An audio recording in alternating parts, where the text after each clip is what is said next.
A few years ago, members of the iRacing V8 Supercar community came together to articulate an idea. Then, on August 10, 2014, the V8 Supercars Online Premier Series had its first race day at Circuit of the Americas, and Madison Down claimed the victory.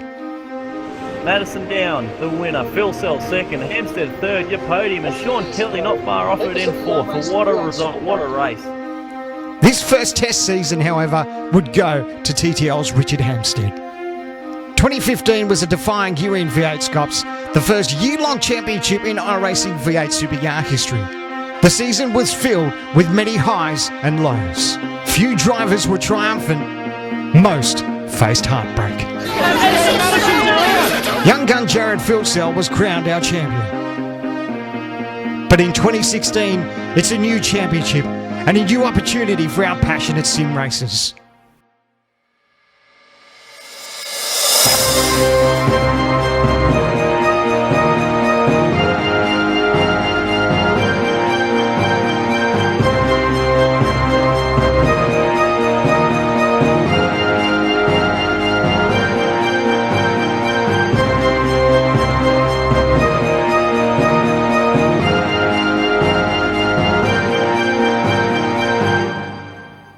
Who will be champion?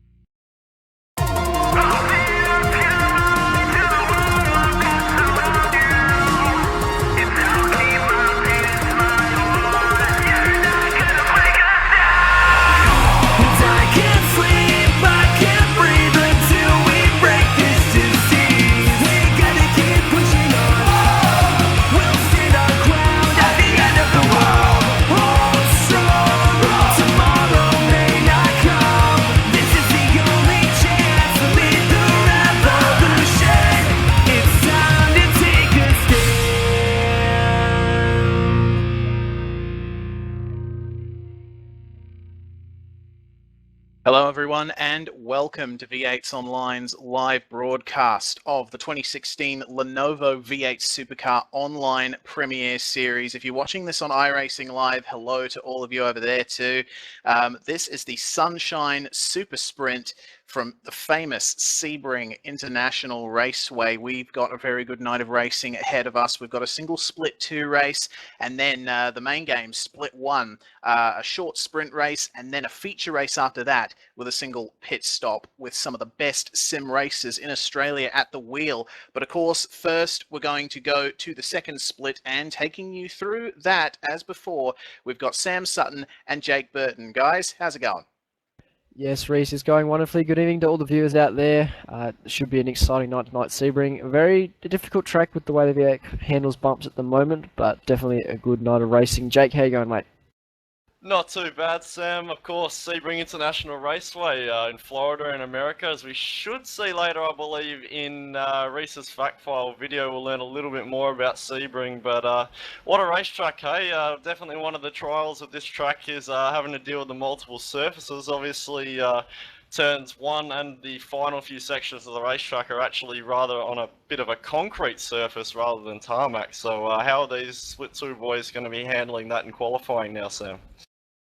Well, the one talking point out of the week so far is the bumps around this circuit, and it's put a lot of people off racing this week, and that's probably why I was seeing some low numbers, but the bumps around this track are killer, and the first turn and the last turn, as you said, Jake, basically they're a patchwork quilt of concrete, and it's not great for grip, and then the rest of the track's all asphalt as you'd expect. So very interesting track, very street circuity. It is based on at an old airfield, sorry, so it's very much got that street circuit feel. That's right, and just to put it into perspective a little bit for our viewers, if you've ever been to a car park, particularly one with a lot of trees, and the roots start ricking the tarmac up, that's a little bit like what the Sebring Raceway surface is like. So very bumpy and very difficult to put the power down, especially out of turn 1 and turn 2. So lots of difficulties for this guys tonight, but 20-minute qualifying session now. I'm just looking towards our practice results. It looked like our fastest guy in practice was Aaron Hamilton for Evolution Racing Australia, and he had that by a couple tenths, but in a 2-minute lap time like what we have tonight, 2 tenths is not a big margin. No, and in a track like Sebring where it's so hard to put a lap together, 2/10 isn't much at all. You can basically half the gap, and that's what it probably is at any other circuit. We will have to make it just a disclaimer tonight. We're having issues with our regular overlays, so we're diverting back to the default overlay set. So that's well, it'll look different on the broadcast, but everything is still normal otherwise. We must also mention that our resident American friend from V8 Supercars Americas, Kane, has once again stepped in at this early time of morning to jump in and do this for us, as our regular Fonty is off enjoying his little trip in Europe. So big thanks to Kane for doing this tonight. And what's the prediction, Sam? I think Aaron Hamilton's fairly fast at the front, but looking at practice, very close to the next couple guys. Ryan Shelton, Michael Ford and Will Dodd all separated by a 10th in practice. Yeah, I don't know where to put the pick tonight, Jake. This track can throw up a few curveballs. Low track temp as well will make it difficult for the first lap. The bumps, and as well, this track is very tight and compact. It will bunch the field up. For pole, I reckon Aaron Hamilton will be good, but for the race, I'm going to have to go with Dale Niche at this stage. Definitely a strong choice to go with Dale Niche. I'm not too sure who I'm going to pick, to be honest. As you mentioned, Will Dodd, very fast, shown some very promising results so far this season, so I'm definitely going to have to say either Will Dodd or Ryan Shelton, who's actually up there in P2 in practice. Yet to set a qualifying time though, of course. Ryan Shelton, one of our resident American SCOPS racers, so big welcome to Ryan tonight, early in the morning, and he looks like he's got pace, so yeah, that's definitely going to be Ryan Shelton out. But at the moment in qualifying, it looks like Aaron Hamilton shot straight up there with a 2:02.8. That time very achievable by the rest of the guys in the field. So definitely not the fastest times quite yet, Sam. No, it takes about 2 laps with the temp, so you'll do an out lap, first time lap, second time lap will be your quickest lap, just from what I've been doing in the other server. And if you're watching later on in the broadcast as well, these times here, you can probably directly compare them to the top split quality times, because the track temps are nearly identical. Over in the other server, it's 31 degrees on track at the moment, and it's 30 degrees currently in this session. So that's why we're seeing these quick lap times, and it'll make the guys feel a bit more comfortable in the car, because if you get too hot on the track surface here, it turns into an ice rink. Absolutely, and we've been seeing some cold temps this week at Sebring. It's a nice little change from our Sonoma last round with the odd 48, 49 degree track temp out there, but bit of a shout out to the Proforce Racing guys at the moment. Sean Thompson, currently in P2. I know he was very happy with his pre-qual performance, but also a little bit disappointed because he just missed out on making that first top split. Sean Thompson has a huge amount of speeds this week, and also a fellow teammate of his, Shay Thompson, currently sitting in P12 with time relatively off the pace, and it must be mentioned that this is Shay's first start in the V8 SCOPS, so definitely a big ball game for Shay to be into. Yeah, and it's not a bad week to start V8 SCOPS career to a degree, with of course this being the Anzac Day long weekend. Numbers are down participation wise, so you come into a very small field and have a good run and without worrying about wrecking too many guys' races. That's it, and doesn't look like anyone at the moment, as I've actually just seen Shay Thompson go about a second faster than his practice time, so that's going to bump him up a spot or two, so that's pretty good from Shay. But Aaron Hamilton at the moment looking pretty hard to catch.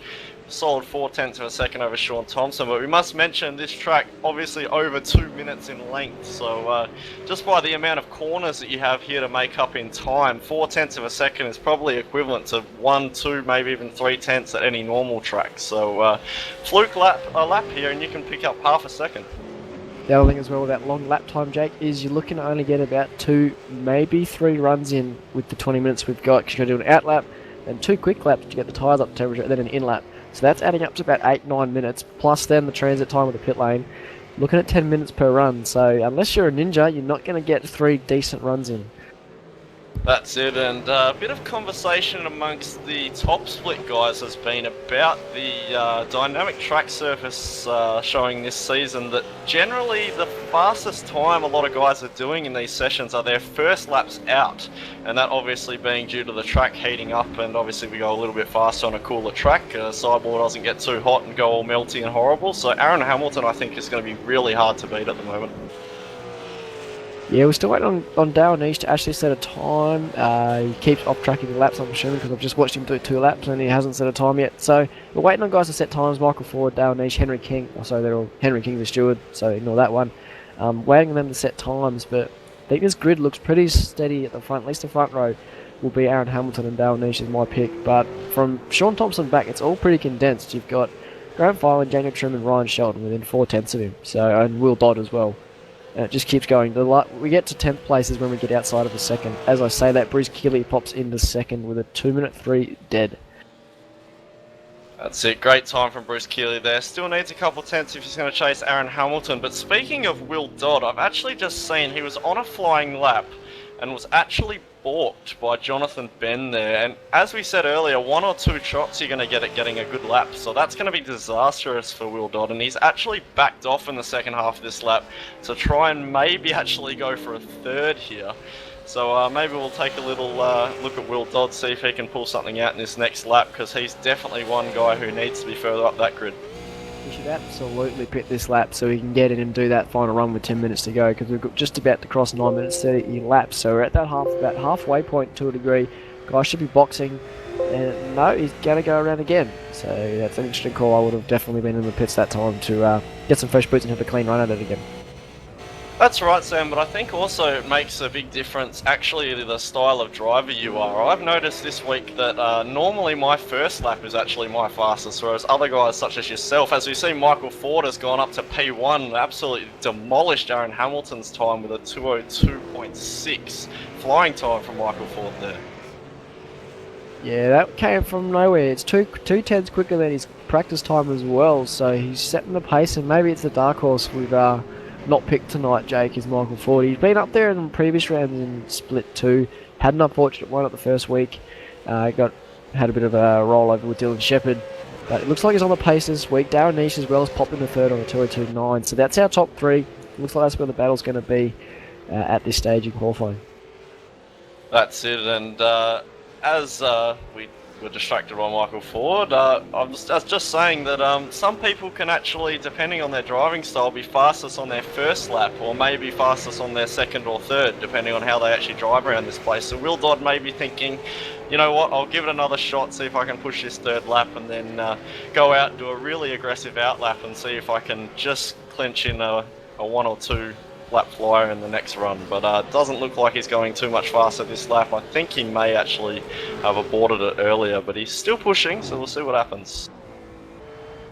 Yes, we've just got, so Bruce Keeley's in the pit lane, Performance Motorsports cars as well of Daniel Trim, and I'm not sure who the other one is at the moment. They're all in the pit lane. This when guys should be starting to come in, get that fuel back in the car, put some tyres on, and then go for that final run. And maybe even time it so that you get a flying lap just as the checker flags flies. That's it. Also give a bit of a shout out to Brenton O'Brien out there at the moment, currently in P12, having a bit of a time off from managing his team to actually have a bit of a run. So good on Brenton O'Brien for hopping out there and going for a race. Obviously he's been managing ERA's endeavours in the Blancpain Endurance Series World Championship we saw on the weekend, which we saw a few teams from Australia actually participate. So yeah, it was really good to see that in the weekend, and I know a few of the guys in the top split are going to really struggle transitioning from that GT3 that they've been doing all week into this V8 Supercar. Obviously completely different animals. Yes, and speaking of animals, a lot of guys are saying this car drives like a dog to the point where it should have been tied to a fence. Sensational call there, Sam. I was waiting for that one, but Michael Ford obviously managing to tame this dog pretty well at the moment. 2:02.6, that's very fast. I believe similar track temperature you said earlier, and the fastest we're seeing in practice for the main game is around the 2:01.2, so about 1.2 seconds between top split and second split. That's actually quite a narrow margin for a track like this, so that's a very fast time for Michael Ford there. Yeah, that'll be hard to beat.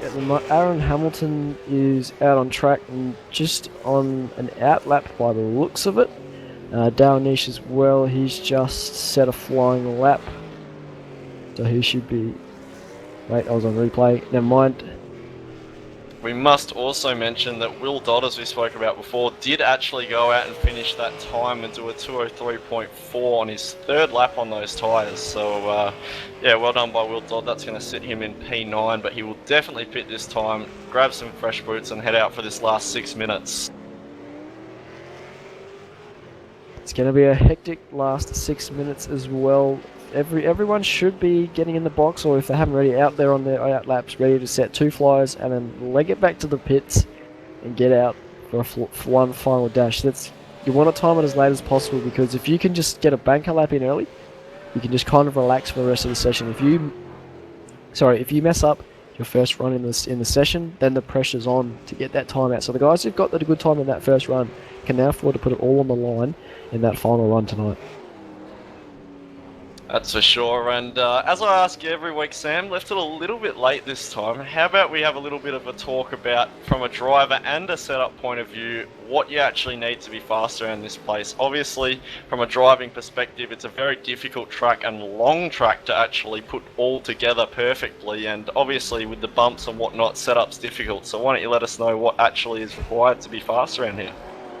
Yeah, well, this track being a street circuit, you just want the car to point and drive well. So when you turn the wheel initially, you want it to respond positively, just get out the corner quickly. And then you also need to, especially if there's a lot of second and third gear traction across a lot of bumps at this track. So you want to be able to get the power down well while riding those bumps at the same time. So that's where the car's being an absolute pig this week, is the bumps.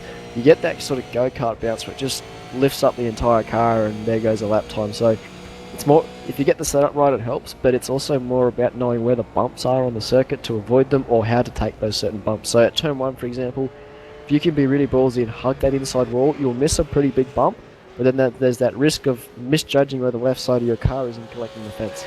So know where the bumps are and then just drive with it. That's it, and obviously another big factor is actually I've noticed the transition between the getting on the brakes and actually rolling through the corner. If you notice, turn 5 is a big one for that. The hairpin at the end of that semi sort of back straight under the bridge there. You need to get really hard on the brakes, pull the car up from about 220 kilometers an hour there, and actually get it turned into quite a small radius of a corner. And if you drag that brake too far into the corner, it'll just plow, and then you've got an S-bend section afterwards, which you're just not going to make. So really important to get on the brakes hard and early, but also get off them in time so that you can carry your speed through the corner and get a good exit. Speaking of braking, a lot of the key braking zones are down into turn 7, the hairpin, turn 1 and 13, as well as turn 10, Cunningham corner. A lot of bumps in those braking zones, and it's very easy to pinch that inside front. If you pinch that inside front, it's hello grass, which is hello fence. Or at sunset, it's just hello to the fence, because there's a lot of runoff, but it's very bumpy once you get offline and you're not going to be able to turn the car anymore. That's it. Obviously, Sunset Bend being one of the corners well renowned in world motorsport, especially North American motorsport. It's a very long corner. It takes 2, sometimes 3 apexes if you feel like it, and really tricky to actually get the power down, especially in these under-tired V8 supercars. But with 3.5-ish minutes left in this session now, it's pretty much do or die for these guys. I'd beg to differ that Michael Ford actually has got the pole, but I've noticed Sean Thompson has actually gone up to a 2:02.882, which at this stage is going to put him on the provisional front row. So fantastic time, merely 3/1000ths of a second faster than Aaron Hamilton. Really close between those two. Yeah, Sean could be the dark horse. We didn't predict him for pole or front row or anything like that. We just thought he'd do what he usually does and be there thereabouts. So that's a great showing from Sean and the guys at Proforce Racing. We'll just see what ERA and Aaron Hamilton can pull out in these last few minutes. We've got 3 minutes to go now in the session. So guys on their laps will only be able to get around and probably get one more in. So you want to time it to actually cross the line at just before 2 minutes, and you get another lap after that as well. That's it. I actually did some laps on Friday night with Sean Thompson, and the setup that they've got on that Proforce Racing Commodore at the moment is very fast. I can guarantee that it's as fast, if not a little bit quicker, than the current set that I'm on for the Split 1. So they are on a very fast setup this week. Sean's put a lot of effort into that car, and it's definitely showing with this qualifying speed at the moment. So definitely a good showing for these Proforce boys, but just looking through the field, who's going to be able to challenge? As you said, Aaron Hamilton, not too sure, maybe finishing a lap now. Just have a look where he is on the circuit. Coming into Sunset bend. He's not going to be able to get 2 laps in, so this will be his final lap when he crosses the line. He's got 1 lap to try and get that pole position. He does have Bruce Keeley in front in an Anzac tribute livery, as it is Anzac weekend. Tomorrow being Anzac Day, so that's one tribute livery we've seen tonight. We should get a running tally, see how many we find on track this evening. And we must also mention Aaron Hamilton then just came across with a 202.766, which isn't going to be enough to catch Michael Ford, but will put him on the front row ahead of Sean Thompson, and he will try again. But yeah, Aaron Hamilton aborted many laps in this session. He's had 6 attempts at a lap, and each time, except for his first one that we thought was going to be pole, has actually been aborted. So that was a good last-minute show from Aaron Hamilton there. Bit of a Sam Sutton strategy. He's still got this lap. Bruce Keeley jumped out of the way, so he's still got a bit of time left to pull this lap. He does have a slow car ahead, though. That is Wayne Hewitt, just had an off at the hairpin. He should be alright. He may even pick up a bit of draft down the back straight towards Sunset Bend. Aaron Hamilton to turn 5 there, as we mentioned, managed to get that transition we were speaking about just perfect, and it's important here in 7 as well, because it sets up your run through these double lefts where the car is so unstable, and then a massive cut across the track here into, I believe, what is turn 10. Little bit unsettled, but he's gonna lose it. He's done. There we go. Second place at the moment for Aaron Hamilton. He's not going to get another lap in. Downish as well. He was looking like he could get another lap in, but he's pulled out. I don't know whether he'll be able to get to the stripe in time. He's just entering Sunset. Now he's got 20 seconds to cross the stripe. He should be okay, but I don't know. I think he had a spin. We don't know whether his tyres will be good enough to go again. No, he's in the pit lane. So Downish as well is sitting on that time. So he's currently 4th position. Pro Force Racing driver we spoke of earlier, Sean Thompson, is currently on a flyer. He's not going to get another one after this, but I'm not sure how this is going to go. It's looked fairly fast and composed at the moment. He's going to come into the carousel section. Awesome bit of road here. The checkered flag is out, so we are on the last lot of laps now. Michael Ford, our pole sitter's backed off. He's decided to park the car. Just waiting on Sean Thompson now, coming out of the Le Mans onto the Ullman Straight. We'll just wind forward to the guys crossing the line now. Henry King on track. Oh, he was actually on track. He goes out and sets a 2:04.4, puts him into 16th. Will Dodd goes quicker with a 2:02.9, but not quick enough to get in front of Dale Niche. Gary Cooper jumping up a little bit as well, but the guy we're looking at, Sean Thompson, comes to the line, and it's going to be a 2:02.673. That's P1 for Sean Thompson. What a lap. He has done it at the death. He's taken pole position right out of the grips of Michael Ford, and that is a massive win for Pro Force Racing. Little team, little privateer team out there, done an absolute ripper job. People say sometimes the drivers suit the track, or the car, the way to set the car up will suit the track, but this, Sean Thompson has shown some great pace this week, and I think he just has an affinity with this track, and that's shown in his pole position. And that is an absolute demonstration of composure under pressure. I actually thought that was just an in-lap, but that lap was just so under control that it actually was fast, and definitely showing that not necessarily going so hard and being so aggressive is the fastest way around this place, and to do it in the dying seconds of qualifying like that and by such a slim margin. Awesome lap by Sean Thompson. He's going to be over the moon about that, but as qualifying I believe is pretty much over now, I don't think anyone's going to go any faster. Do you want to run us through the top 10? Yes, so we'll go through the top 10 from qualifying. So, of course, Sean Thompson on pole with a stonker of a lap there at the end of the session. Michael Ford, heartbroken, on second position by 0.02 of a second. Aaron Hamilton is in 3rd place. Dale Niche 4th, and the Will Dodd rounds out your top 5 in the FSR Dayco car. 6th place goes to Bruce Keeley with Ryan Shelton in 7th. 8th goes to Graham Bones final. 9th goes to Gary Cooper. And rounding out your top 10 is the Daniel Trim in the Performance Motorsports car. Fantastic work from these guys. Very close qualifying, obviously only a few tenths of a second at most separating some of these guys. The big gap I've seen is between Aaron Hamilton and Dale Niche between 3rd and 4th. Obviously I think Dale Niche maybe has a little bit more in the tank there, and we know his race pace is certainly a lot better than his quali pace, but what a session. It's certainly going to be an exciting race, and I can confirm this is the first time I think that V8SCOPS has ever been to Sebring International Raceway, so it's certainly going to be interesting to see how these guys handle that first corner.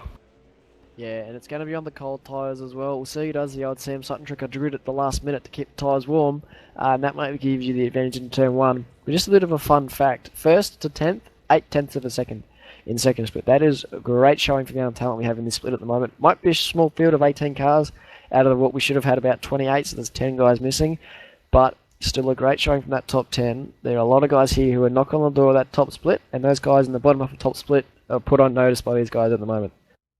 And the awesomeness of that is actually amplified by the fact that this is actually a 5.95 kilometre 2-minute lap. So 8/10 of a second over a lap time like this is going to be such a minor amount of distance. So a huge amount of closeness between these guys now.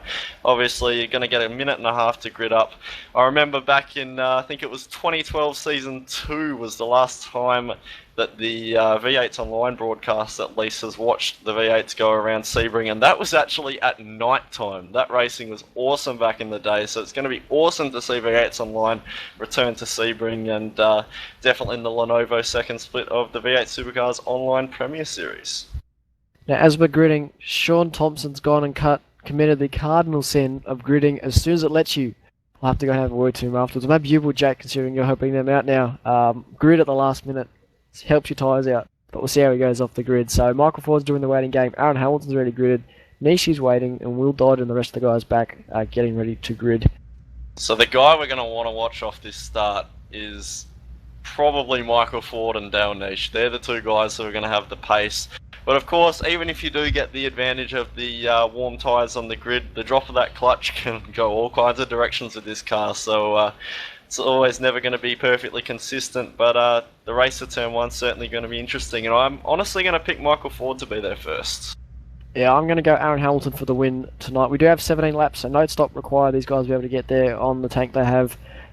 Big thing with the start, sometimes on a colder track, it's better to bog the car than get wheel spin, because if you get the wheel spin, you can't grab that next gear, and goodbye pole position. So we'll see how Sean goes off the line as the revs begin to build.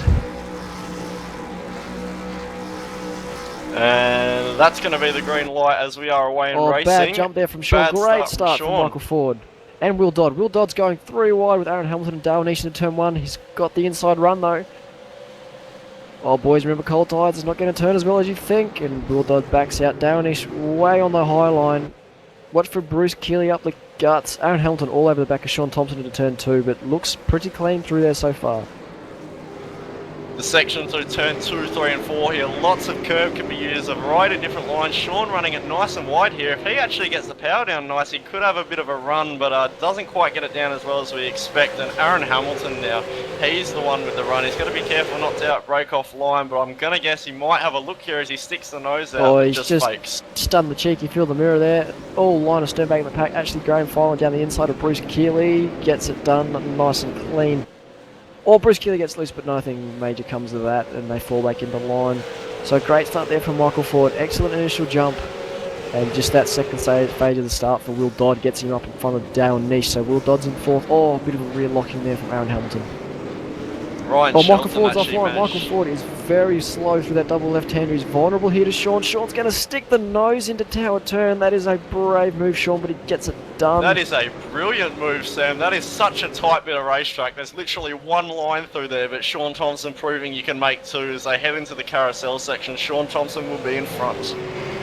Yeah, 40 looks very vulnerable here. He got a bad run out of Cunningham corner, and then he's got a bad run out of turn 11 as well. There's something not right in that car, whether he got a slow down or not, but Aaron Hamilton will be right in the toe here. Oh, he actually is wrong for the road. Oh, nearly ran into Will Dodd there. Big save there from Aaron Hamilton, nicely caught. That grass out there does not have any grip on it. Oh, he's going to come back across on Dale Nish. Dale Nish is going to stick it there, going to try and go around the outside of Sunset Bend. You can do it, He's just got to carry the momentum, but he's not going to have a greatest run. He's actually gone really wide. That's not where you want to be out there, mate. Sean Thompson actually making the same mistake, nearly losing the position to Michael Ford there, actually getting out in those marbles and nearly finding himself in the wall. So big moments all through the field here, and Michael Ford's going to have a dive into 1. This is really brave, and Michael Ford's got understeer. He's going to just tap Sean. Turn 1 is one of those ones where it tempt you into a lunge, but it narrows down the exit narrows up massively. He's still down the inside there into 2. Sean's just got to hold there. He's going to do it. Well done there, Sean. Bit of panel rubbing, we don't mind that in the V8 Scops. Well done by Sean for holding that position, but Michael Ford's going to want it back. Aaron Hamilton, Will Dodd back to third and fourth. Sorry, they're still too wide. Dale Niche is under the rear wing there. Will Dodd running into the hairpin. Dale Niche playing it patient. Michael Ford having a look as well on Sean. Michael Ford having a look. Oh, get it done, mate. Get it stopped. He's done that nicely, but just that drive in that profile. Oh, we got a car around in the background. Looks like Daniel Trim just got loose, but all is good. No walls hit, no cars hit, so we're all fine back there. But this is a massive train at the moment. Michael Ford's car just seems so much more confident under brakes than Sean Thompson's at the moment, as I may have heard a bit of contact in the background there. Yeah, Will Dodd's dropping down a little bit. He's dropped behind Aaron Hamilton, and now he's going to keep the inside line here on Dale Niche. So he's only lost one spot, but he was very slow off that right hand. As actually, something's wrong with that car. Dale Niche should not have been able to drive around the outside there. Ryan Shelton all over the bumper of Will Dodd through this carousel section, but these guys are going to be really careful.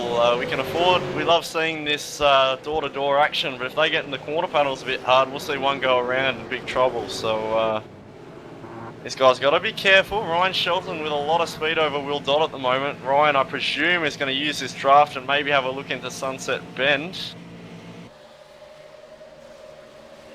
Michael Ford stick the nose, but nothing again. Ryan Shelton staying in behind Will Dodd, so no big moves back in the pack. Michael Ford actually shafting Sean Thompson a little wide there. Sean being a little bit too overcompensating for that car there, as they're going to run too wide down the front straight, but Sean should have him cleared by 1. Will Michael switch back? No. Sean's going to hold the inside, which could hurt him on exit. Sean just got to be careful not to mirror drive. He's got to go with where his strengths are. Drive the car straight, don't defend thin air. So see what he does. If he looks, let him look. You've still got 15 odd laps left in the race. So he's Michael Ford, he's just left him an air gap there, Sean Thompson. Ford, he's just put the nose there, nearly just shoved him a bit. And Aaron Hamilton's looking at this and loving it. He knows that if these guys keep fighting, he's going to be able to stay with this pack, even if he may not quite have the car speed at the moment. They come into 5, Michael Ford with a bit of a squiggle under brakes, trying to keep out of the back of Sean Thompson. On the limit of the car and the machinery at the moment.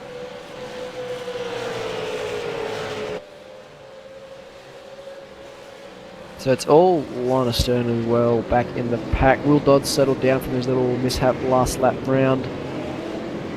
The way this is going though, this is going to be a train back to Ryan Shelton very shortly. I think at the moment Sean is the cork in the bottle, and once that cork is removed, you'll be seeing a flow of cars past him. But he's doing a great job so far, starting on pole. Bad start, got it back quickly though. He's leading this race, which is always a great feeling to be leading a V8SCOPS race. That's it, and Sean Thompson, I know he has a lot of tyre durability in that Proforce Commodore, so if he can actually just look after this car and just maybe not drive it so hard, he'll actually be able to pull on Michael Ford a little bit in the closing laps. It is only lap 4 at the end of the day, Sam, so these guys have a long way to go. Yeah, just a bit of note, 2 retirements as well in Henry King and Brenton O'Brien, both sitting in the pits. I'm hearing Brenton O'Brien's was just a rookie mistake that he's admitted, so bad luck Brenton. But we'll go back to the front. Michael Ford is all over the back of Sean Thompson. This move is going to get done. Ford is probably going to get sick of sitting behind and just send it somewhere and cause some troubles. He's looking into turn 1. Turn 1's not the place to do it, but he's going to try clear him, which he actually will, but Sean's going to go for the over-under. Oh, Ford put Will McGrath, gave him a bad run. Come on, Sean, send it, mate. Post to Australia, Post Express, down. Oh, not quite. Yeah, unfortunately, I think Sean just was a little bit balked by 40 there. He had the perfect setup to go for that over-under. Oh, and he gets a bit of a tap. Hamilton has just unloaded him. Hasn't put him off the road, but he's just loosened him up enough. It's given him the run.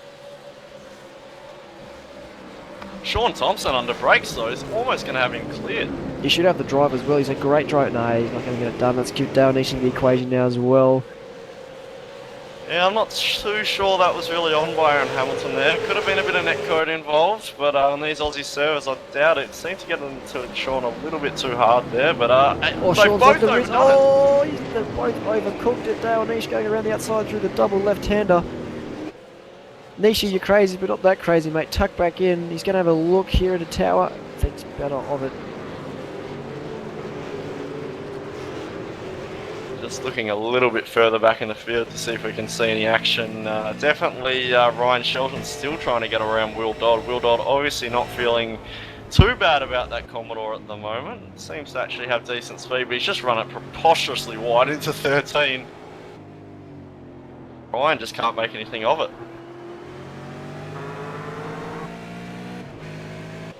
It's definitely one of these tracks, Sebring, where it's line of stern racing. It looks easy to pass on, but offline there's next to no grip, and the bumps are generally worse offline as well. So you've really got to send it and just be authoritative with the passes. That's what we saw with Michael Ford. He gave Sean a bit of no room, but Sean over and under. But you just got to give the guy as little room as he needs, because that's how you're going to get a pass done at Sebring. And unfortunately for the guys in second, third and fourth, don't want to call it too early, but with the speed Michael Ford's got at the moment and the consistency, he's pretty much checked out at the moment. Sean Thompson, I feel, is one of the slower cars of this top three at the moment. Seems to be struggling with tyre life a little bit, maybe gone a little bit too hard, and definitely got Dale Nish approaching at a war. Wrong word, I was going for fast. Rate of knots at the moment and trying to close in. Yeah, I think Sean just got caught up in the moment. You're leading the race, then you've got guys in your mirrors moving all over the place who may have a bit more experience in the car, or you know are actually going to be quicker than you, or you're racing the name as well. So you could have just got a bit rattled, but just got to settle down, get in a rhythm, get back to what gave him that pole lap. Just drive the car clean and straight. You see Sean actually lock a bit of a break into 5 there, and that's actually a bit of a disaster if that happens down there, because it's really hard to get the car rotated, and he's still driving the car in very deep. You can see him pushing that car so hard at the apex. Seems to be costing him a little bit on exit, but Dale Nish definitely going to be hard to overtake when Sean's so hard under brakes like that. So maybe that's his strat at the moment, just drive it in hard and he won't be able to pass me. There could also be a difference in the gear ratio. Some guys are running over the power cord. His long neck, man, he couldn't see the cord properly. So we are back. We've actually had a lot of stuff happening for 2 laps. You guys were away. CPSs are a thing now for fuel. People need to do fuel stops. And we've had Aaron Hamilton, Michael Ford, a lot of other guys coming to the pits. We'll get through that shortly. Big note though, Michael Ford, our leader at the break, he is out. Blew the motor entering the pit stop. So that straight up a curveball. Aaron Hamilton, effective leader. Sean Thompson is effectively in third, but there's still guys getting through pit stops, and we'll sort that out now. And Sean Thompson has actually ducked straight into the lane as we speak, so it'll be interesting to see where he pops out. I think it'll probably be quite a fair way behind Aaron Hamilton. Aaron Hamilton obviously got a much better pit stop. Well, yeah, he was not racing better pit Dale stop. Nish at the time, so Nish is just coming towards the braking zone of Sunset Bend.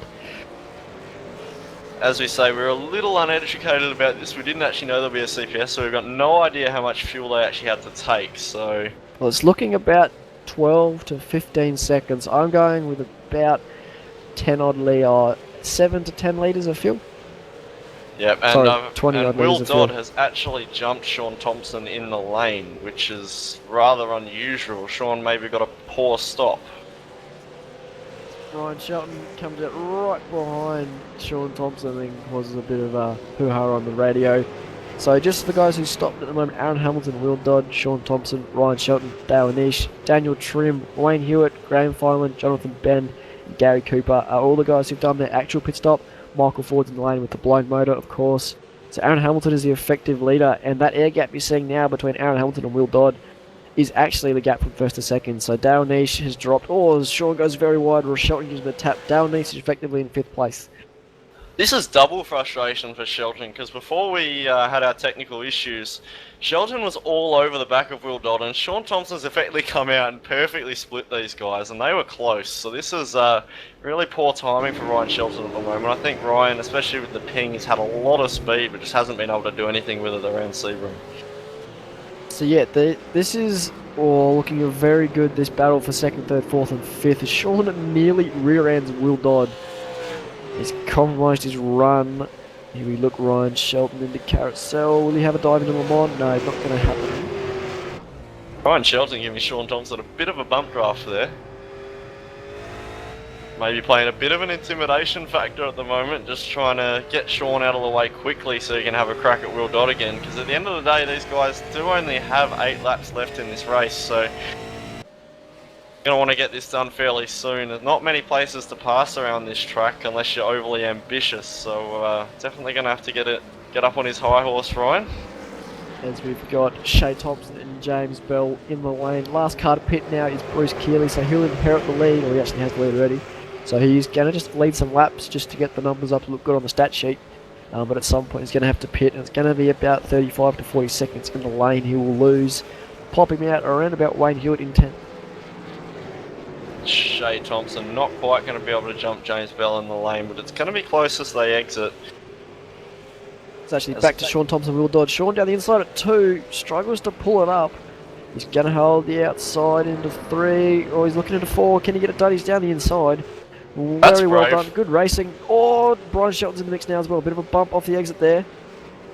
It's not until you've driven these cars that you realise how tight that bit of road is, and now we see Ryan Shelton looking to capitalise. Could he go for 2 here? Oh, he's going to get Shelton! it. Oh, what a move. Ryan Shelton, 2 in 1, gets it done. P2, thank you very much. Dale Nish around the outside as well. 2 in 1 move as well.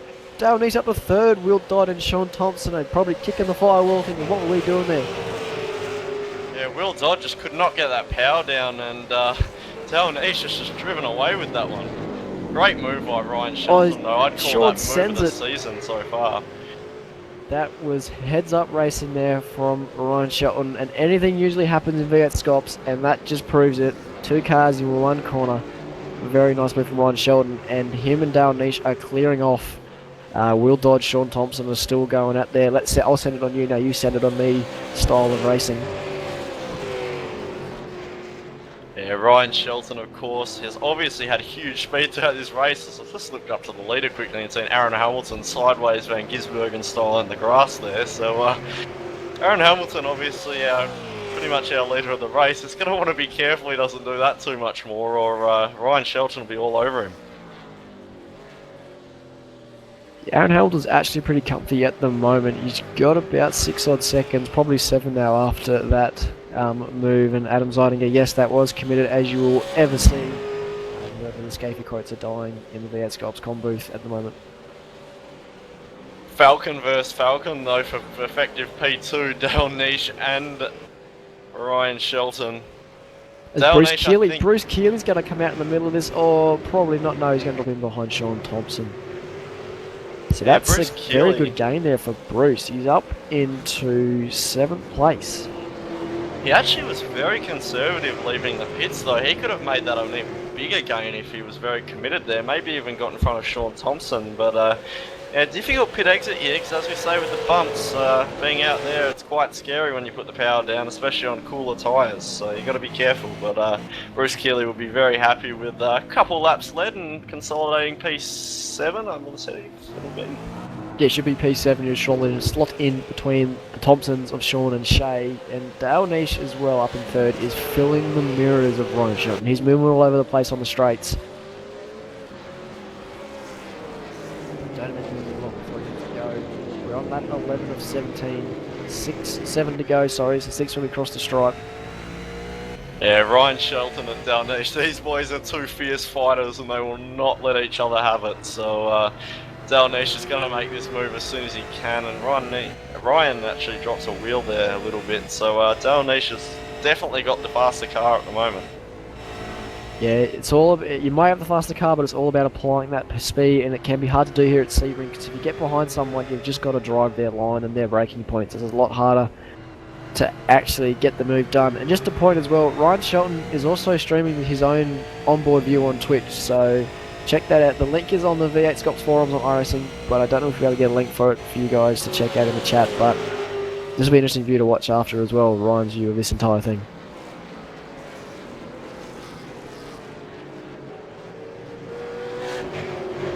I believe I've actually just got a poke from Michael Ford, who's awaiting interviews section, so maybe see if we can look into why that motor blew up. thought he might want to come have a chat. Yeah, we got a bit of a lull in the action. I reckon we can squeeze him in for a quick hello. Michael Ford, well, welcome to the V8SCOPS commentary booth. We missed your unfortunate end of the race on cameras, but Jake and I did see it, so mate, just talk us through what happened. Yeah, just trying to cover Hamilton from the undercut. Came in and shifted down, went from third to second okay, and then broke my shifter going into first. So it shifted down way too early in the engine. So that's probably not one of the best ways to go out of a race, is just have a mechanical failure to a degree in the shifter. So you're looking for the window. Had great pace in qualifying, threw in a great lap, and just got pipped at the end of the session there by Sean. Seemed like he had the pace as well, so the car obviously was working well for you. It was. Can't fault the KRF Motorsport Commodore this weekend. Done numerous laps around here throughout the week, just trying to basically get a decent setup that wanted to do everything I wanted it to, and absolutely nailed it in qualifying. Can't fault Sean, that was an absolute blinder of a lap that he pulled together as well to get pole, but yeah, absolutely gutted. I honestly felt like I had the win there, so if Hammer keeps on going, good luck to him. And how you find all the bumps out there, mate? There's been a big talking point throughout the week among the guys, is the bumps on this track absolutely ruining the driving for them. So how'd you find the bumps out there? Tried not to notice them, honestly, trying to tune the car around them. The more I was chasing the bumps, the slower I was getting, honestly, and just tried to drive around them ultimately. Yep, that sounds like the plan that I'll be doing tonight, just avoid the bumps entirely. Well, Michael, thanks for joining us, mate, really quickly in the booth. A fortunate end of your race, would have been a good race for you. Hopefully we'll see you next round out at Road Atlanta in a couple of weeks. You should, guys. Thanks again, and yeah, good luck to everybody. Cheers, mate. That was Michael Ford, who had his race coming on a fortunate end during the downtime we had, just a double shift into the pit box. But back out on track, Dale Nish and Ryan Shelton are going at it again, having a look at each other down the back straight. Will Dodd as well has pulled away from Sean Thompson, and Sean Thompson's fallen back towards Bruce Keeley. I almost forgot, Sam. I came very close to forgetting, mate. Kane, if we could get a onboard camera angle from Aaron Hamilton at the end of this lap so we can... But didn't miss much this time. It's been the same line of stern stuff, but Dale Nish is all over the back of Ryan Shelton as we have 3 to go now. Aaron Hamilton still in the lead by 6 seconds. Will Dodd, Sean Thompson, Bruce Keeley are now your top 5. Jake, we got what's going on out there, mate? Well, I'm not exactly sure how much of our closing sort of remarks, I guess you could say, before it dropped out they heard it, but we're going to go for the old Sam Sutton hot lap. We've left it to pretty late in the race this time, and we're going to go on board with none other than Aaron Hamilton. There, Jake. Dale Nish has gone up the inside of Ryan Shelton, who's gone deep at the hairpin. He's into position 2. Will Dodd's got a run as well, looking for P3. Will Dodd's going to want to make the most of this, but Shelton was faster earlier in the race, and of course Sean Thompson not too far behind will capitalise if something goes wrong with these guys. But I might keep my eyes on that as we watch Aaron Hamilton come out to the carousel. We'll see if we can take a ride on board and get the old Sam Sutton hot lap this week as he goes for his penultimate lap of this track, this 5.95 kilometre Sebring International Raceway. So we'll join him as he comes through the Le Mans section towards the back straight. Important to get a good run onto here because it will set up your run into Sunset Bend. He's running the 350 gear ratio, so the shortest of the 2 that could possibly be run here. He's going to pull 6th gear just between the first lot of cone markers and the second lot. There's a bit of a break in the road. That's where you're going to hit the brakes down into 3rd gear. Get it as close to that wall on the right as possible. Some guys want to run it wide, which looks like he's doing. Keep it in 3rd gear. Run it out to the fence, pulling up to 6th gear down into turn 1. 4th gear left-hander, this absolutely kills the tyres. It's all about that mechanical grip. Just where the white line turns yellow, down to 4th. Get as close to that wall on the left as possible. Wind the bump, that's where we're going to get the power on just after that bump in the middle. Pulling 5th, watch the dirt on the right, up to 5th gear, then down to 2nd for this first left-hander. Get it close to the curb. It's almost a late apex hairpin, and then 3rd gear over that curb. Some guys using 2nd in this left-hander, others using 3rd. All the way up down this back straight to 6th gear, down towards the hairpin, 2nd gear, very sharp right-hander, braking just after the Budweiser bridge. There is a little dip in the road that causes the inside of the car to get some air, which can cause issues with putting the power down on exit, but he gets it down nicely. Gonna get all the way up through the 6th gear through this tricky S-bend section, just flat out, but hit a bump wrong, it's going to unstable the car. 6th gear down to 2nd gear for this right-hander. Watch that curve on the right, there's a bump on the exit as well that can really unsettle the car. Short shift to 3rd for the double right, pull 4th through the middle of this 2nd left-hander, then into the tower turn, 5th gear, and then drop it down to 2nd, and then pull 3rd at the apex to get the drive off.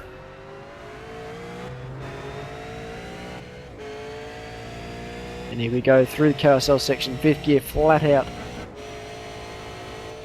He drops it down into 3rd gear for the right-hander to Le Mans, hook the wheel over the curb, and then pulling 4th for the left-hander. And then down to 3rd for the final right-hander. He's locked the right front, so he's going wide, but it's going to compromise his exit, and he's going to go back up the gears through to 6th, into Sunset Bend. Undoubtedly the hardest corner on the circuit.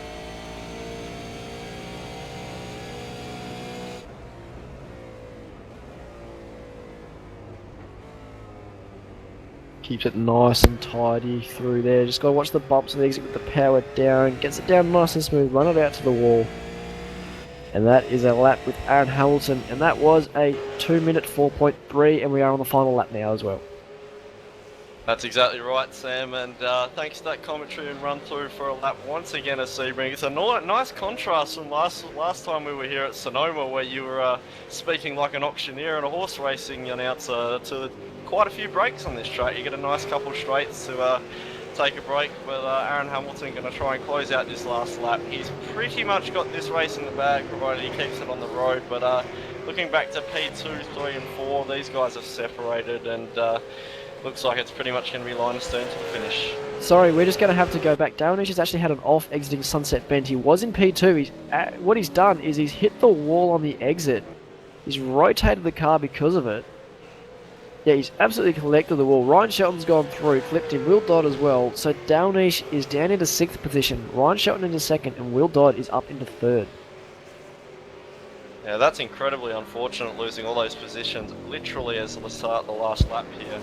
Not hard to do. We saw a big prototype crash in the American Le Mans series a few years ago. Someone doing something very similar, just running out wide. It's not hard to do. You think you can make the exit of the corner by putting the power down like that, but it just doesn't happen. And Dalnish fortunate not to collect more cars in that, as we're going to looks like it's closing up a little bit for 2nd, 3rd, 4th and 5th, but probably not enough. Aaron Hamilton is going to go through these final section of corners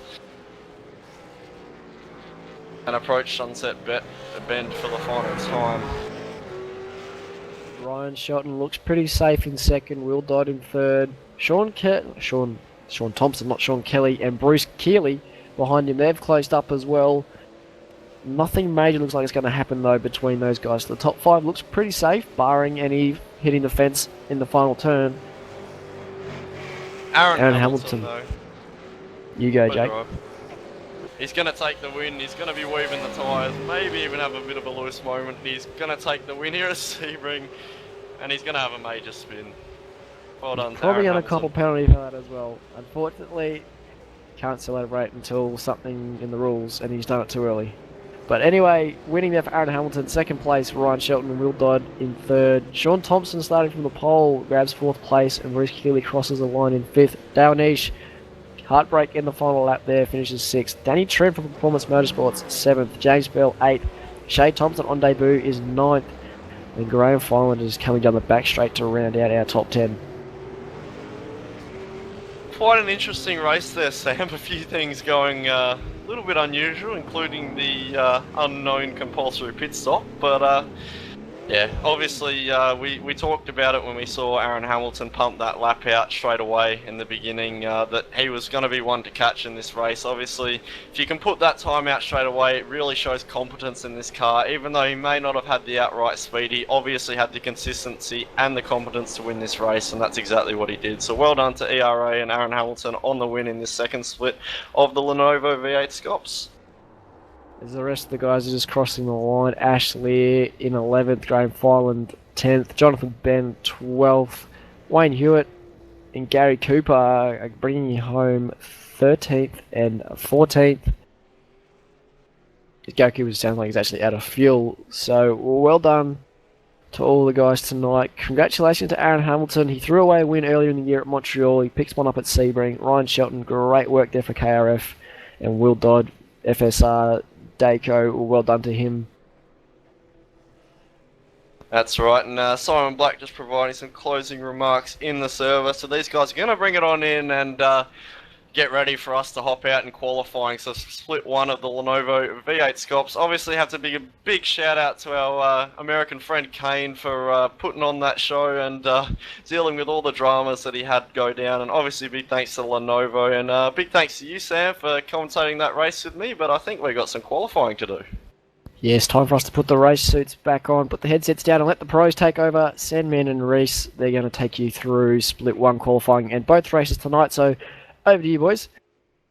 Yeah, thank you very much, Sam and Jake. Once again, thank you very much for a very good job calling that race. We did have some technical issues, which we do apologise for once again, but turned out to be quite the interesting race. Well, Stephen Sandman Clark here in the commentary box with me, and we're ready to go into split one now. Sandman, I'm really looking forward to this race at Sebring. G'day, Reese. G'day, everyone. And yeah, boy, there was some great racing there. Again, apologies for some of the technical difficulties we had, but nevertheless, Sebring will turn it on for the guys of the V8SCOPS, and can't wait. Yeah, most definitely. We have got a dual race format. Last round at Sonoma was a split sprint, which is two races of the same length, and drivers could pit in either of them if they so wished. But this one is a super sprint. So this follows the typical sprint race feature race format. Race 1 is going to be 17 laps. Race 2 is going to be 21 laps. And race 2 will have a compulsory pit stop to spice up the action. Gotta love that. You can't let these guys have it too easy. They've got to earn their keep around here, and that's really going to be a nice little twist. I like it. Yeah, that's going to be absolutely fantastic. Well, while I do believe Split 1 qualifying is starting imminently, Sandman. Fantastic. I'm still having a couple of issues myself trying to get into it, but I can't wait. The times throughout the last couple of nights during qualifying have been really close, and it's really going to be interesting to see who takes out the top spot for P1. Yeah, it's going to be interesting. I had a look at the pre-qualifying times, and Jared Filsell once again was the guy to come out on top. I say once again, but it's actually the first time this season that I think he's come out on top in pre-qualifying. I think it was TTL's Josh Rogers the last couple of rounds. And hasn't he been taking it to him too? It's been absolutely amazing to watch, just to see his progression, and been absolutely strong and definitely a contender for tonight. There's no doubt about that. Yeah, it will be interesting to see what Mr. Rogers can do in this race as well. Well, I think as we prepare for qualifying, our little broadcast, we might go on a quick 5-minute break, and along with that break, we might run the fact file that I prepared for this round, give you a little bit of an insight into the history of Sebring International Raceway.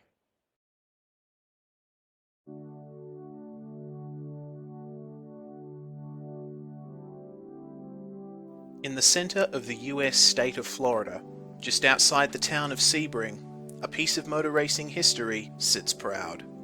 Constantly evolving and yet maintaining its aged character, this airfield-based venue remains a challenge for driver and machine alike. This is Sebring International Raceway. Layout-wise, Sebring is shorter and much twistier than it once was, but cars still reach high speeds. Much of the racing surface is left on purpose to preserve the track's bumpy nature that dates back to its original form as a US Air Force base. A patchwork mixture of concrete and asphalt, the former runways and access roads that are now racetrack represent a major workout for vehicle suspension, and it's not unusual to see steering wheels jostling around as drivers make their way around the long lap. Sebring began life as US Army Airfield Hendricks, where during World War II, pilots were trained in flying the B-17 Flying Fortress. After the end of the war, Hendricks fell out of use and was turned over to the town. Racing drivers Sam Collier and Bob Gagan were the first to see the potential for racing at this location, as they flew overhead in 1949 and approached the airfield to raise the possibility of holding a race on the runways. Unfortunately, Collier was killed at Watkins Glen in 1950, and the idea almost fell through. Alec Ullman, an aeronautical engineer and fellow racer, was the one to bring Collier and Gagin's dream to reality. He initially looked at the airfield as a site for restoring military aircraft for civilian use, but his plans quickly changed when he saw potential for a Le Mans-style circuit and race. By the end of the year, Ullman had everything in order, and Sebring's first race, the Sam Collier Memorial 6-hour, was held on New Year's Eve 1950. This is the layout that was used. Very different from the Sebring we know, to say the least. By 1952, the first 12 hours of Sebring was run, on a new course that would become the classic Sebring layout. The race and the track's stature would grow to an international level in years to come. In 1959, the track gained the honour of being the first in the US to host the United States Grand Prix. Jack Brabham won his first title here, literally pushing his car across the finish line to do so. The track's next layout change was a result of many fatalities during the 1966 event. A driver and 4 spectators, including a 9-year-old boy, were killed and others injured in 2 separate incidents during the 12-hour. After almost losing the race to fellow Florida track Palm Beach, the back straight at Sebring was rerouted to bypass the old airfield buildings.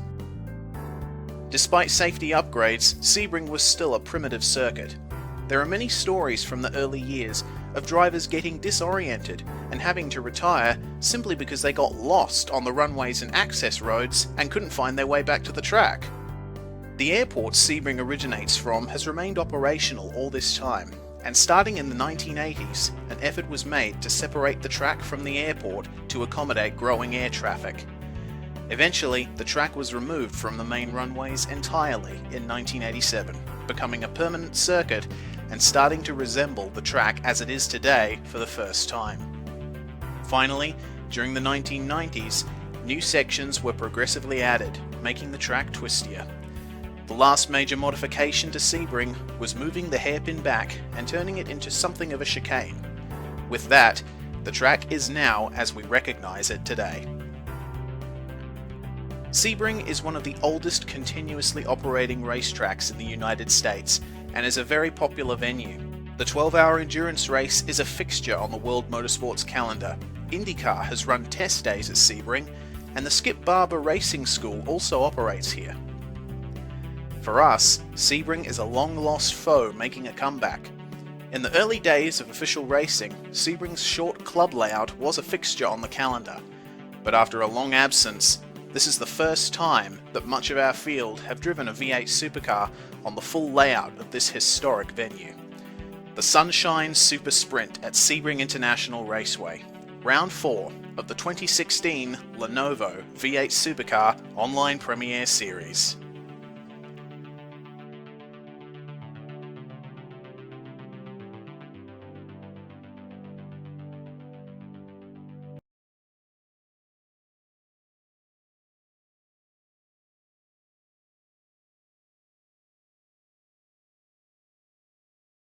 Sebring Raceway, a very, very historic venue and the perfect place to be going racing here in round 4 of the Lenovo V8 Supercar Online Premier Series. Sam, man, what a track.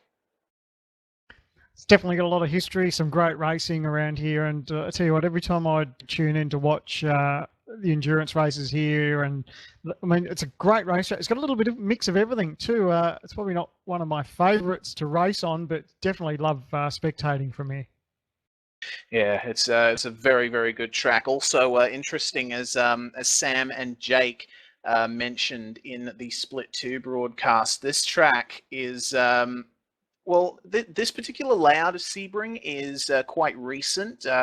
This particular layout of the track entered service in 1999, but the surface is much, much older than that. It's some parts of this track, particularly in the last sector, are well over 50 years old, and they got those huge gaps in the concrete, and really upsets the cars. And with cars like the V8 supercars, lock differentials, they go from understeer on turn into oversteer on corner exit.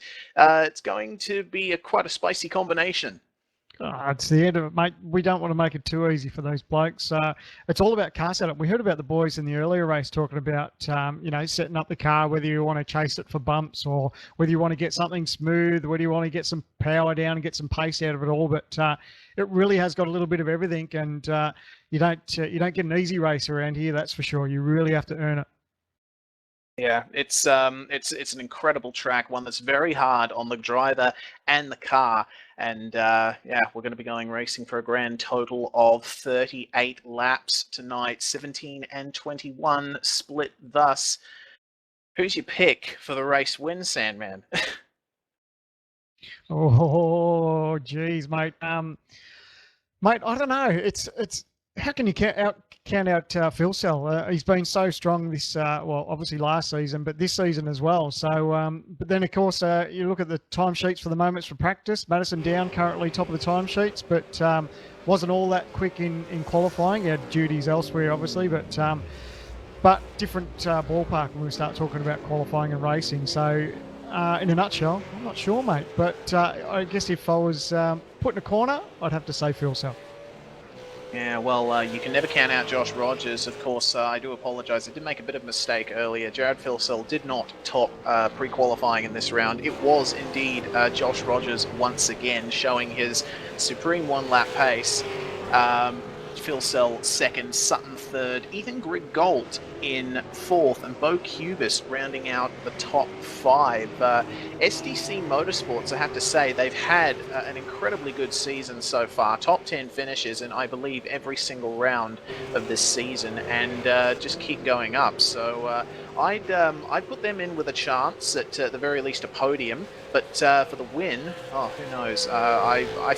You can't go wrong with Phil Cell. He's the proven quantity. Josh Rogers has not managed to win a race this season, though he has had the pace to. So I wouldn't count him out. Our options are pretty open, honestly. But, of course, we've got to focus on qualifying first, which is coming up in about 5 minutes exactly. That's exactly right. You talk about the difference between qualifying and tonight. Qualifying held over a couple of nights. It's sort of easy to punch out a quick one and then park it for a little while, think about some changes. But it's a different story when you put under the pump, when you know you've only got a 20-minute session to lay down that time.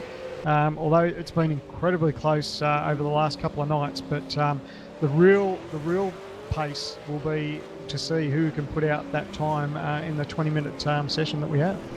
Yeah, that's an interesting point you make, Sandman, actually. The session is only 20 minutes long, and Sebring's lap is just over 2 minutes in a V8 supercar on this configuration that we are using, the full Grand Prix 12-hour layout. So I think at the most, especially with the no escape rule we have to take into account as well, you aren't allowed to pull over and escape. You have to go into the pits. You have to complete an in-lap after your lap is done. So I think at the most, drivers are going to only be able to fit in about 3 or 4 hot laps, if they're lucky.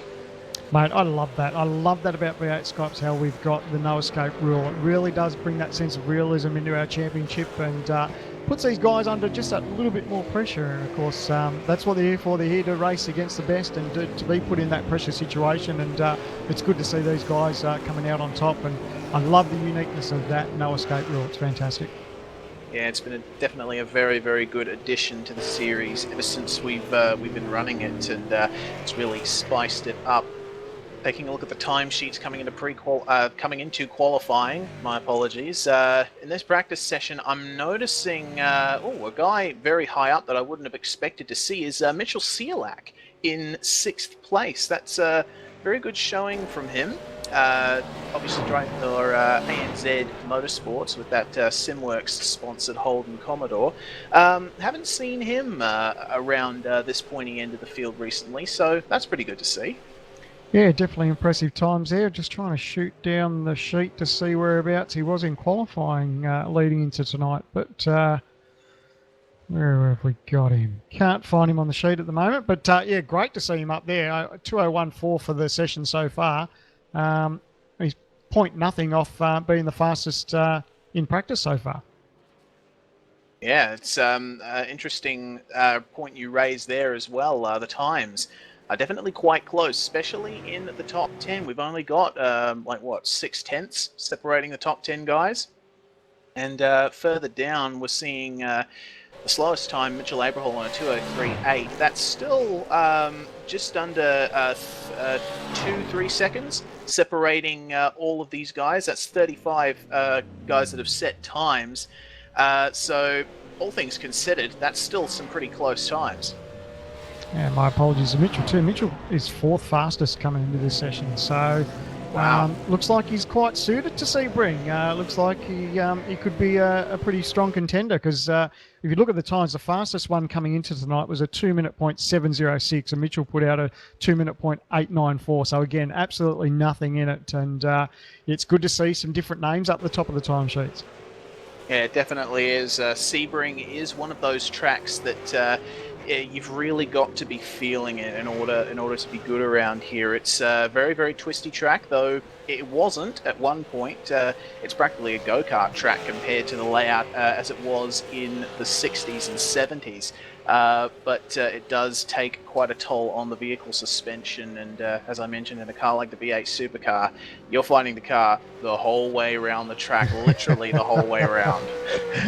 Love it. I think there's a night like tonight, I'm glad I'm up in the commentary box instead of on the racetrack, I think. Yeah, if Split 2 is anything to go by, with a couple of upsets and some really, really good racing, particularly in the opening part of the race, this top split is going to be absolutely brilliant. So we're coming up into the final minute of the practice session. Qualifying is starting imminently. I'm excited. The heart's starting to beat faster. Oh, mate, your heart beating. What about the guys that are sitting there in pit lane just thinking about whether they got their car right, whether they're going to be able to punch out a right lap for this 20-minute session? Of course, it's a different story now. All these cars are on track. They're racing against the clock. They know that this is their last chance to get a good number in for session 1. Yeah, most definitely. I do want to apologise once again to the people watching the broadcast. Unfortunately, our normal overlays are not working at the moment due to the recent iRacing patch, so we've had to default to the default broadcast overlays for this race, but we will still try to bring you as much information as we possibly can to make your viewing experience as good as can be. So that's practice over, Sandman. We've just ticked over into qualifying. And here we go. Look, guys are already going out. All of those guys going out at once. It's a practical freight train at the pit lane at Sebring. Looks like Jared Fitz are leading the charge. How good's that? No. They're all just doing the bolt. Yeah, it's Kane Kugamiya up at the front of that train. Choo-choo into turn 3. Now they're just going to try, they have to try and focus on finding a good gap. Although, it has to be said, the long straights here at Sebring will make certain that a draft will benefit your lap time, so they don't want to have too much space in between each other. That's right. We've seen in previous seasons before, we've seen people working together as teammates to utilise that draft and just to see what benefit they can get out of it. So this one is, like you said, it's a good drafting place, but these guys would love a little bit of clear air at the moment just to punch out of time, just to so they know they've got their foot in the door, something that will get them on the grid, and then they know that they can punch away at it and hopefully improve on that as the session goes on. Yeah, this is true, but of course we've got to keep in mind, Sam and Jake did mention in the Split 2 qualifying that guys will want to get out and set a lap time as soon as they possibly can, because the track is going to heat up throughout the session, and that's going to make you lose a bit of grip.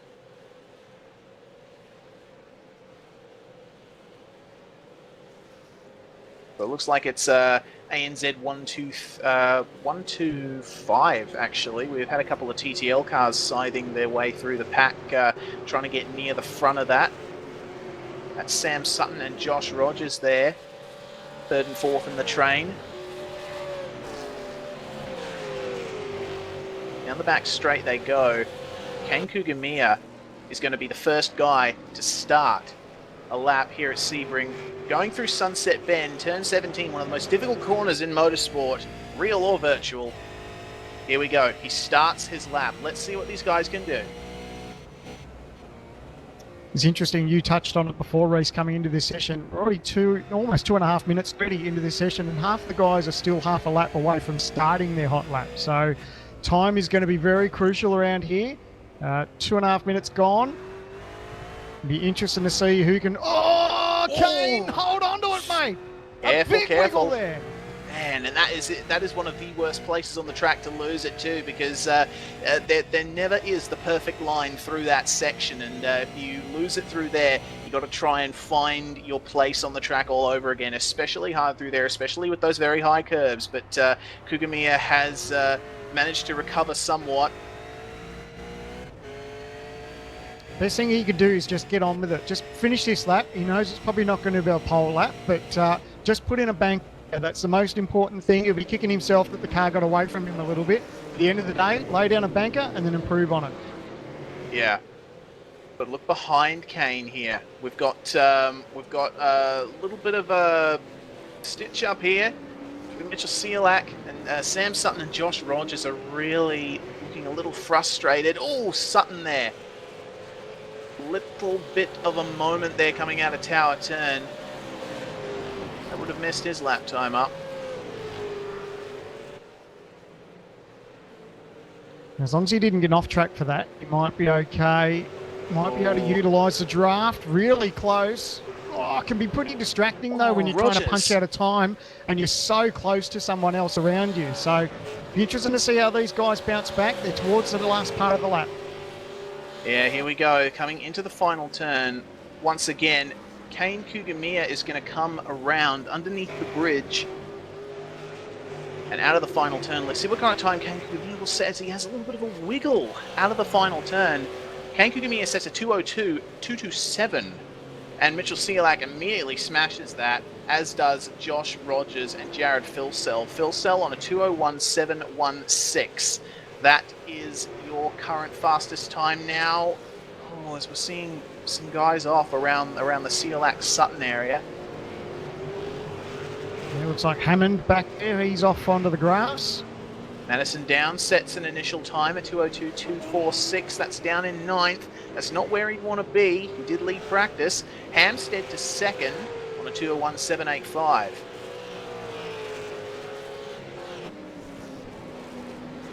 Oh, and Bo Cubis to P2 now on a 2:01.738. Very, very good result there for the SDC Motorsports driver. Beautiful, well done. Nothing in it between him and Philsell, but someone's had a moment in front of Bo too. That was Mitch Abril. Yeah, turn 1 at Sebring is one of my least favourite turns. Actually, it's incredibly good if you get it right, but it's actually getting it right that is the hard part. It's got a very wide entry, narrows up at exit, and it's bumpy all the way through. So it's very critical to your lap time that you get that right. Unfortunately, no two laps are the same through there. We've got more times filing in now. Seeing Anthony Kernich in P17 on a 2:02.828. Keith Brennan for Fusion Sim Racing, GTO Mega Racing on a 2:03.069 down in 21st position. That's already an improvement on the time he did in practice, which put him 24th. The interesting part now is at that point of time, do people head straight back to the pits or do they go out try another banker? Because we've got 6 minutes already gone in this session now. A couple of people, Josh Rogers, Mitchell Sealak, he's gone back into the pit lane. So a couple of these guys will go out, put on fresh rubber and head straight back out again. Yeah, it's going to be, you've got to act like clockwork, especially when the clock is so borderline in this session. Remember, these guys are only going to fit in about 3 hot laps at most. So it's imperative that you have to get it right as soon as you can. Just see Madison Downs gone to the top of the timesheets now, crossing the line at 2:01.592. So a couple of tenths up his sleeve over Jared Philsell. Yeah, very good lap there from Madison Down. I'm noticing Michael Healy up in 7th place.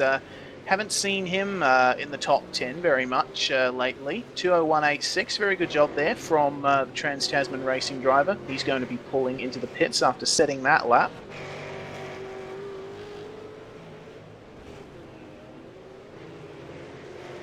I'm seeing, as we come up to 8 minutes to go, Bo Cubis is pulling back out again. He's going to try another assault on that top position. With only a couple of tenths in it.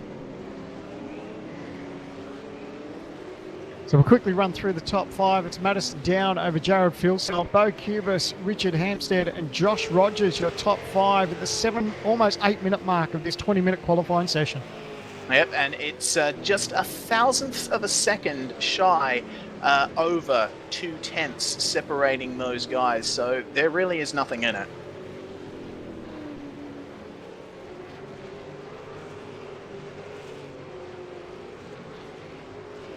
Just having guys coming out on their second attempt at an out lap. You know, I think they won't even get 3 hot laps in. Some guys will only be doing 2. Yeah, it's interesting to see how it all plays out. Everyone's obviously a little bit different, whether they just want to put out a banker, head back, fresh tyres. But Down, he's done 2 laps. So his first lap was a 2:02, and then he grabbed provisional pole with a 2:01.5. I'd imagine he'd head back to pit lane now and just have a look. He is doing that, so he'll bolt on tyres. So coming into pit lane, putting on fresh tyres, he'll only probably get another 2 more laps or maybe 3 laps at it, and that's his session done. Yes, indeed. We're coming up on the 9-minute mark, elapsed. Almost halfway through this qualifying session now.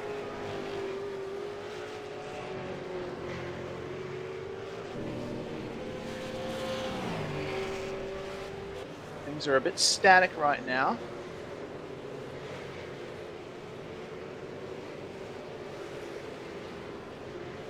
I think Jared Filsell might be on a flying lap at the moment. We'll try and stay with him now, see what he manages to do. Filsell currently P2. Such a difficult complex that, and that curve there at the exit, it sort of flicks up right at the end, so the car just bounces. You don't want to take too much of it. Now the really heavy braking zone for the hairpin, you can see where the hairpin used to go. Oh, Filsell locks up coming into the hairpin, and then you've got that swinging left and then right. And they're going through the chicane. Well, it's called the chicane, but it's not really a chicane anymore. It used to be much tighter. Rejoin the track about here. Oh, Filsell locks up again. He's really pushing hard through this section. Very, very twisty. High curbs. Could easily upset the car into Tower Turn. Then there's a short blast down to this complex, coming down towards Le Mans. This is my favorite section of the track, actually. Completely flat out, depending on the car that you're in. And then sharp braking into this third gear corner. Track's only marked out by the curbs and the lines. Really, really wide entry, going completely off the quote-unquote racetrack to get that exit onto the straight. Got a long blast down here into a very, very borderline braking zone. The car is wanting to fight you every step of the way here, and you've got to manage your turning, your braking, everything while avoiding those walls. Go nice and tight out of the final turn. Go a little bit wide, but that is a lap of Sebring. Let's see what Filsell does. It's a 2:01.396. That is P1. Fantastic. I was waiting for you to say, when you were talking about his lap, how smooth and how good it looked. Yeah, that was a beautiful lap. Definitely done a great job. And Josh Rogers goes straight into second with a 2:01.397. So a 3.96 for a pole and a 3.97 for second. How close is that? Oh, 1,000th of a second around a 5.95 kilometre track. It takes 2 minutes to navigate. That is absolutely insane. Oh, we're looking at Madison Down now as well, who should be on a flying lap. He's just come out of turn 1 through the very tight complex. There is no perfect line through here, but Madison decides to take the wide entry. Get on the throttle nice and early. Stay off that curb. That's a good move. Through the big bend and down to the hairpin. Madison Down is one of the professional operators in this series. He's won the official iRacing V8 Supercar Championship 9 times, so he's one of the most successful drivers in Australian sim racing. It'll be interesting to see what he can do in this session, in the Ultimate Karting Sydney Holden Commodore. We've got a car off up there. It looks like a Performance Motorsports car. Oh no, that's SDC.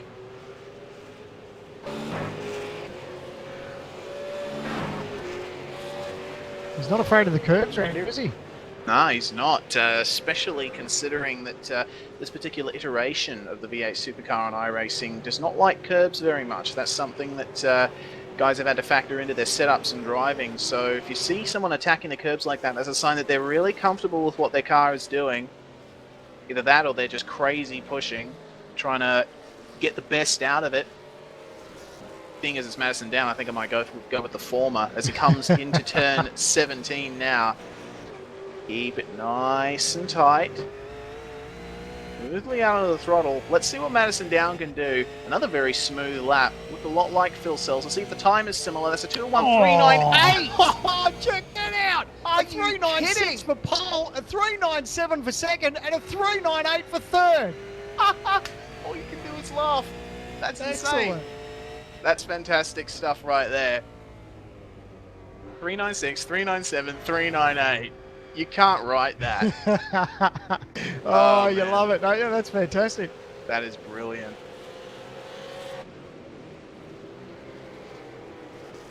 Well, let's see what some of the other guys can do. We've been focusing on the top three quite a bit throughout this session. But let's see if there's any other guys on flyers at the moment. Sam Sutton is on an in lap at the moment. He's just gone P4 with a 2:01.586. Good result for him. Mitchell Ciolak continuing to be up there in terms of times. He's currently sitting in 5th. Bo Cubis was P2 at the start of the session, but has fallen to 6th place. Could not improve on his time as much as he probably would have liked to.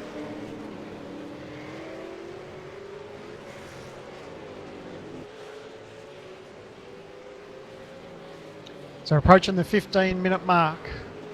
We have got almost 5 minutes to go. We're hearing Ethan Grigalt might be on an absolute flyer. Now let's keep an eye on Ethan. He's coming through the back half of the circuit. He's got another SDC guy in front of him. This will be very useful for Ethan. Get a bit of a draft here on the back straight. All he's got to do is just nail this throttle application. Beautiful stuff there. Look at him, right in the draft. Yeah, smart. As long as he doesn't get balked in this last section.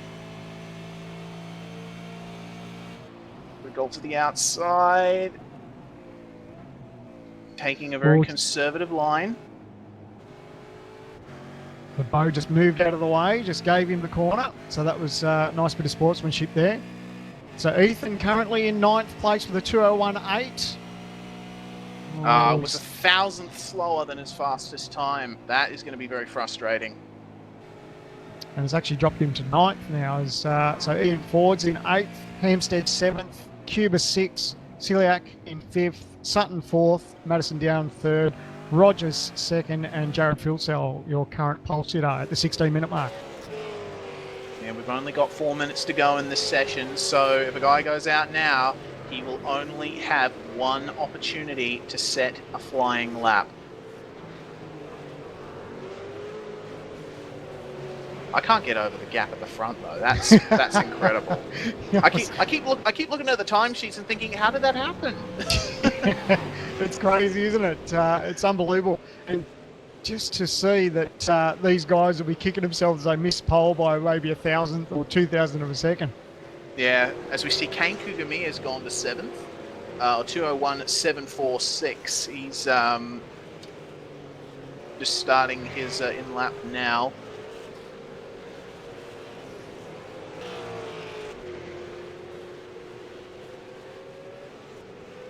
Still incredibly close times we're seeing.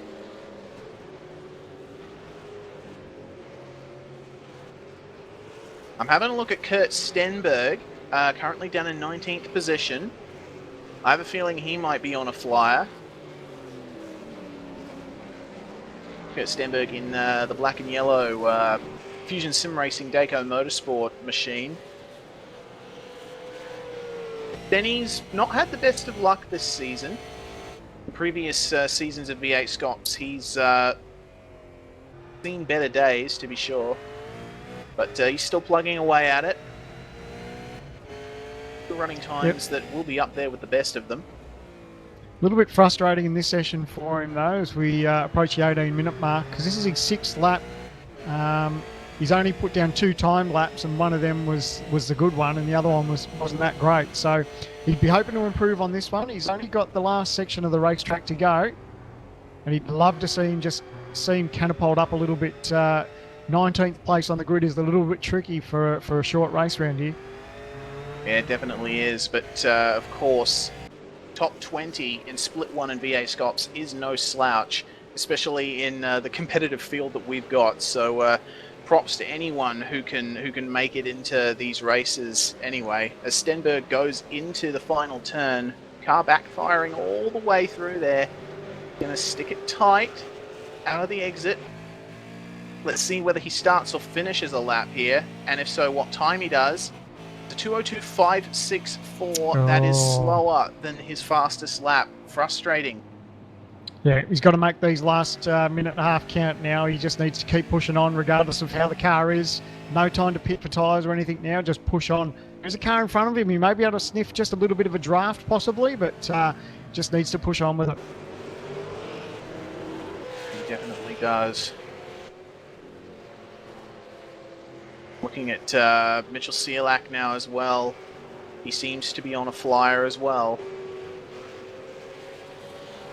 Currently sitting 5th on a 2:01.63.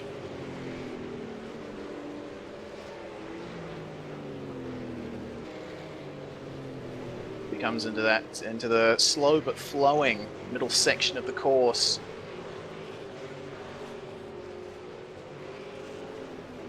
Props to Cielak though. He's had a very successful weekend so far. Can't wait to see how this turns out for him in the races. Yeah, and regardless of how this lap turns out, it looks like he's on par to have a top 5 start for this race. So, car looks really good and looks quite settled over the bumps. Well, just as I say that, just kicks out a little bit, but very aggressive on the apex there. Fantastic stuff. You'll get a nice long run out of this straightaway. Unfortunately, the car in front just a little bit too far to just get a little sniff of that draft. And that's the end of the session. Checkered flag, the end of this session, so I'm keeping an eye on Cielak. Let's see what he can... Wait, hold on a minute. Oh, We've just missed something, Sandman. It's huge too, isn't Josh Rogers to P1 on a 2:01.18. Madison down to P2 on a 2:01.267. We do apologise for missing that, guys. Wow. Don't know how we managed to pass that by, but goodness me, Josh Rogers on pole at the end of this session. There's still a couple of cars to finish their laps too, so... But Cielak falls to 6th place, unfortunately, but that's still an incredibly good showing. Goodness me, Rogers, where did he manage to pull that one from? Mate, he's still on it too. He hasn't stopped yet. So that last lap was his fastest lap, and he's still going on with it for this second lap. So he's got the Falcon hooked up. And like you said, a 2:01.181, an impressive time over the field. Second place, Madison down, a 2:01.267, and Jared Filsell, a 2:01.396. Seeing some shifting around in the back half of the field as well. And we'll see if Rogers goes into the pits. Yes, he will. So Josh Rogers goes in proud as the pole man for the Sunshine Super Sprint at Sebring International Raceway. Stenberg's fallen to 21st as there have been some positions shifting around him. Mitch McLeod running Anzac tribute livery. Of course, it is Anzac Day tomorrow. On his Torque Motorsport Holden Commodore down in 19th. So Stenberg falls down just outside the top 20.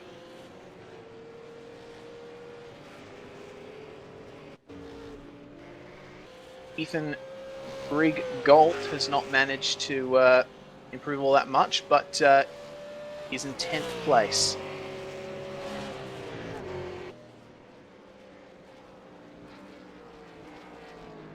So there you go, impressive stuff, mate. 201.181 from Josh Rogers, I should say, over Madison Down, 201.267, and third, Jared Filsell, 201.396.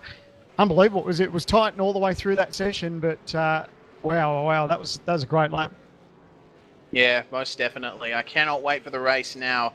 Rogers has been knocking on the door of a race win for the longest time since the start of this season. He was almost there at Montreal, almost there at Watkins Glen, fast again at Sonoma. So we'll see if he can convert this evident pace into a race win as we go racing at Sebring. But I do believe we should run through the qualifying results now, as everyone seems to have finished up. Josh Rogers, car 92. He's your pole man on a 201.181.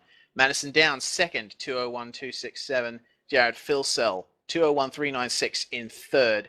Fourth place, Bo Cubis. Fifth, Sam Sutton. Sixth, Mitchell Sealack. Kane Kugamiya, respectable seventh place. Richard Hamstead in eighth. Ian Ford, ninth, knocking on the back door of the top 10, as he has been for a very long time.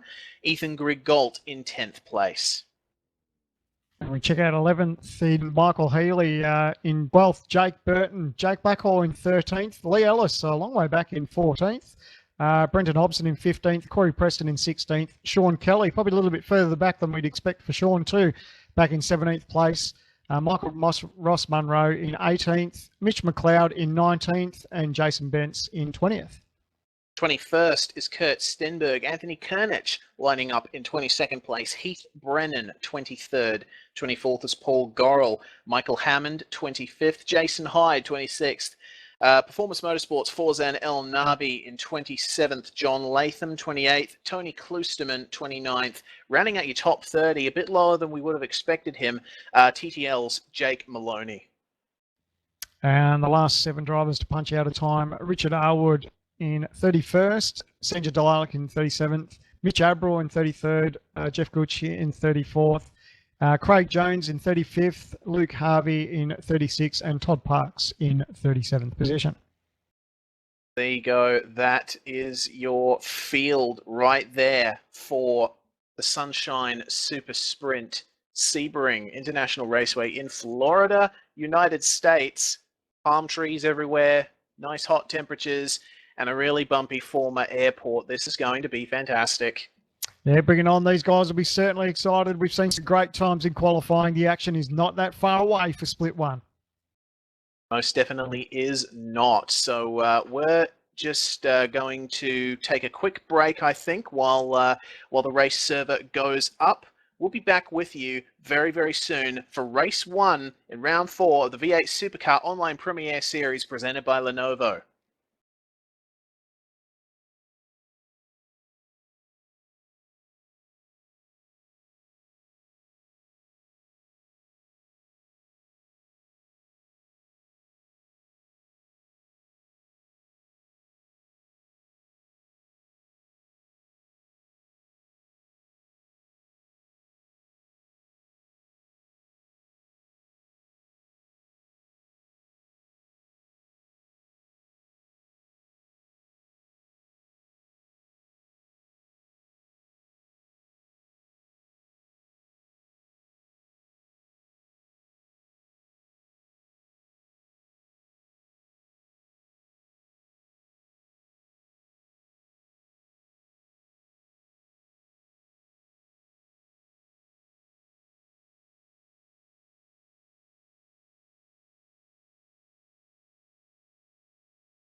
A few years ago, members of the iRacing V8 Supercar community came together to articulate an idea. Then, on August 10, 2014, the V8 Supercars Online Premier Series had its first race day at Circuit of the Americas, and Madison Down claimed the victory. Madison Down, the winner. Phil Sells second. Hampstead third, your podium. And Sean Kelly not far off it in fourth. For what a result, what a race. This first test season, however, would go to TTL's Richard Hampstead. 2015 was a defining year in V8SCOPS, the first year-long championship in iRacing V8 Supercar history. The season was filled with many highs and lows. Few drivers were triumphant. Most faced heartbreak. Young gun Jared Filsell was crowned our champion. But in 2016, it's a new championship and a new opportunity for our passionate sim racers.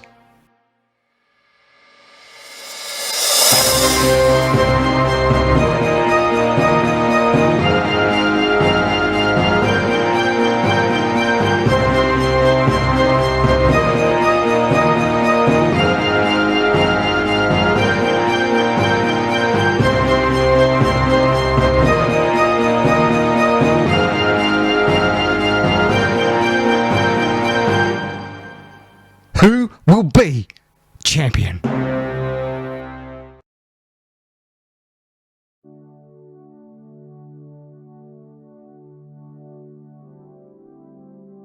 In the center of the US state of Florida, just outside the town of Sebring, a piece of motor racing history sits proud.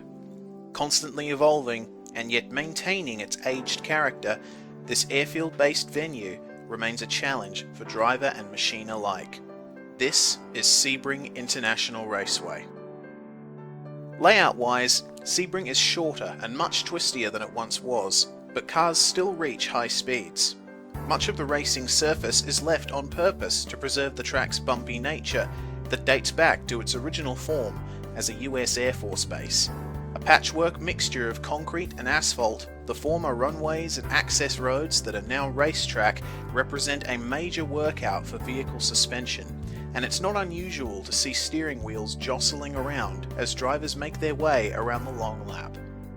Sebring began life as US Army Airfield Hendricks, where during World War II, pilots were trained in flying the B-17 Flying Fortress. After the end of the war, Hendricks fell out of use and was turned over to the town. Racing drivers Sam Collier and Bob Gagan were the first to see the potential for racing at this location, as they flew overhead in 1949 and approached the airfield to raise the possibility of holding a race on the runways. Unfortunately, Collier was killed at Watkins Glen in 1950, and the idea almost fell through. Alec Ullman, an aeronautical engineer and fellow racer, was the one to bring Collier and Gagan's dream to reality. He initially looked at the airfield as a site for restoring military aircraft for civilian use, but his plans quickly changed when he saw potential for a Le Mans-style circuit and race. By the end of the year, Ullman had everything in order, and Sebring's first race, the Sam Collier Memorial 6 Hour, was held on New Year's Eve 1950. This is the layout that was used. Very different from the Sebring we know, to say the least. By 1952, the first 12 hours of Sebring was run, on a new course that would become the classic Sebring layout. The race and the track's stature would grow to an international level in years to come. In 1959, the track gained the honour of being the first in the US to host the United States Grand Prix. Jack Brabham won his first title here, literally pushing his car across the finish line to do so. The track's next layout change was a result of many fatalities during the 1966 event. A driver and 4 spectators, including a 9-year-old boy, were killed and others injured in 2 separate incidents during the 12-hour. After almost losing the race to fellow Florida track Palm Beach, the back straight at Sebring was rerouted to bypass the old airfield buildings. Despite safety upgrades, Sebring was still a primitive circuit. There are many stories from the early years of drivers getting disoriented and having to retire simply because they got lost on the runways and access roads and couldn't find their way back to the track. The airport Sebring originates from has remained operational all this time, and starting in the 1980s, an effort was made to separate the track from the airport to accommodate growing air traffic. Eventually, the track was removed from the main runways entirely in 1987, becoming a permanent circuit and starting to resemble the track as it is today for the first time. Finally, during the 1990s, new sections were progressively added, making the track twistier. The last major modification to Sebring was moving the hairpin back and turning it into something of a chicane. With that, the track is now as we recognise it today. Sebring is one of the oldest continuously operating racetracks in the United States and is a very popular venue. The 12-hour endurance race is a fixture on the World Motorsports calendar. IndyCar has run test days at Sebring, and the Skip Barber Racing School also operates here. For us, Sebring is a long-lost foe making a comeback.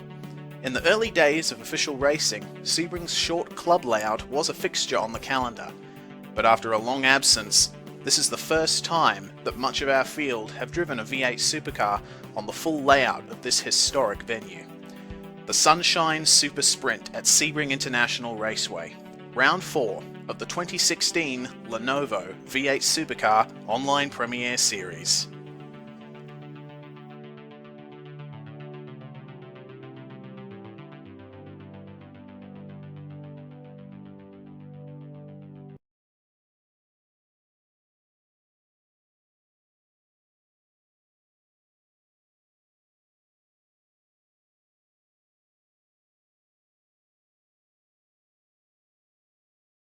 And there you have it, guys. Sebring International Raceway. Here we go. We are about to go live, Sandman, for race 1. We've got just under halfway to go in the warm-up session, and the guys are out there cutting laps.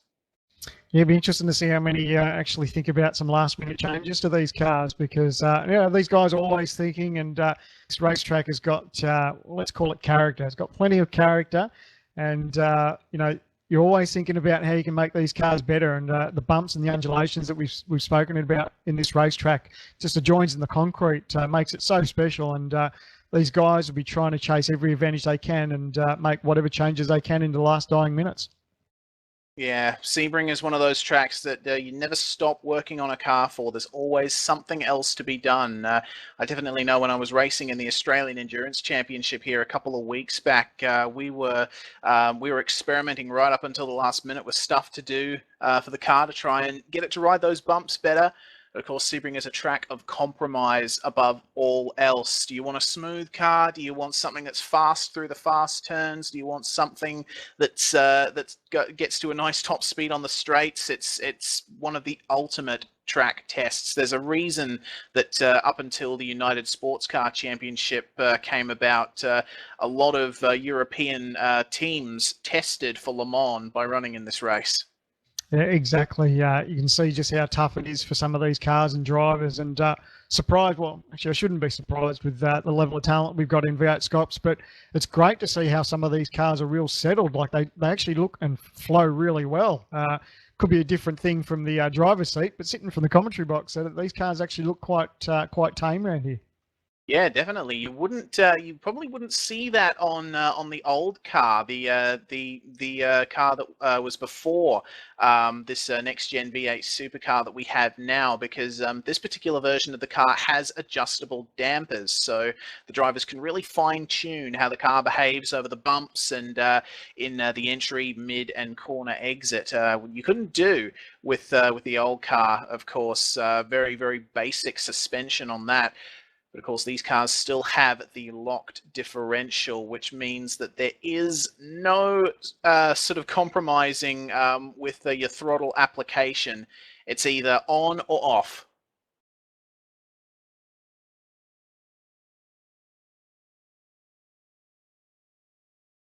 So we've only got under a minute to go before this practice session finishes.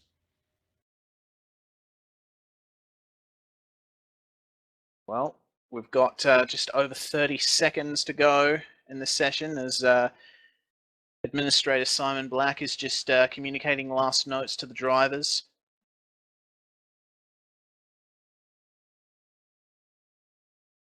Race is going to be 17 laps long once again.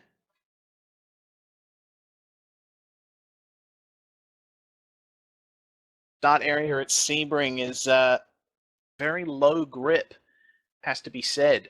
50-year-old concrete, former runway. Almost no. This track is fantastic.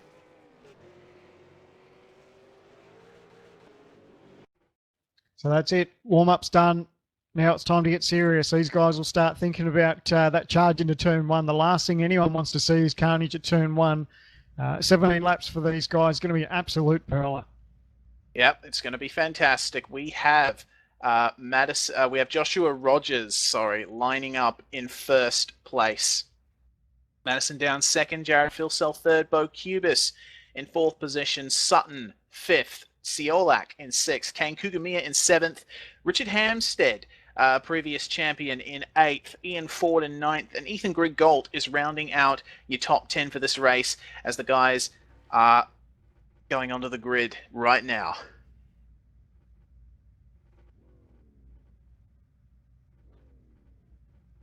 It's these nervous few seconds for these drivers. They all line up. They're all thinking about the start. They're getting ready to pull first gear. And the revs are rising, Sandman. We're about to go racing at Sebring. 17 laps is go. We're underway. It's a Holden versus Ford battle up front for the start. Madison down very even though. Josh Rogers, a great start there. Third place, Jared Filsell looking for a move up the inside of down. Over down. Filsell, Sutton, Cubis, Hamstead. Looks like it's fairly tidy back there. Yeah, looking very good. It's been very clean so far. Very good to see.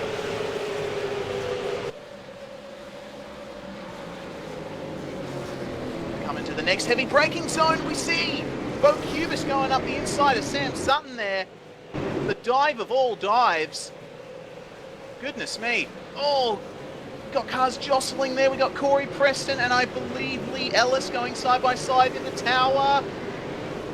Oh, just shows him the dirt on the exit. Corey Preston bags it up a little bit sideways. Ellis will move on with the position, but just showed him the grass. Very good driving for both of them, though. I'm seeing, I think that's Michael Healy back there. Yeah, oh, a little bit of a wiggle there. Oh, it's off! Preston is off onto the grass. He is out. Preston turned right in on Healy there. Just trying to see what damage they may have got out of that. Yeah, I don't know if we can get a replay of that. That was very, very interesting incident. All right, we've got a replay coming up. Replay, because yeah, that was tricky. It was like Healy was thinking about making a move, and just watch the video to see what happened. I see Preston got sideways up on that curb, and it kicked hard into him, and just made heavy contact there with Healy. Yeah, that's unfortunate there for Preston. Car just had a bit of a fishtail moment there, it seems. I don't know. Still, that means that Corey Preston is very much not in contention for this race. Tell you what's busy back here. Ethan Griggolt trying to make a move. Hamstead up the inside. He's making a move up the inside of Cubis. Oh, they're side by side through there. Cubis gets the power down. Oh, nearly nose to tail contact there with Hamstead. Great run from there. Ethan Griggolt trapped right up behind them too. So really close for these couple of spots. Griggolt going for the move up the inside there. Oh, Hamstead gives him just enough room. They're going to go side by side here. Gold is just sliding around a little bit. Hamstead too. Gold gets ahead. Hamstead not over yet. Go again into tower. Oh, the under and over now. Oh, look at Hamstead. Look at this. Oh, Hamstead gets a nudge there from Kugamiya. He's trying to push him to get the job done. Oh, and meanwhile, Cubis is just driving away. So they might settle a little bit here. Hamstead, Ethan Griggolt tries to get the over and under. He'll just have to tuck in for the draft there. Kugamiya, he's just lost a little bit of ground on these two. But Galt still in the draft of Hampstead. Will he think about a move up the inside? He's definitely got a little bit of pace on the Falcon. He's coming to make a look. He looks up the inside there. Oh, just closes the door, Hampstead. Oh dear, I've just noticed Madison Down is back down to third. I get the feeling he might have gotten a slowdown because Phil Sell got by quite easily on that straight. I think Down with the slowdown, unfortunately. That put him back to third. He's currently fighting with Sutton and Cubis.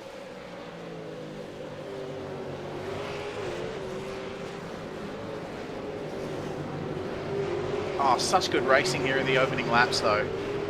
Yeah, that really takes the pressure off Rogers and Phil Sell up front. They can just worry about themselves. They've got quite a little margin now back to Madison Down because of that cut track penalty. Sam Sutton in fourth, Bo Cubis fifth, Hampstead in sixth, Ethan Grigg Colt in seventh, and Cade Cuber in eighth. Oh, Sutton with a little bit of a look at Down up the inside into the hairpin. Sutton's looking very racy. But up the front, it's Josh Rogers and Jared Philsell. Basically checked out, those two. Well, these guys know they've got plenty of time up there, so it's only lap 3 of 17, so they can just start to get themselves into a bit of a rhythm. Know they've got some breathing space, so their teammates will be on the radio just to let them know that, hey, there's no pressure, there's plenty of gap between these two back to third, so no pressure at all. They can just run their own race, get into a rhythm, and then worry about the tussle a little bit later on. Yeah, they'll be wanting to just have a nice controlled race from now on.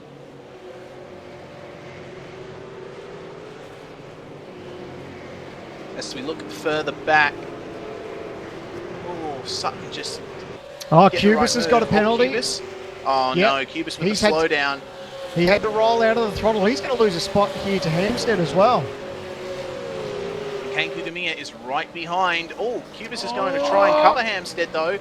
Oh, going side by side through here isn't always a good idea. There's a big bump right there. Cubis just under the bridge.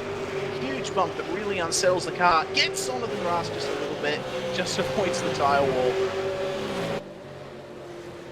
Oh, boy. Now he's facing a charge from Kane Kugamiya. Kugamiya just keeps it a little bit tighter in turn one. Yeah, he would have loved to have seen those guys battle out. Oh, nose to tail almost.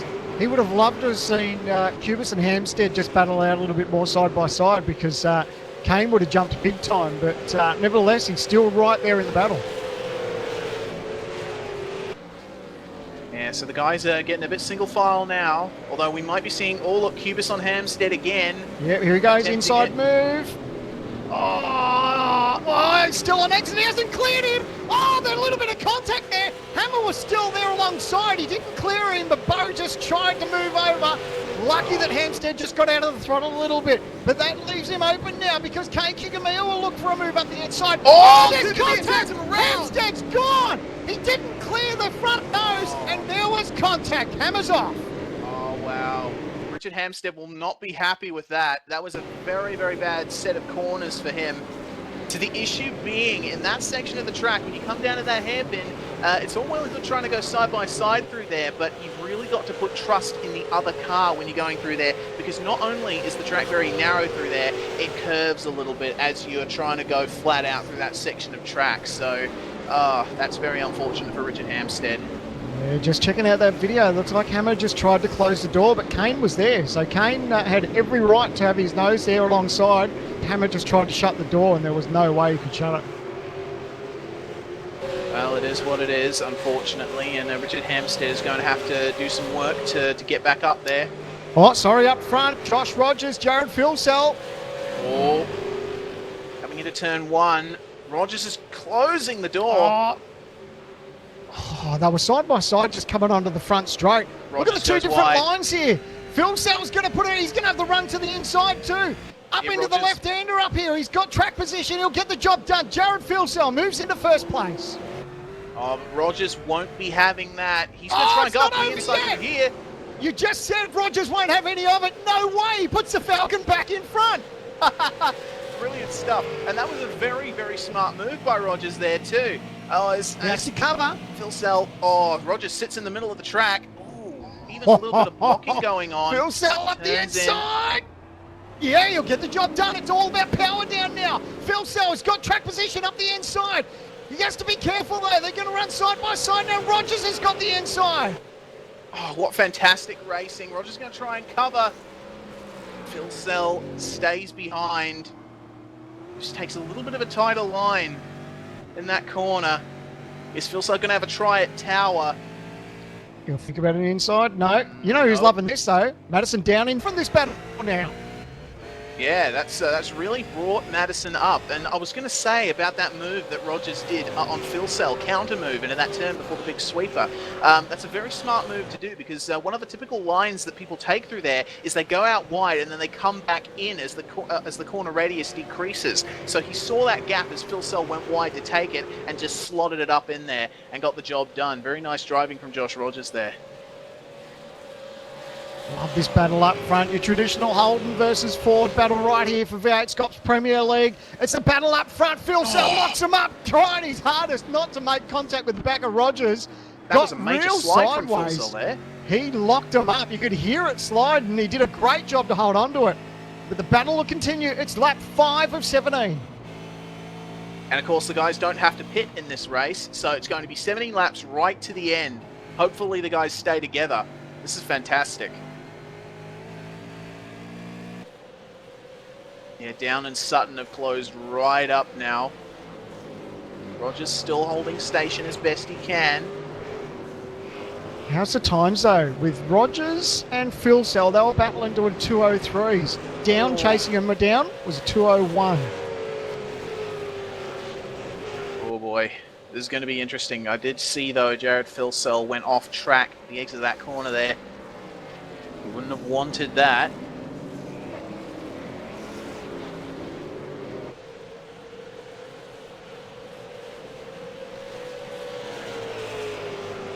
Take it. Greek Gold, meanwhile, has made up quite a few spots. He's up into 5th now, taking advantage of all that carnage in the opening laps.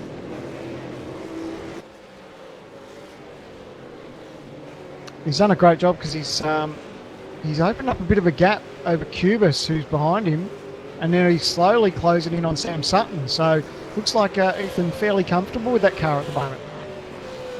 Yeah, yes indeed. I want to draw your attention though to round about the midfield. Richard Hampstead, P17, trying to make his way through the midfield in the midst of a bunch of people battling.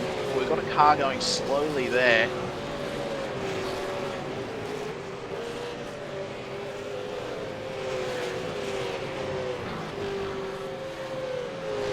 They all come out onto the Ullman Straight, as it's called. Hampstead pulls out. Oh no, did Hampstead get a slowdown there? Yeah, it sounds like he's just feathering the throttle a little bit, and he'll give up that position to Mitch McLeod. Oh, contact again! Oh, Mitch holds onto it! It's not over yet, he's got to pull it off, contact! McLeod into the wall! That's heavy damage to the left front of that Commodore.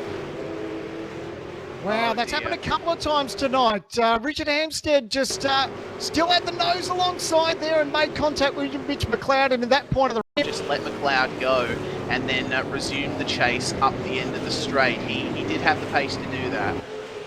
Yeah, that'll be one for the stewards. They'll no doubt have a look at it. Mitch will certainly bring it to their attention. But yeah, just unfortunate. Hammer was trying to, well, he was trying to serve his penalty and not lose too much time at the same time. And yeah, unfortunately, just made contact there with Mitch McLeod. But nevertheless, it's certainly a night that he'll want to forget quite quickly. Yeah, you're not wrong there, Sandman. Meanwhile, up at the front, we've still got very close racing going on here. Down is closed right up to Phil Sell and Rogers.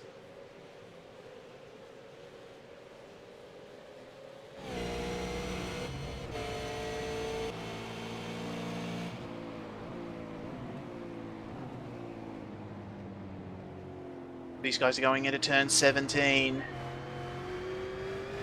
Phil Sell once again right on the back of Rogers. Rogers getting a little bit squirrely at the exit of the last turn.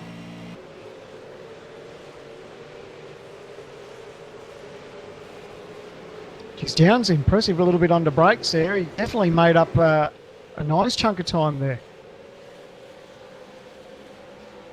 Yeah, and I want to draw your attention. I've just noticed in the broadcast chat, Kurt Stenberg has made up quite a few positions. Started 21st and is now in 15th position. So doing a fine job there, Stenny.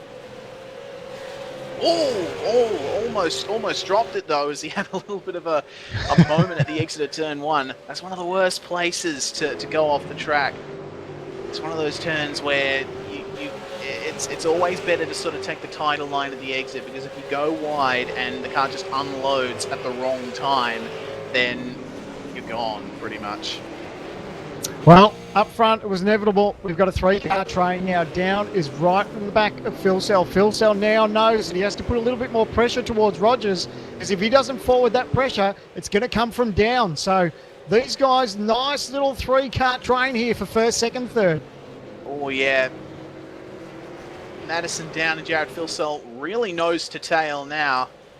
Josh Rogers is eking out a little bit of a gap now.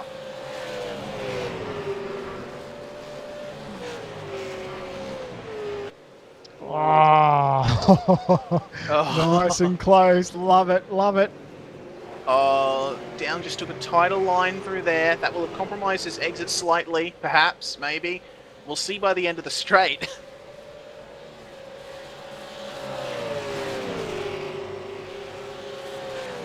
Here we go. Madison has not managed to gain on Jared Philsell.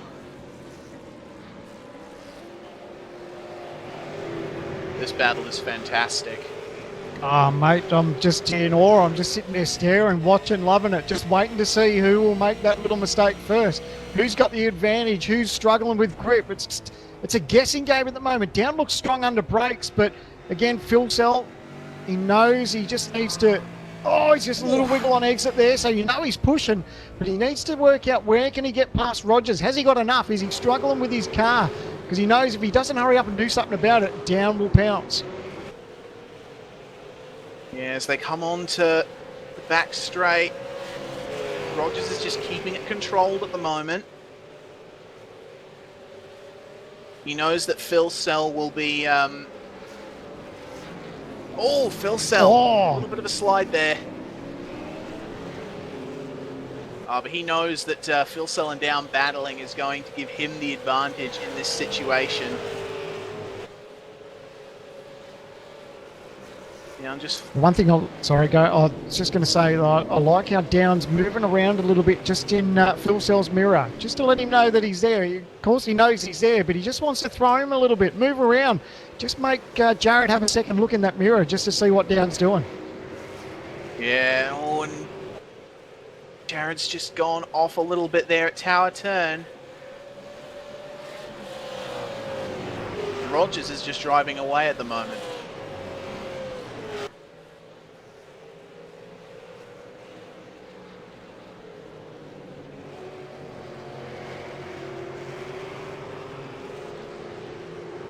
I'm going to take a look back in the field. We've got a few more guys battling in the lower half of the top 10. Kugamiya, Ellis, Burton, and Blackhall. Blackhall, of course, a bit of a way behind them, but Kugamiya, Ellis, and Burton are in a similar position to Rogers, Philsell, and Down at the front. Very interesting battle going on there. Not a bad job there from Ellis too. Ellis is currently in 8th place, started back in 14th, so he's got a couple of positions up under his belt.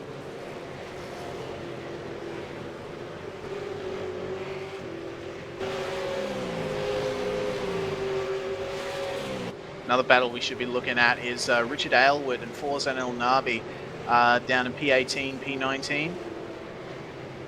These guys are pretty close as well.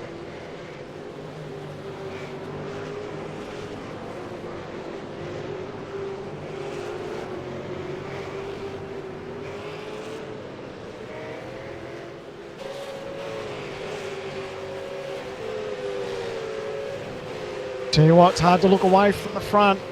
Yeah. Jared Filsell now all over the back of Rogers. Looks like he had just a tiny bit of a run on him. Actually thought he was going to make a move, but you can see he them might make a move both. here. No, Filsell thinks better of it.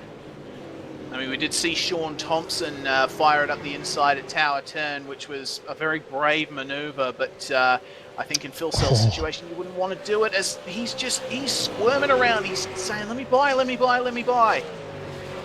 Looks like he, down to the back of Filsell too, but looks like he had the pace there, but it's just a tricky part of the racetrack there to try and make a move. You've really got to be committed. And you can see these guys just feathering the throttle, just making sure they don't make contact with each other. Great racing up front for the podium. Yeah, Filsell just taking a little bit of a tighter line into the last turn. I love these 3 different lines there. Look at that. That's great. Yeah. That's very interesting to watch, actually. They come across the line. They are not even separated by half a second, these guys. This is the top 3 in this race. Filsell just takes a wider entry into turn 1. Down Down's got a bit of pace. Exit. Always threatening to make a move, but never quite doing it. Filsell just went a little wide. bit of contact. Just that, you know what that is? That's Braille for hurry up, let's go. I've got a quicker car at the moment. I want to get the job done. So And Madison look at- down. He needs to gap cover. that's given Rogers. Seems every time Filsell and Down close up, something happens and Rogers manages to pull away a little bit more. Mate, and those couple of car links, if you can get 1 or 2 car links in a battle this close, that's godsend. That's gift wrapped for you. That's exactly what you need. Have a look at Down. He'll think about a move up the inside. No, he's not quite close enough. Both on the limit of the brakes. Filsell just goes in a little bit hot, a little bit sideways on exit. Down's just on the wrong part of the racetrack, just pushed it out a little bit wide there. Bill, he's just having little looks to saying, yes, Jared, I'm here. And if you get a good exit out of Tower Turn, it's so frustrating because you've got that section of the track where you can't make a pass. That's right, and that's exactly what Filsell had with Rogers a couple of laps ago. It's the same deal. He just couldn't do anything with it. It's almost single file. You may as well just have Armco wrapped up each side of the race car through that part of the racetrack. You just can't do much with it. But look at this battle that we've been talking about. Rogers is loving it. He's got himself a couple of more car lengths now. Yeah, Josh Rogers very much controlling this race at the moment, it seems. Filsell and Down battle behind him. The last 2 positions on the podium.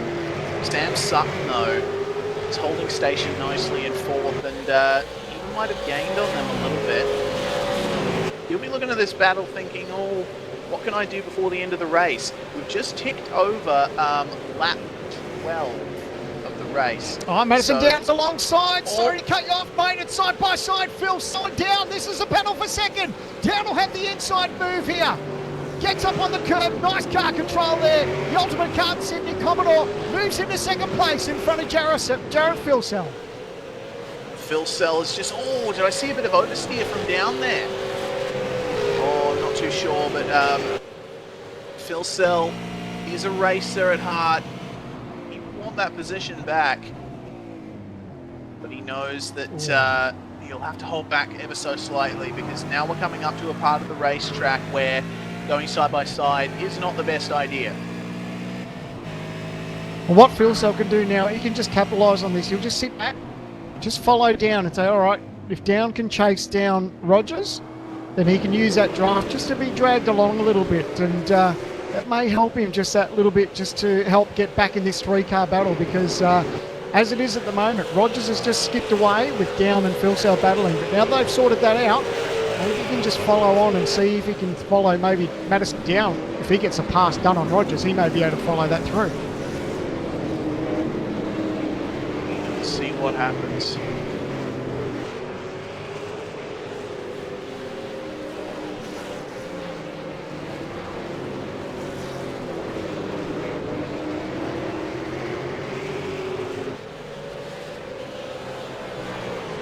Just hearing reports of Kirk Stenberg had a big moment back there. And managed to get back on the racetrack. Didn't hit the wall, but unfortunately gave up a couple of spots as he rejoined the racetrack.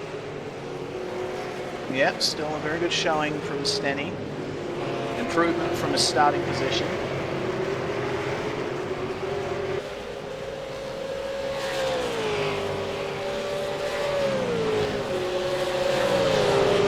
Now, So that gap up front, between Rogers and Down, 1.4 seconds. yeah, and look at the gap that Down has pulled on Phil Sell now. Phil Sell is falling into the clutches of Sutton slightly. Yeah, last lap round, although they did underpass, it was a 2:02.5 for Down compared to a 2:03.5 for Phil Sell, and Rogers had a 2:02.5. So pretty close between Down and Rogers.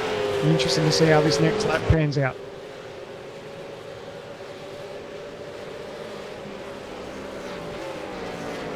Well, I think as we get into the dying stage of the race, there's only about 5 laps to go in this race, so about 10 minutes. We'll have to see what Madison Down can do in that time, because he's definitely shown pace. Of course, Josh Rogers is still very hungry for that first win in V8 SCOPS. Been threatening to do it since the start of the season.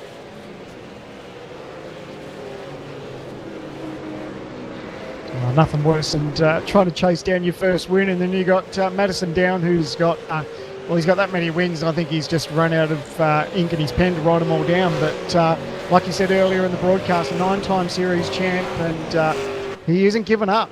Down is just slowly starting to chip away at that lead that Rogers managed to eke out a little bit. It's going to continue a good old Holden versus Ford battle. We love it. Yeah, that's what we come here to see.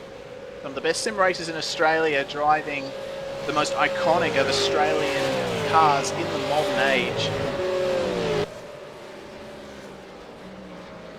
I have to take a look at lap times as they come across the start-finish line on this occasion, see if Madison is indeed gaining on Rogers. Rogers' lap. Ooh. 2:02.354 from Rogers. And Madison Down at 2:02.019. So Down gained ever so slightly on that one. At 0.3 a lap over about the next 4 laps, he should be right up there with him if Down keeps up this pace. Yeah, great battle unfolding. Unfortunately, Phil Sell just looks like he hasn't got the chocolates to keep up. Unfortunately, he's just falling back just ever so much from this battle, and it's going to be a 2-car battle towards the end. Looking down in the field, Jake Maloney for TTL, up to 19th now after starting 30th. He's in a little bit of a fight with Mitchell Abrahall, who has also made magnificent gains, a bit more than Maloney in fact, from 33rd to 20th. Good job from him. Pretty impressive, nice work. Oh, just as we talk him up! Oh, commentator's curse, he holds on to it though. A big moment under brakes there, wow. Sorry, Mitch. Oh, wow. You can send Very that good to job from the Reese whole Gardner, care of V8sonline. Yes, but yeah, Mitch Abrahall still doing a very nice job. And great car control skills to be able to hold that. We've seen a bunch of guys making up some great positions, as Stenberg we're hearing. Oh no, Stenberg spun. More positions lost for Stenny. Oh, re-enters the racetrack and Hampstead. Oh. Wow. That much worse than it was. Yeah, geez, he had his work cut out for him. That started quite a few turns ago before he went off on the grass. He actually made contact with another car back there. It went off onto the grass, rejoined, and ended up being looked like a pinball in a pinball machine. Yeah, it looks like Stenberg might have suspension damage, as we're seeing a 6-boost car out there. Oh, Stenberg onto the track right in front of, I think that is Kloosterman. No, it's Todd Parks. Oh, no, it isn't Parks. Terribly sorry, guys. That's going to be a very, very bad turn of events for Kurt Stenberg, as we're just seeing a replay of the incident that caused him to spin. Oh, man. Very unfortunate for all of the drivers involved in that. Stenberg is pulling into the pits now. What a shame.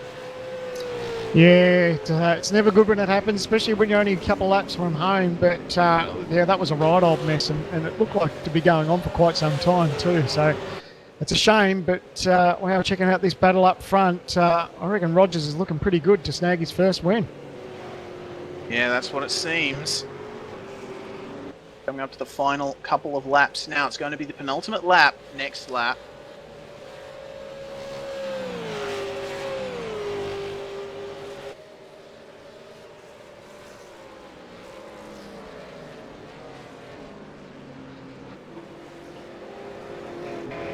Come out of the final turn. Second last lap will start imminently. Yeah, it doesn't look like Down's going to catch Rogers in this last stage of the race. Their times are almost identical as they went across the line for that last lap. So I think time is just running out for Down. But look, Rogers' car has been strong all night. What can we say? He started off pole. He had that great battle with Phil Sell. And as I say that, I think Sam Sutton has got in front of Phil Sell now. So Phil Sell's back to fourth. Yes, indeed. And Phil Sell has got Ethan Grid Gold on his tail, but we'll see if Phil Sell can try and get this position back from Sam Sutton. They're going to go side by side into the hairpin. Smart by Sutton. He just covers the inside line there. That's a great move. Sutton has the preferred line, but Phil Sell has been able to get the traction down a little bit better on the outside. See if he goes for the move again up here. Oh, yeah, he will. He will. Yep. He's going to throw it up the inside. Can he stop it, though? Oh, yes, he can. Great job, Phil Sell. Not over yet, though. Ethan Grigold's going to be watching this. He's going to see the battle between him and Sam Sutton and think, can he get a piece of it? He looks up the inside. Oh, not quite. Oh, he's going to give it a red-hot go, though. I could see Phil Sell's car just squirming in the braking zone there as he was attempting to get that car stopped. Fantastic stuff from these guys. Definitely had a crack at being the last of the late breakers, but just couldn't quite get the power down. It was a great battle between himself and Sam Sutton, but it's the last step on the podium too, and they know they're coming up to the final lap. Yeah, meanwhile, for the first couple of steps on the podium, we're about to see Josh Rogers and Madison Downs start the final lap of the race. But I want to keep an eye on this battle for third. This is fantastic. Yeah, well, Ethan Griggold, he's worked his way into it too, so don't discount Ethan. He's thinking about grabbing that last step on the podium. And we'll see what happens in that respect. Meanwhile, Bo Cubis, Jake Burton and Lee Ellis are starting to form a bit of a pack with Kane Kugamiya. It's all closing up here in the top 10 at the end of the race.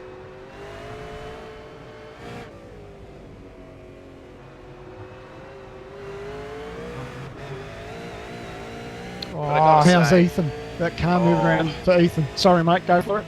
Yeah. I don't want to take away from this battle for third, but I got to say, what a drive from Josh Rogers it has been. He's managed to hold the lead for this long. And touch wood, no commentator's curse here. Let's see if he can hold on to it. And look, don't forget, he's taken it to some of the best guys in sim racing at the moment for our V8 series, because he was up there having a great battle with Jared Philsell. So those boys were swapping the positions for first and second. He didn't lay down. He had a great crack at him, and he managed to open up that gap when Down jumped on in the scene, because those boys started battling out, and Rogers just thought, well, I'll take this opportunity, run with it a little bit, and managed to open up a gap, and that's exactly all he needed to do. And the car's been great from the drop of the green flag. Yeah, it definitely has been. Josh Rogers, as I've been saying all season, he's been knocking on the door. He is the one who knocks. And as they've only got one turn to go, Josh Rogers and Madison Down going down the back straight. Battle for third may still not be over though. Looks like they've all gone in there, but Josh Rogers, Sandman, take it away. Comes out of the final turn. It's going to be his maiden win in V8 stops. It's Josh Rogers takes the checkered flag in the Hyperstimulator Falcon. Well done, Josh. Very well deserved from him. Fantastic drive. Madison Down comes home in second. Sam Sutton is going to get third place from Jared Filsell, from Ethan Griggold. That's your top five. Kane Kugamia crosses the line to finish in sixth. Seventh is going to be Bo Cubis, Jake Burton, and Lee Ellis behind him. Ian Ford is going to round out your top 10 with Sean Kelly very close behind. Sensational stuff. Well done, Josh Rogers. He had the best of the best happen on his door, and he held him off. That car was great from the drop of the green flag, like we said, and he'll be absolutely stoked. A great job. Falcon getting one up over the Commodore. Yep, as we see guys coming across the start-finish line now. Richard Hampstead all the way down in 22nd position. He's been in the wars. That is the understatement of the century. Definitely not the kind of race that people would expect to see from a driver like Hampstead, and I'll bet he's kicking himself as well. Mate, that's all right. It happens to the best of us. We all have our good days and bad days, but this is one race you'll be very quickly ready to forget because, yeah, things just went a little bit of pear-shaped throughout that event, but nevertheless, he gets to regroup, regather, and he's still got another one to come in a few moments' time. Oh, something happened to Mitchell Sealack, Sandman. I'm really sorry if we've missed that. He's all the way down in 29th now. That's a real shame. And Matt Stratford is going to be the final car to finish on the lead lap. Oh, yeah. Final car to see the whole of the race. But, oh boy, Sandman, oh, what a race. We've got a longer one to go with a compulsory pit stop. Oh, that's what we like to throw a bit of pit stop action in there. These guys can think about it, think about pit strategy, and that'll mix things up a little bit. But there was no doubting Josh Rogers today. Great win, and yeah, what can you say? He'll be pumped about the next one. Yeah, he definitely will be as Matt Stratford decides to cross the finish line backwards. But that is your race result. Winner for race one, Josh Rogers. Second place, Madison Down. Sam Sutton in third, Jared Filsell fourth. Fifth place is Ethan Griggold. Kane Kugamia finished in sixth. Bo Cubis in seventh. Jake Burton eighth.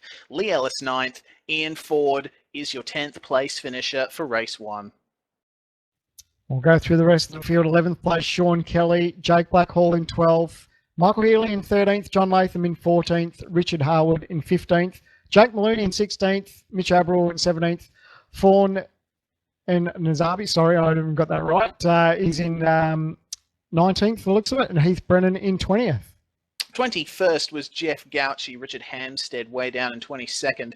Luke Harvey finished 23rd. Todd Parks and Michael Hammond behind him, with Tony Klusterman in 26th. Matthew Ross Munro in 27th place. Sanjin Delalek in 28th. 29th was Mitchell Sealack. Very unfortunate for him after starting well in the top 10. And Matt Stratford is your final finisher on the lead lap. We check out the rest of the field. Kirk Stenberg, the first car. He was 3 laps down, finishing 31st. Ben Hobson, 32nd. Anthony Kernich in 33rd. 34th, Corey Preston. 35th, Mitch McLeod. Wow. Yeah, we saw what happened with Mitch. He'd be disappointed about that. 36th, Jason Pence. And 37th, Paul Gorrell. So that rounds out your finishing order for race one. Oh, there we go. Race one of the Sunshine Super Sprint. Round 4 of the Lenovo V8 Supercar Online Premier Series is complete. And now it's just a certain amount of time before we jump right back into it for the feature race. 21 laps around Sebring once again, this time with a compulsory pit stop. Sandman, I am excited. Oh, mate, I can't wait. I love that we're throwing a little bit of pit stop action there. Really mixing things up. Can't wait to see how the next one unfolds. Yeah, well, I think this is a very opportune time to go to a short commercial break. We'll be right back with you as soon as we jump back in. You're watching the Lenovo V8 Supercar Online Premier Series. This is a Sunshine Super Sprint from Sebring International Raceway. We'll be right back with you very soon.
A few years ago, members of the iRacing V8 Supercar community came together to articulate an idea.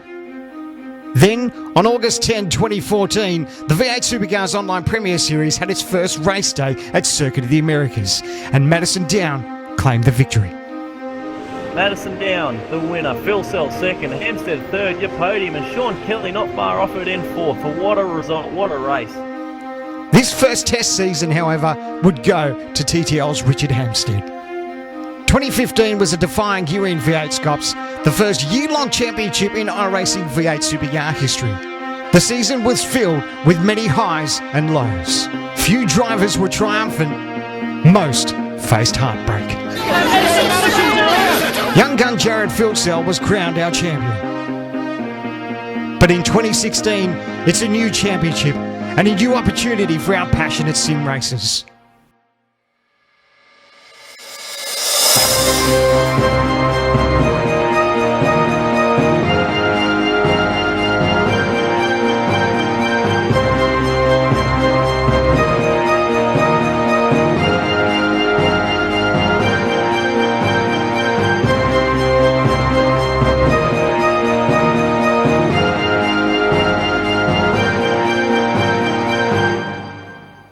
Who will be champion?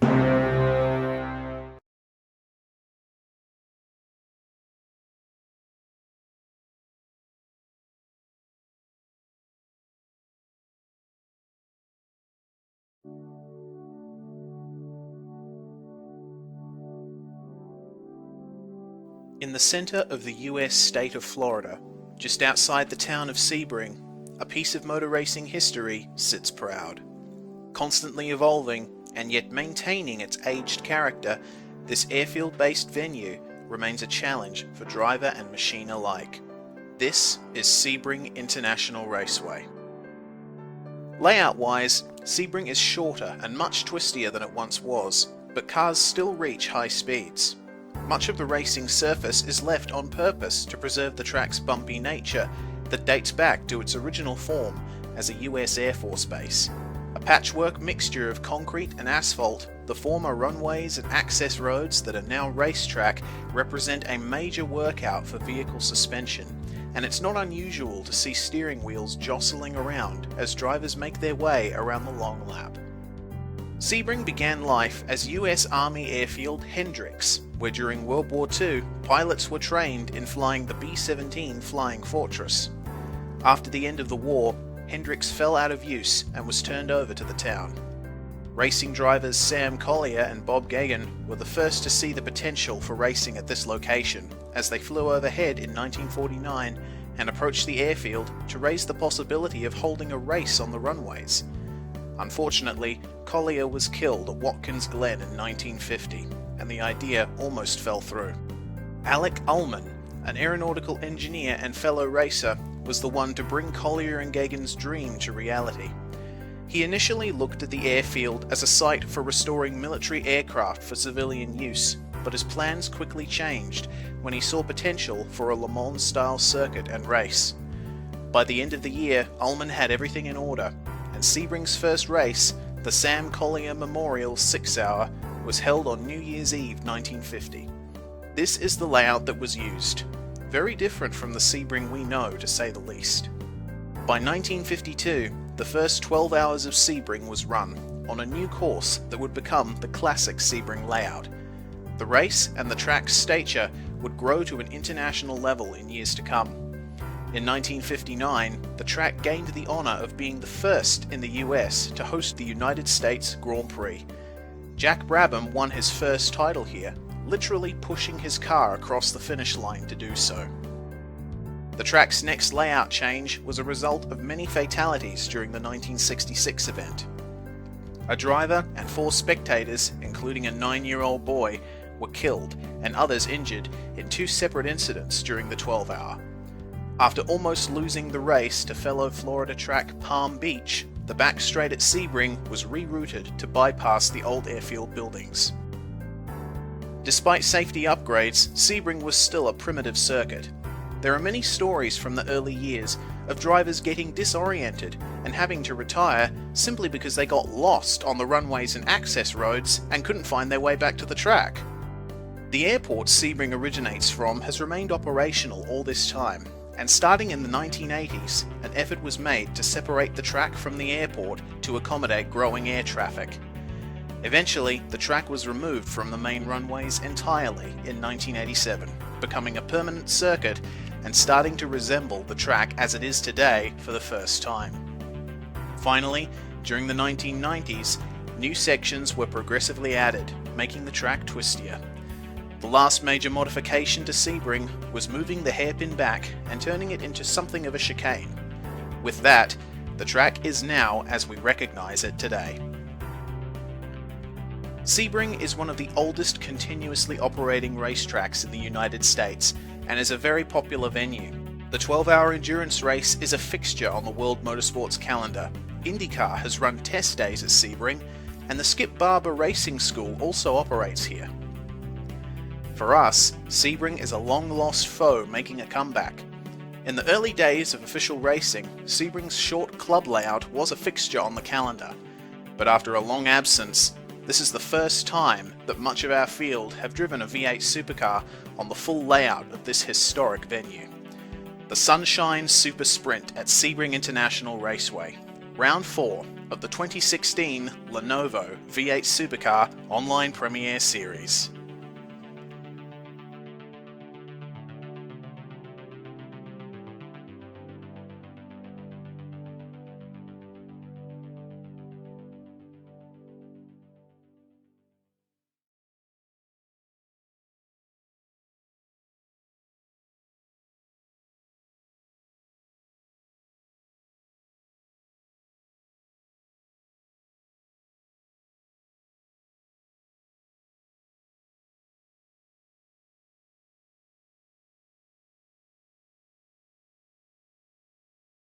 Well, here we go, Sandman.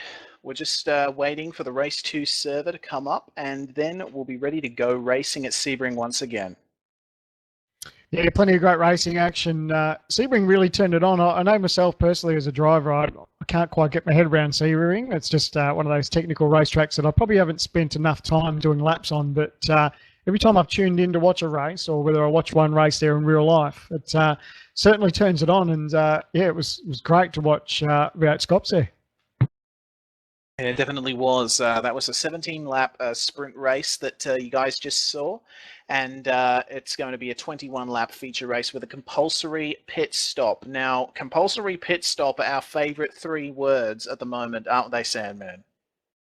Love compulsory pit stops. Funny you talking about that because I was just trying to talk to a teammate of mine, Ellis. I tried to get some information from him. I said, mate, come on, let us know. When are you going to do this compulsory pit stop? And he said, he'll give me the scoop somewhere between the start and the finish of the race. So thank you very much, Lee Ellis. Yeah, thank you very much for that extremely valuable information, Mr. Ellis. Good stuff.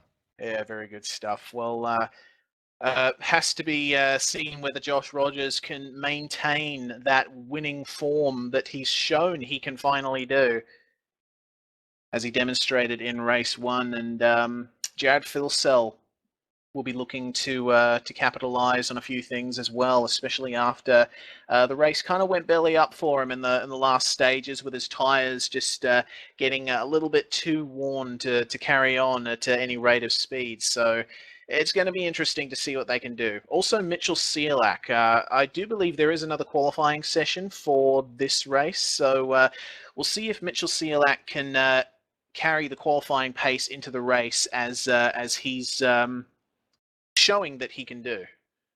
Yeah, he definitely he did a great job in that last one. Grabbed pole, grabbed the race win. So no doubt he'd be trying to channel a little bit of Scotty McLaughlin at Phillip Island not that long ago for the V8s, because he did pretty much the same thing. Grab pole, grab the win, grab pole, grab the win. And no doubt he'd be looking to do the same. And I tell you what, if the car's just as good as it was in that last one, he was able to hold on to the pressure and came out on top. So it was a great run. Yeah, funny you should mention how the car looked very controlled. It seems that TTL have a bit of a pattern there.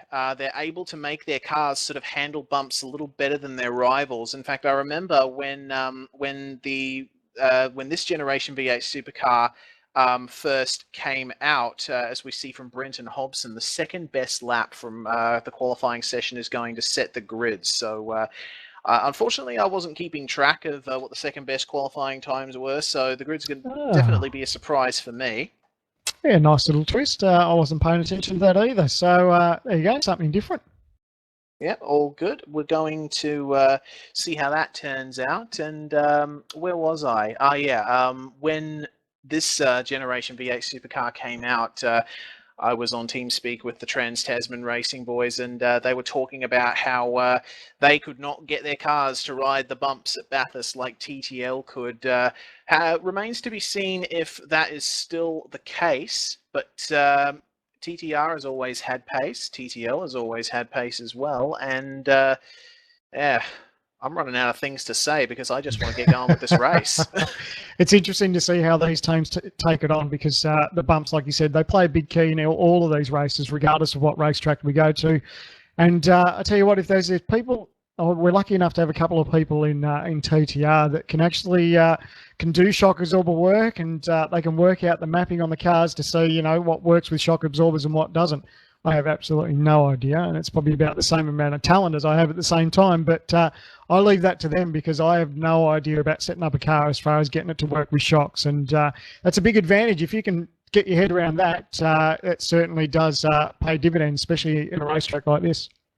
Yeah, definitely. I echo that sentiment, Sandman, as the race session is now up, so we'll be loading into that very soon and getting you live pictures coming from the track.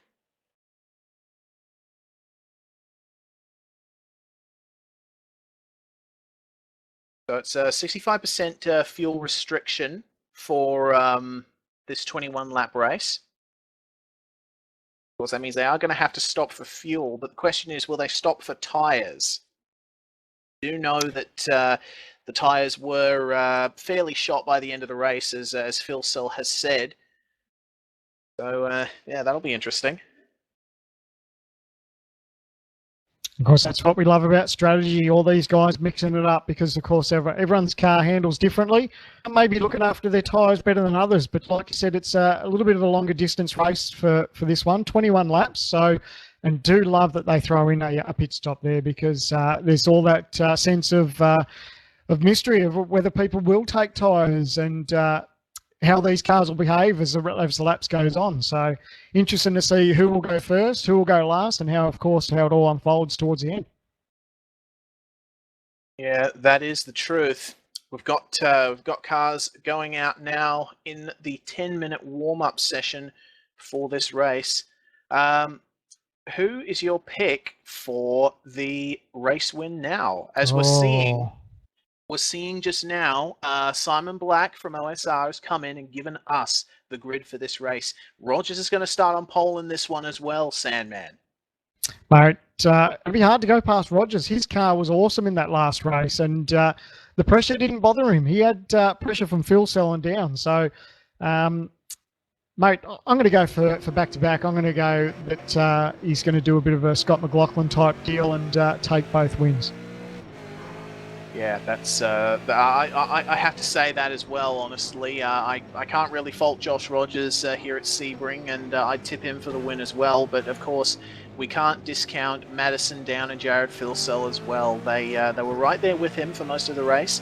Sutton is going to start 4th. Cube is 5th. Ethan Grid-Galt's going to start 6th. Cialak is going to start 7th. So that's another very good result for him in terms of where he's starting. Ian Ford's going to start 8th, 9th is Jake Burton, and your top 10 is rounded out by Richard Hampstead. So Hampstead's going to get another bite at the cherry to see if he can get a good finish. We always know that qualifying is important, but wow, that last qualified session to punch out 2 good laps, so you'd have a good one to fall back on for this second race. That was mega important. So it's great that that's sort of it's a little bit of a twist like that, and mate, I can't wait to see how this all unfolds. Yeah, I can't wait either. We're ticking down the seconds until the race session goes live. We've got just under 6 minutes to go, as we're seeing Mitch McLeod out there on track, just cutting some laps, getting ready to get back into the zone, into the race zone after that very unfortunate incident with Richard Hampstead into the last turn in that last race. It should be good to just keep an eye on Mitch as he trundles around. Of course, as you touched on, he's got the special Anzac livery for Anzac Day, so a nice little touch there from Mitch McLeod. So well done, mate. Yeah, very nice job.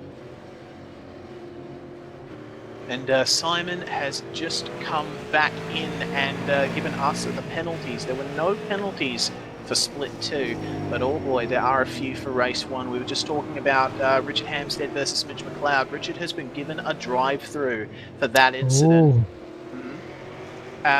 Looks like the incident between Corey Preston and Michael Healy on lap 1 was deemed a racing incident. Lap 1, Jake Maloney and Tony Klusterman, also a racing incident. Jason Bentz has been given a drive-through and a 25-point penalty for an incident with Matthew Ross Monroe on lap 1. And an incident between Ian Ford and Jake Burton is going to be a post-race investigation. An incident on lap 7 between Matt Stratford and Michael Hammond has been deemed Matt's fault, and he is going to be given a drive-through in this race. So we've got a few guys with penalties in this race. So yeah, that's going to spice things up yet again. Not wrong. It's kept the stewards busy in that little break that we had. But, well, that's it. Those guys will just the people who got penalties will just have to grin and bear it. The other guys that didn't, I didn't see all the incidents, so it's, they may be counting their lucky stars. But nevertheless, we start again, and can't wait for race 2. Yes, indeed. There was. I have made a mistake, guys. Sorry. It looks like everyone had done their drive-throughs in race 1, so those were penalties that they were given in race 1. My apologies for that error. That's actually quite a big error. My apologies. The only one who did not serve the drive-through was Jason Bentz, so he's been given a subsequent 25-point penalty. All right, there we go. All good. There we go. All sorted out. Wonderful. If you're finding a way to pass a bit of time before we start to go green, we tried something a little bit different for the Comsbox. If you head to the Comsbox Facebook page, we've set up the live Facebook cam. And God forbid you look at my ugly mug for the next 21 laps, but you'll be able to see me as we commentate this race from Sebring. And I'll tell you what, hopefully it's not as intense as the first one, because I may pop a blood vessel, but there was some great racing in that first race. The side-by-side racing and nose-to-tail stuff was just brilliant. Yeah, it definitely is. V8SCOPS always turns up the heat, so to speak. Easily a fantastic sim racing series with some fantastic drivers and fantastic tracks as well, as we can see racing on the former runways of Sebring.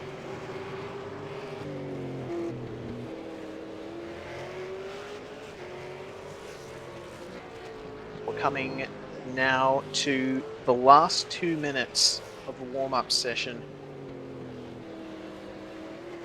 And then we'll go green for 21 more laps at Sebring, and that'll be the end of the night. What about you, Race? Are you putting your money on Rogers, or are you going somewhere else? I did say before I put my money on Rogers, I do believe. Yep. Of course, I'm kind of notorious for not wanting to take sides, which is why I did mention, oh, you can't count out Madison and Jared.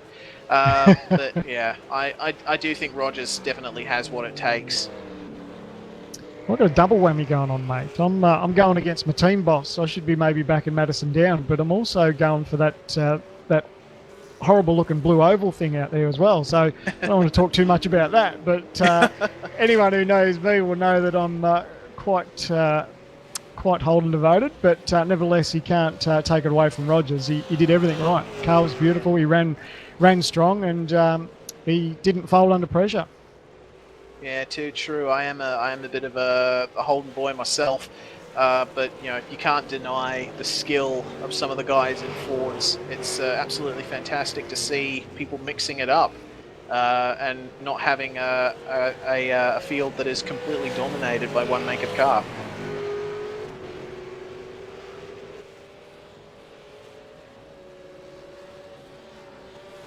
Just under a minute to go now.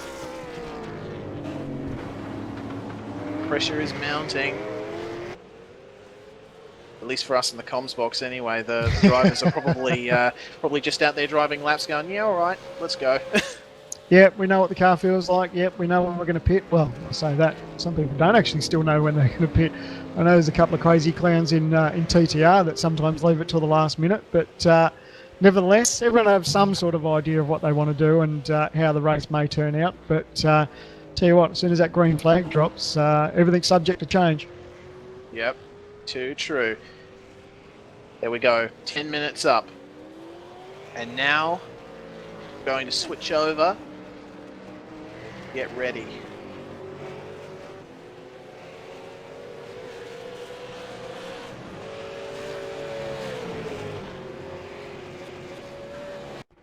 Here we go, we are now in the race session. We're going to see drivers jumping onto the starting grid, getting ready for race 2 here at Sebring.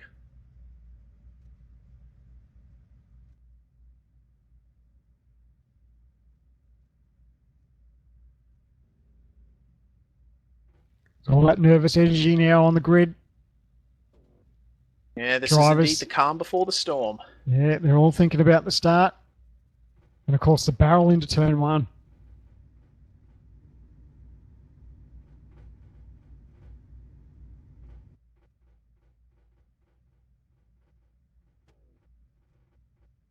Hearing drivers shifting gears on the starting grid, jumping into first gear, ready for a good getaway.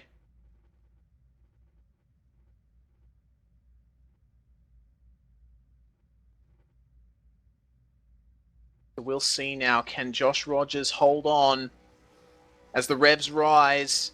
Getting ready to go green here at Sebring for the second time. Green flag, and they are away. Madison down and not getting there. Phil Cell! Have a look at Phil Cell. He's going to take it right up to the inside. What a great start there. They're 3 wide, side by side, going into turn 1. Oh, they're going to try and stay 3 wide. These 3 leaders. Jared Phil Cell leads out of turn 1. Awesome stuff. Rogers now thinking about a move up again on the inside. No, thinks better of it. Now Madison moving to second. Phil Cell to first. Turn around. Oh, we've got drivers going off the track to avoid that incident. Looks like most of them got through cleanly though. Oh, more carnage there. Looks like a little bit of bump and grind through the field there, up near the bridge. Oh, Rogers is going to try and go for the move on down here. Probably, maybe. No. Going to stay even there in the top three. Oh, I'm seeing Bo Cubis has the boot lid missing from his car. That's a shame for him. Geez, what a start from Phil Seller. Absolutely perfect start from third to first into turn one. And how's the three wide action with Down and Rogers? That was awesome. Yeah, that was absolutely fantastic. Really speaks to the professionalism of those drivers that they were able to do that without there being absolutely massive carnage erupting amongst them. But now as they come into the Le Mans complex, it's Phil Cell leading from Down, from Rogers, Ethan Gringold very close behind.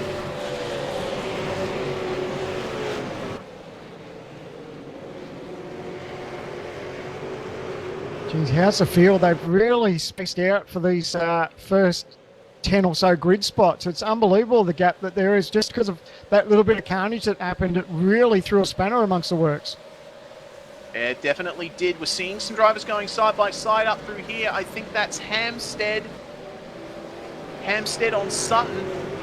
Yep, got the job done. Oh, Sutton Lee tried Ellis. to think about... Yeah, he's tried to thought about the under and over cut, but Ellis had his nose there. He couldn't quite get the job done. Yeah, so that's going to... Ooh, unless Sutton can come back on him before turn sorry, one. Ooh. Ethan Gringold is in pit lane. Oh, wow, he's taking his pit stop super early. Wow.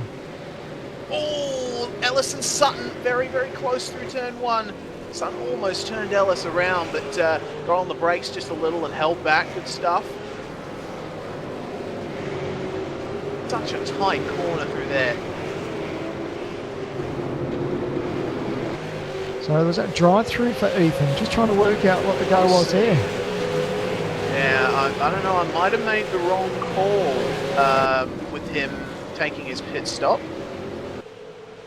That might have, if it was a drive-through, they would have said so in sim. Yeah, he So- didn't stop. He didn't stop in pit lane. So I'm not sure. I'm not sure what the go was there. I guess we'll find out after the race.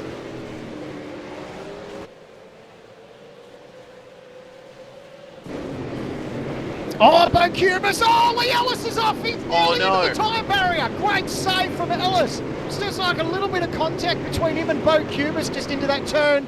And I tell you what, Ellis was very, very lucky to keep that out of the tyre barrier. Yeah, that's very lucky there from Ellis. Not really a place you want that to happen, all the way back in that midfield. Shout out though to Ian Ford, who has managed to make his way up from 8th to 4th in the midst of all this. And Mitchell Sealak, who is now running 5th. Great job. These guys just kept their nose clean. They've got a little bit of a margin to the top three, but nevertheless, they've got some clear air and plenty of time to make up that ground. We're seeing Healy and Sutton, I believe. Oh, Sutton going around the outside of Cubis. Cubis is going to file straight into the pits. That was very, very close. And Bo Cubis, very sorry looking Holden Commodore there, touring into the pits.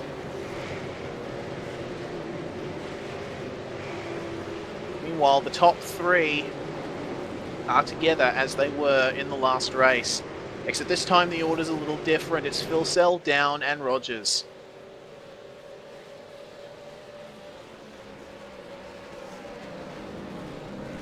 Of course, now the mind games start. When does everyone start thinking about their pit stops? Of course, we spoke about the compulsory pit stop that these guys have got.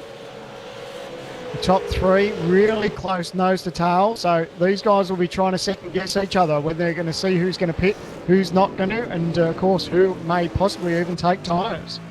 Yes, having a look at a battle further back in the top 10 though.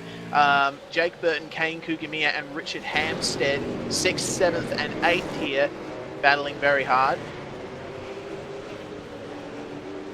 Hampstead wanting to make good on that poor result in the last race, and Burton and Kugamiya are very, very, very close.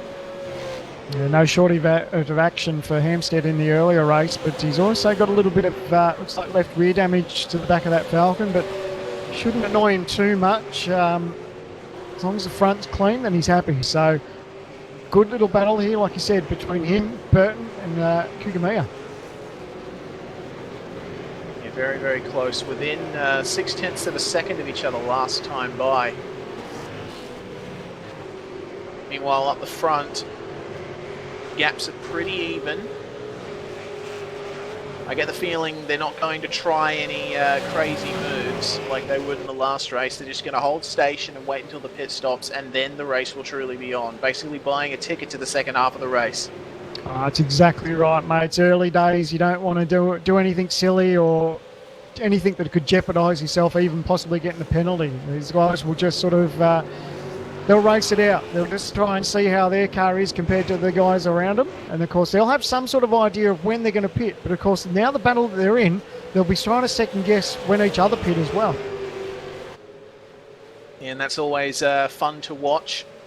Guys attempting to see who blinks first as Rogers closes right up to the back of down into the hairpin. Either Phil Cell has a bit more of a gap or Down's fallen back a little.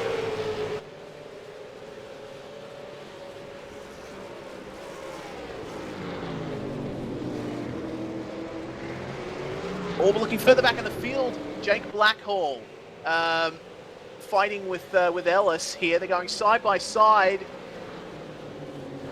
Ellis is going to try go up the inside of Blackhall. Oh, Brenton Hobson's trying to buy into it too. Oh dear. Ooh, Hobson just slows up a little, and that slows up Kurt Stenberg in return. A little bit of an accordion effect. Ooh, Stenberg closing up ever so slightly. How crazy is this for 10th, 11th, 12th, 13th, 14th and 15th? That's awesome. This is some fantastic racing right here.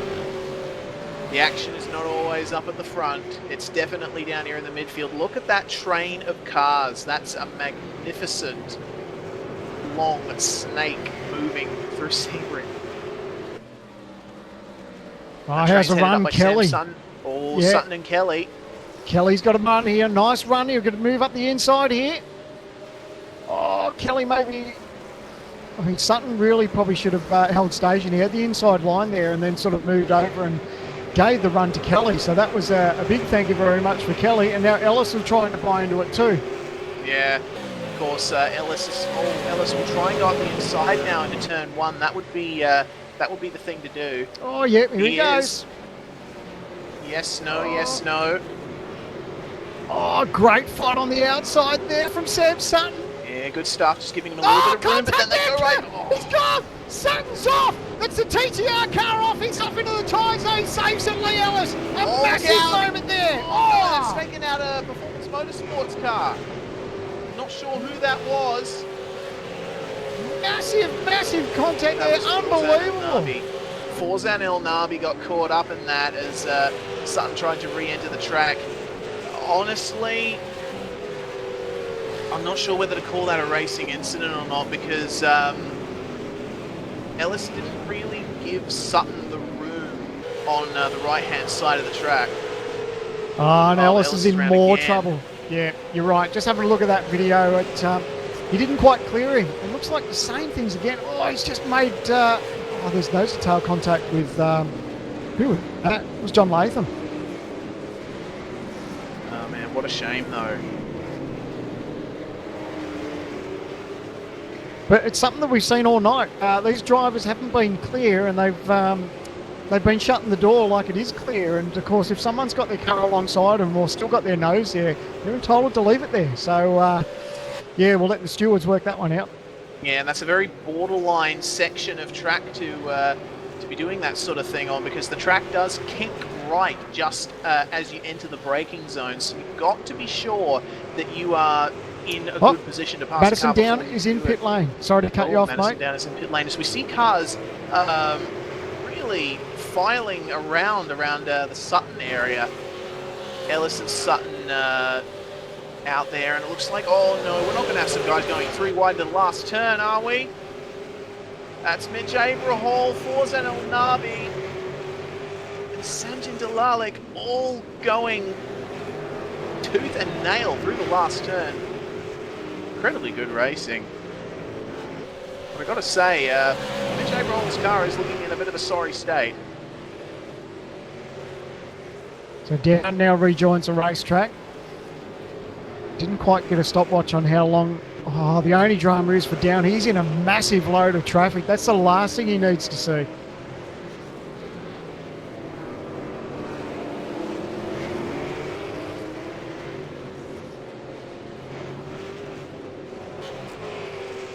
All right, we're seeing Madison Down trying to make his way through this long line of cars. Not getting the ground that he needs.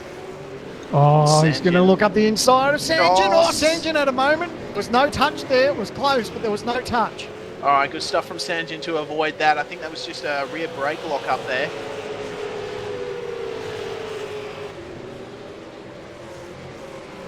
So the first of our front runners have blinked. So Madison Down on, it's lap 6 for Jared Filsell. Will they come in? Rogers and Filsell, or will they decide to push on for a little bit? If I was them, I'd push on, because Down's stuck in traffic. Yeah, that would be a good idea. Get that gap and just try and maintain the lead that you have at the moment. But they're coming through the last turn now. We'll see what they do. Rogers goes a little bit wide. Filsell's going to come in. Filsell's going in. Rogers stays out. I honestly think Rogers is going to come out the best out of this. I agree. If I was the team, I'd just say stay out for another couple of laps, because now Filsell, depending on where Filsell comes out, he may be in traffic as well. So that bit of clear air for Rogers could be gold.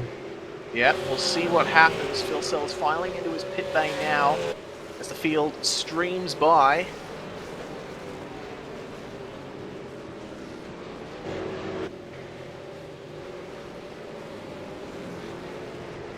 And Filsell exits the pits.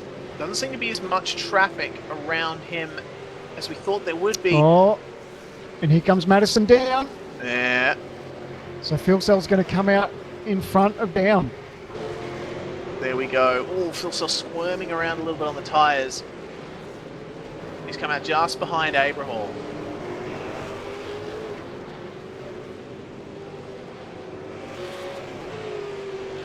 Yep, I'd stay out. At least for another lap or two, just to see how it all unfolds. But I think these boys, what he needs to see is Filsell just stuck behind. Oh, he's going to make the move now. So Jared gets the move done. Nice work on Mitch Abraham. Madison follows him through. There's a little bit of contact. Oh, that was very close to being bad for Madison Down, but fortunately him and Abraham managed to get through there clean. So depending on how quick Jared disposes of Todd Parks, yeah, it's going to be interesting to see how it all plays out. Yeah, and I want to clarify, I did say that Mitch Abraham's car was looking in a sorry state. I was wrong. I was actually looking at Todd's car. That car is not in a very good shape at all. Lap 7 of 21. Rogers is staying out. Yeah, this is going to help. This definitely is going to help Rogers, because look at Filsell and Down just trying to negotiate this traffic. This is going to be losing them a few tenths a lap, and a few tenths will be all that Rogers needs. Filsell. Filsell's got a cut track penalty, so he's had to slow down and give position to Madison Down. There we go. That's a shift for effective second place. That, again, works to Rogers' favour again. He's still making time. And, yeah, he'd be kicking himself. Just a little bit of a cut track penalty, and had to just give that position back to Down. I've got to say, Todd Parks is really holding some good pace despite the look of his car. That's very interesting to see. Kind of reminds me of what happened to Madison last time out at Sonoma, when he had that massive smash at the start of race 2. And the car just turned into a rocket for him, so he decided to keep on going.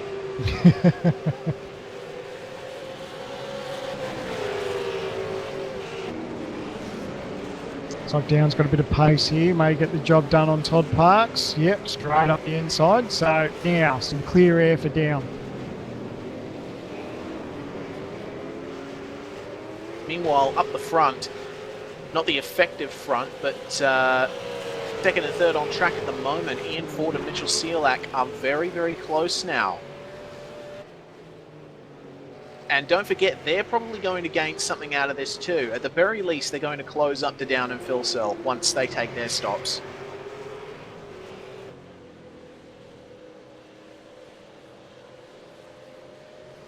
Oh, look, Mitch, has he got a run here? Will he think about a move up the inside? Yes, he will. He's got pace.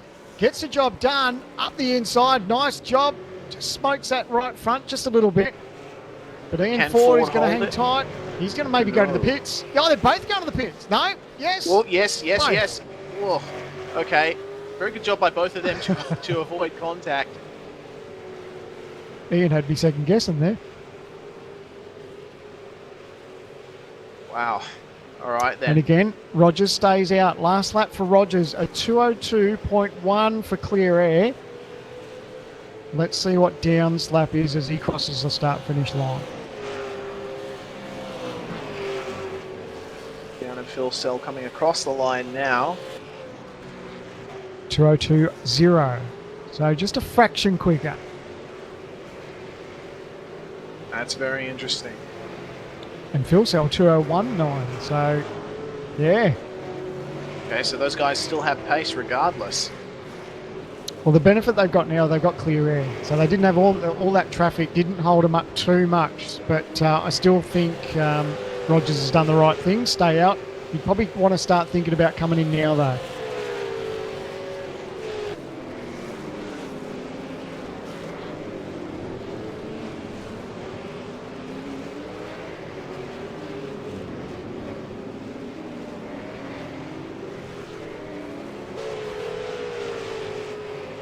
Oh, the battle between Down and Phil Cell. They're side by side as they race here. Oh, here we go. Oh, is Phil Cell going to be able to think about the move up the inside? It's under brakes. He's got the nose alongside.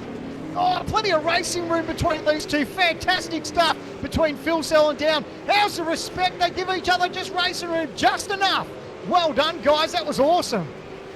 This is absolutely fantastic. I love seeing these guys at the top of their game, racing with such respect.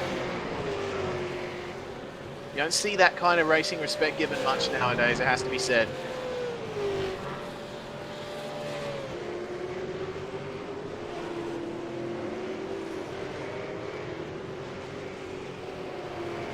Oh, Phil Cell and Down, still battling hard. I think Jared might try to get in Down's draft here. He's got to run. Oh, he's just feathered the throttle a little bit, so he's quite content just to sit there for the moment. Just staying behind. Rogers has still stayed out. Oh, a number of other cars. You've got Brennan, Latham, Preston, Elwood. They're all in pit lane as well now. So all these guys are going to be shuffling around.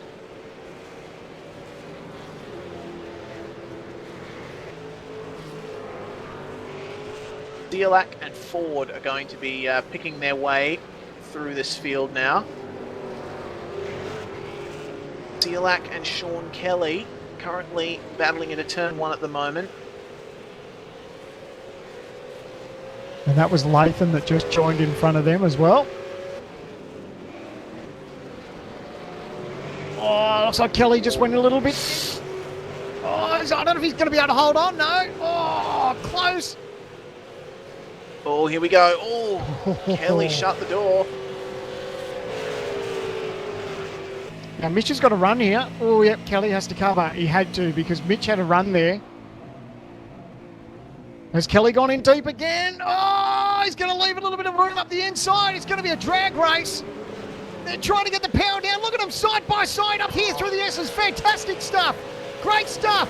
Mitch and Sean.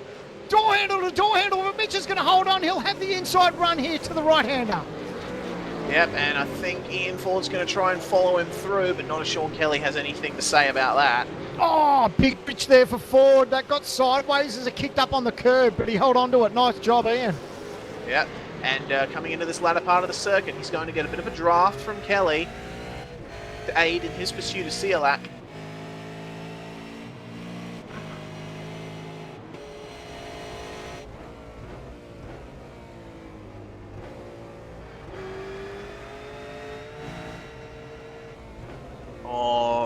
Ford's getting held up just a little by Sean Kelly here. Sialak's getting the advantage from this. Ford is going to try and get by Kelly quick, smart. Coming into the final turn here. Kelly has to cover here. If he doesn't, Ford will get him. He's got the run here up the inside. Oh, no. Oh, Kelly outbraked him.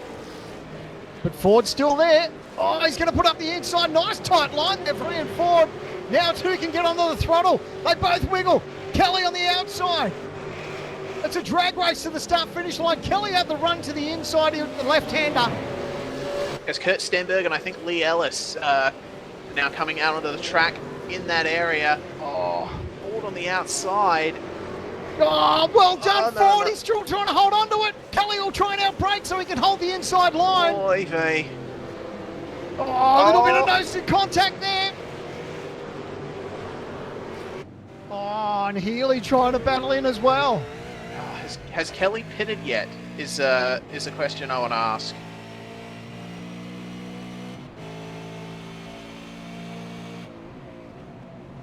Yeah, looks like he has. He pitted on lap 6, I believe.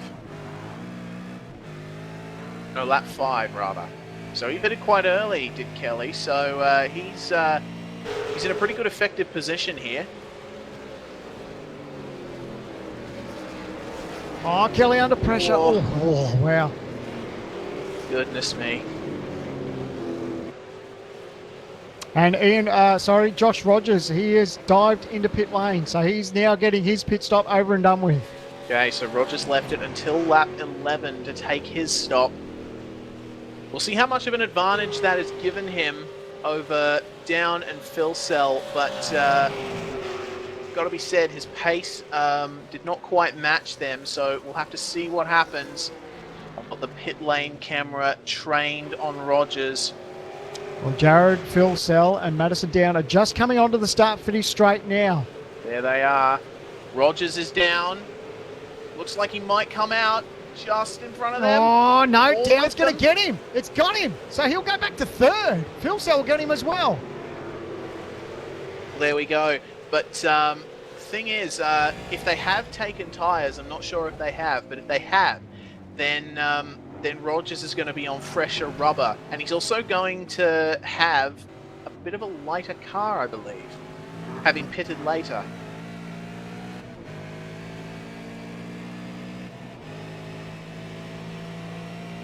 So it's Madison Down leading over Jared, Phil Sell in second. Josh Rogers now in third, but the battle up front between these two, Phil Sell and Down, not giving each other an inch. Great racing.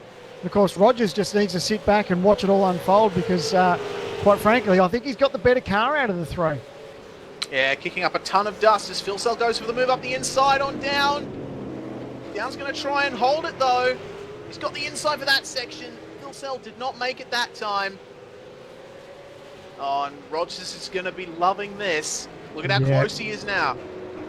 Yep, licking his lips. He's just going, go on, boys, battle it out. Tear each other up. Let's see how this all unfolds. Oh, you're not going to go side by side through here, are you guys? Oh! Oh, no. We haven't seen that all night. But look what happens. Rogers will now think about a move up the inside. Oh, no. Now he's got the Rogers is move gonna on go the up outside. of He's going to both get of both of them. That is the move of the night. Josh Rogers goes from third to first. Fantastic driving there. That is absolutely brilliant. Move of the night, 100%. Now look at Phil Sell. Phil Sell, he needs to cover the inside. Phil Sell's going to take him there 3 wide. This happened at the start. Don't do it again, boys. Lap 12. Holy smoke. Oh, dear. Rogers has got the inside. Down will not be able to hold it, or will he? Awesome driving from Rogers. He's holding on. Addison Down now in second, but he's got the run. He's going to think about a move up the inside. Rogers needs to be careful. Phil Sell's still there. It's an inside move for Down, but has he gone in too deep? No, he gets it turned in, but he's got to watch for Rogers. Rogers gets on the power. He's now thinking about a move up the inside, but Phil Sell's still there. We've still got some of the race to go, guys. Come on. Oh, a little bit of contact. Oh, Down he's off. off onto the grass. He'll have gotten a slow down from that. He'll have to pull back just slightly, or will he? He's going to come up the inside. What are you doing, guys? But look at Phil Sell. If Madison doesn't cover, Phil Sell will dive up the inside. It's going to go again. They're 3 wide. No way. This is great. go from third to first. He'll hold on, but it's a drag race. Madison down now. It's side by side. This is insane. 3 wide again, no. Oh, Christ almighty. Going It's side by holding side. on. Let's turn again. Unbelievable. This is the race of the season. It's only round 4. Have a look at these guys tear this Sebring racetrack up. Rogers down. Philsell. This is as good as it gets. This is fantastic racing. They've been going like this for a full lap now. How have they managed to hold on for this long? Unbelievable. Lap 13 of 21. Philsell over Rogers now and down to third. Oh, let's see if... Oh, Rogers goes offline slightly.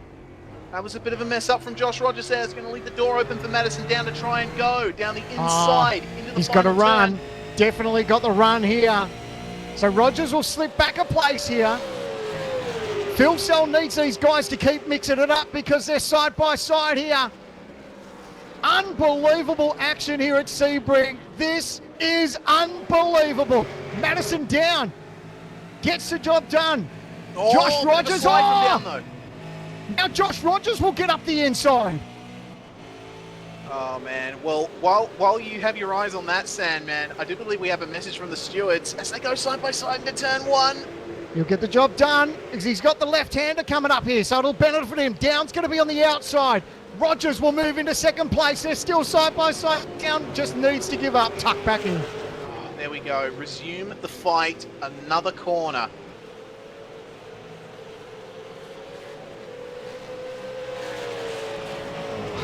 Unbelievable.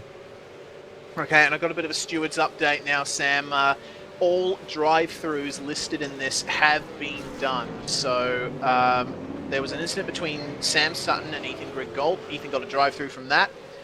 Between Richard Hampstead and Kane Kugamiya on lap 1 was Kane's fault, 15 points. There was an incident that was looked at between Paul Gorrell and Richard Alwood. No penalty for that. Sanjay Dalalik and Luke Harvey given a drive-through, but I'm not sure to whom. The incident between Lee Ellis and Sam Sutton that we commentated on earlier when Ellis came across Sutton, that was deemed to be Lee's fault, and Lee's been given a 15-point penalty for that. Incident between Lee Ellis and John Latham. John Latham got a drive-through, and Sam for that re-entry that took out Forzan El Nabi. Sam's been given a 25-point penalty for that. Oh, well, it's given us a chance to contain ourselves and gather ourselves up. Unbelievable racing up front. Philsell, Rogers and Down, they've all just started just to gap each other a little bit. Looks like they're just trying to see what each other have got. It's lap 14 of 21, and I tell you what, I don't reckon it's over yet. Heart and mouth stuff. Pretty much right at the halfway point of the race. I'm worn out now, Sandman.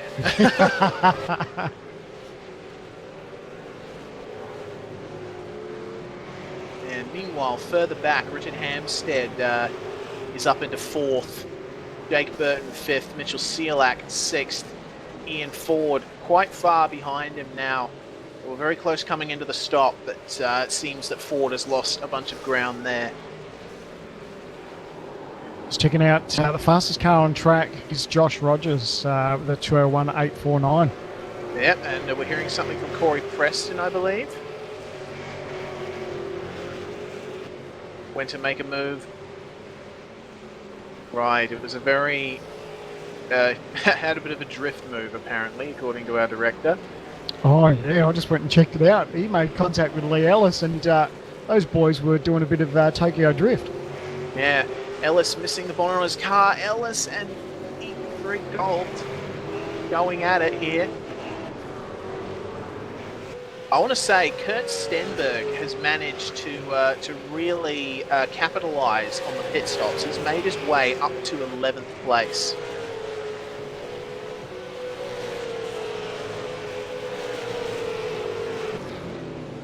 Okay, I'm getting news that Ian Ford got a 15-second stop and hold penalty. So that explains why he is far behind Sealack.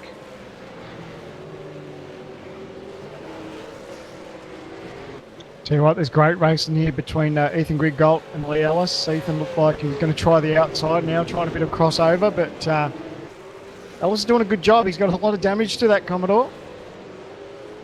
Oh, but look at that. Ethan just puts it up the inside. Oh, it's close on exit. They give each other race room. Well done. Yeah, Tower's an interesting turn to go side by side through because it widens around the middle of the corner and then tightens up again. So if you can hold it around the outside at Tower, then you'll most likely have a good run.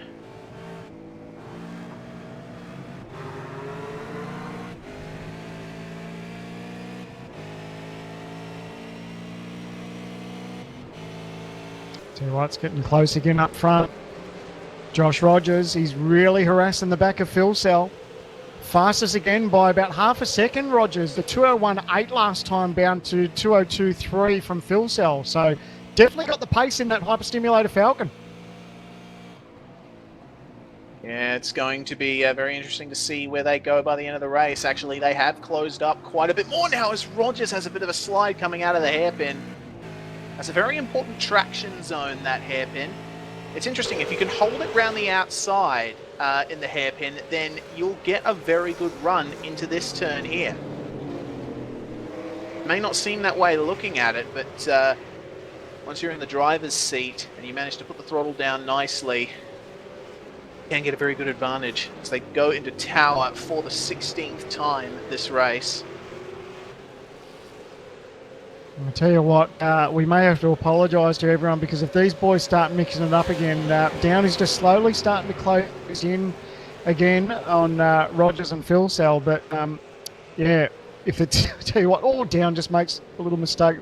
I thought he was going to catch the wrong end of that curb and might have fired him the other way. But if these boys start mixing it up again, it'll be hard to look away, I tell you. Yeah, definitely will. Want to apologise for missing the incident that has taken Kane Kugamiya out of this race. Unfortunately, he is in the garage now and is in the broadcast chat. So, commiserations to Kane. He'd been doing very well up to that point.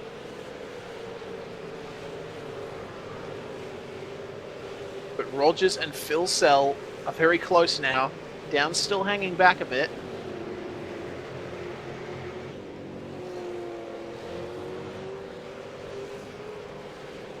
It's great to see these guys. Their cars still look pretty good.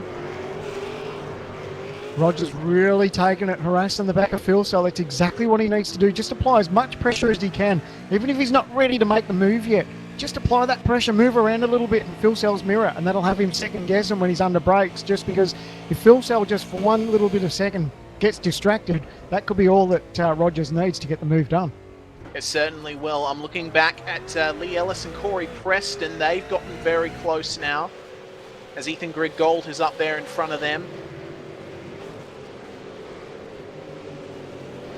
Preston was very, very close to Ellis there.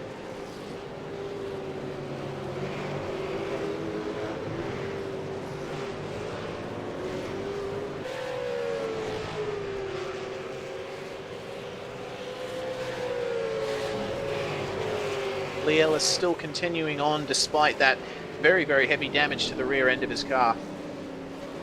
Yeah, she's pretty average looking. It's a shame because that Ultimate Karting Sydney Commodore normally looks the goods, but she's got a couple of panels missing and, well, it'll no doubt head to the repair shop after this race, but it's the last thing on Lee's mind. He knows he's got his work cut out for him if he wants to hold on to that 18th spot.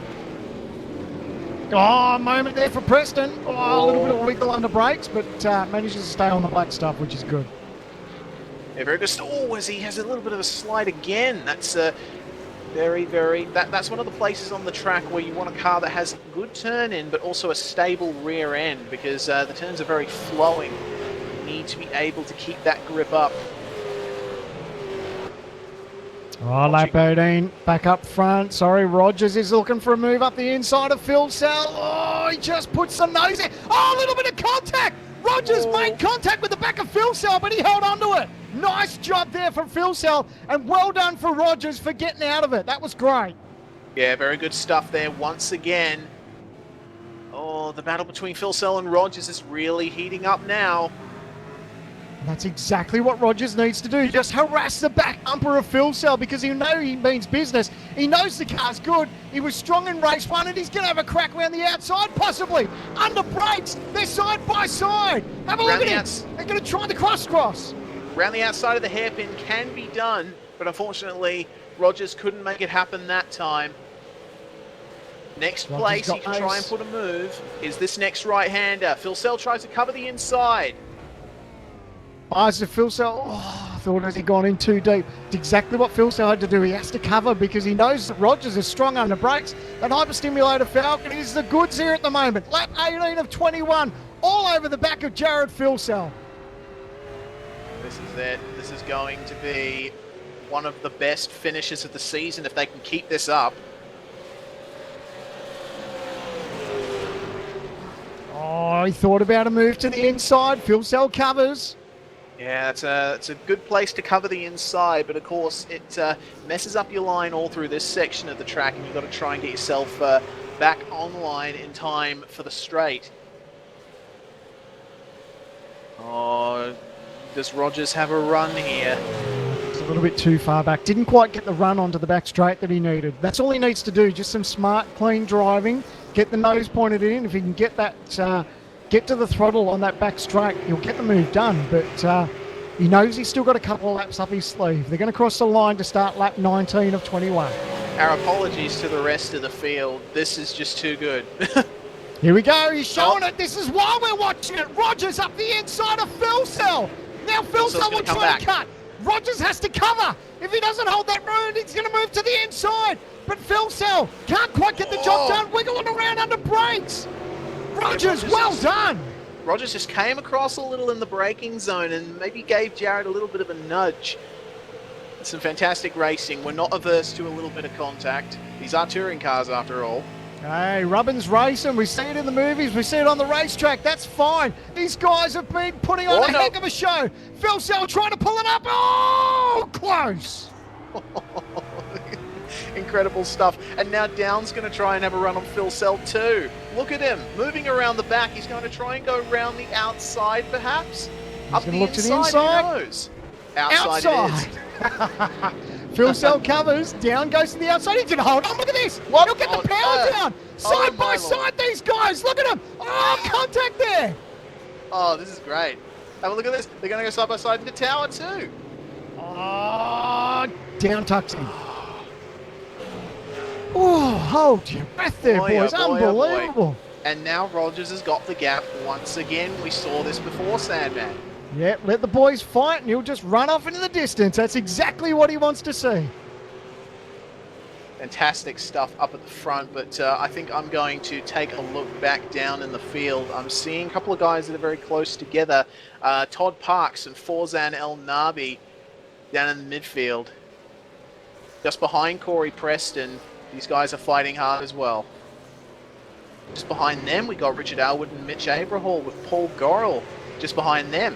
A few trains forming. Todd Parks! Sorry, mate. Todd Parks had a bit of a moment there. Oh, made a little bit of contact there with Forzan.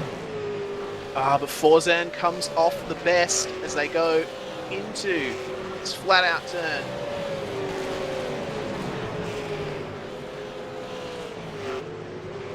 Oh, sorry, just look it up. Madison Downs got the job done. Oh, Phil Cell. Has he now? Oh, he has too. Have a look at that. So down in second.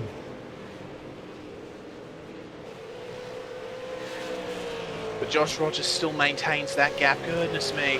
More heart and mouth stuff.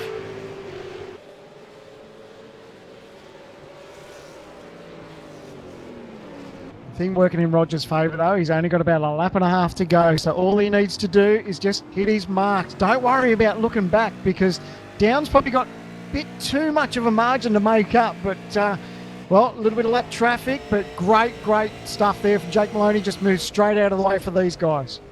Yep, and funny you should say, Sandman, we've only got a lap and a half to go. I looked down at the timer and thought, oh, is it lap 20 already? It's just flown by.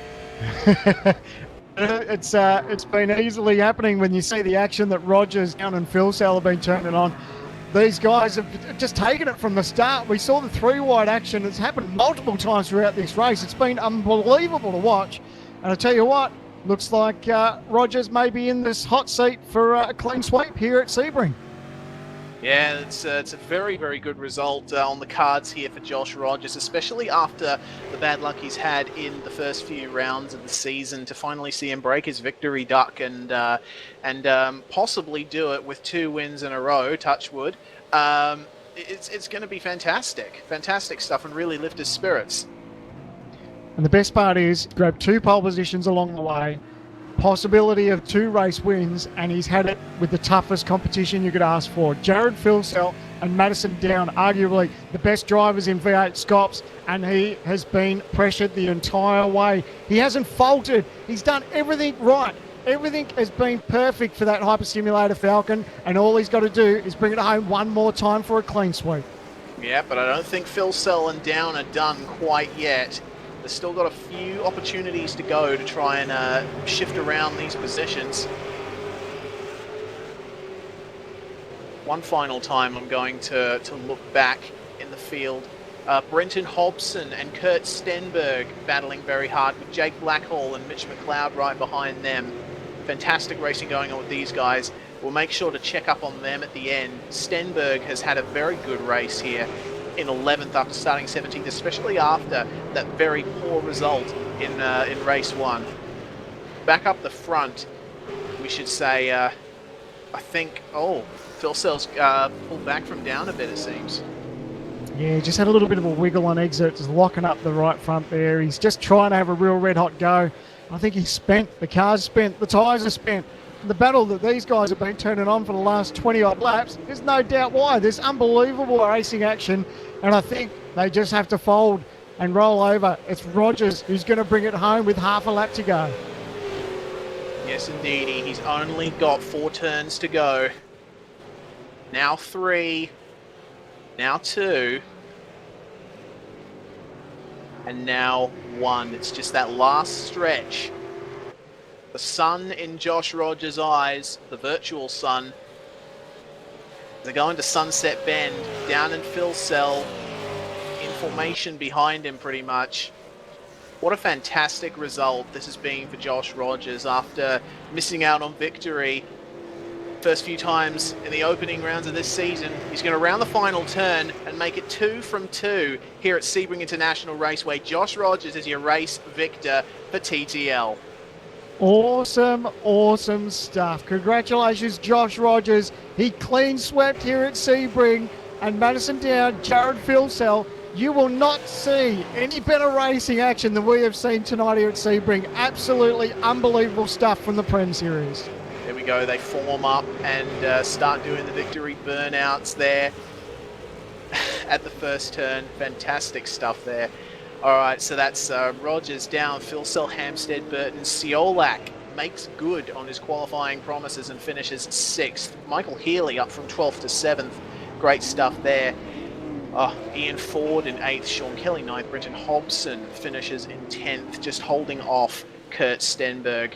But I'll bet Stenny will take that after what happened in race 1.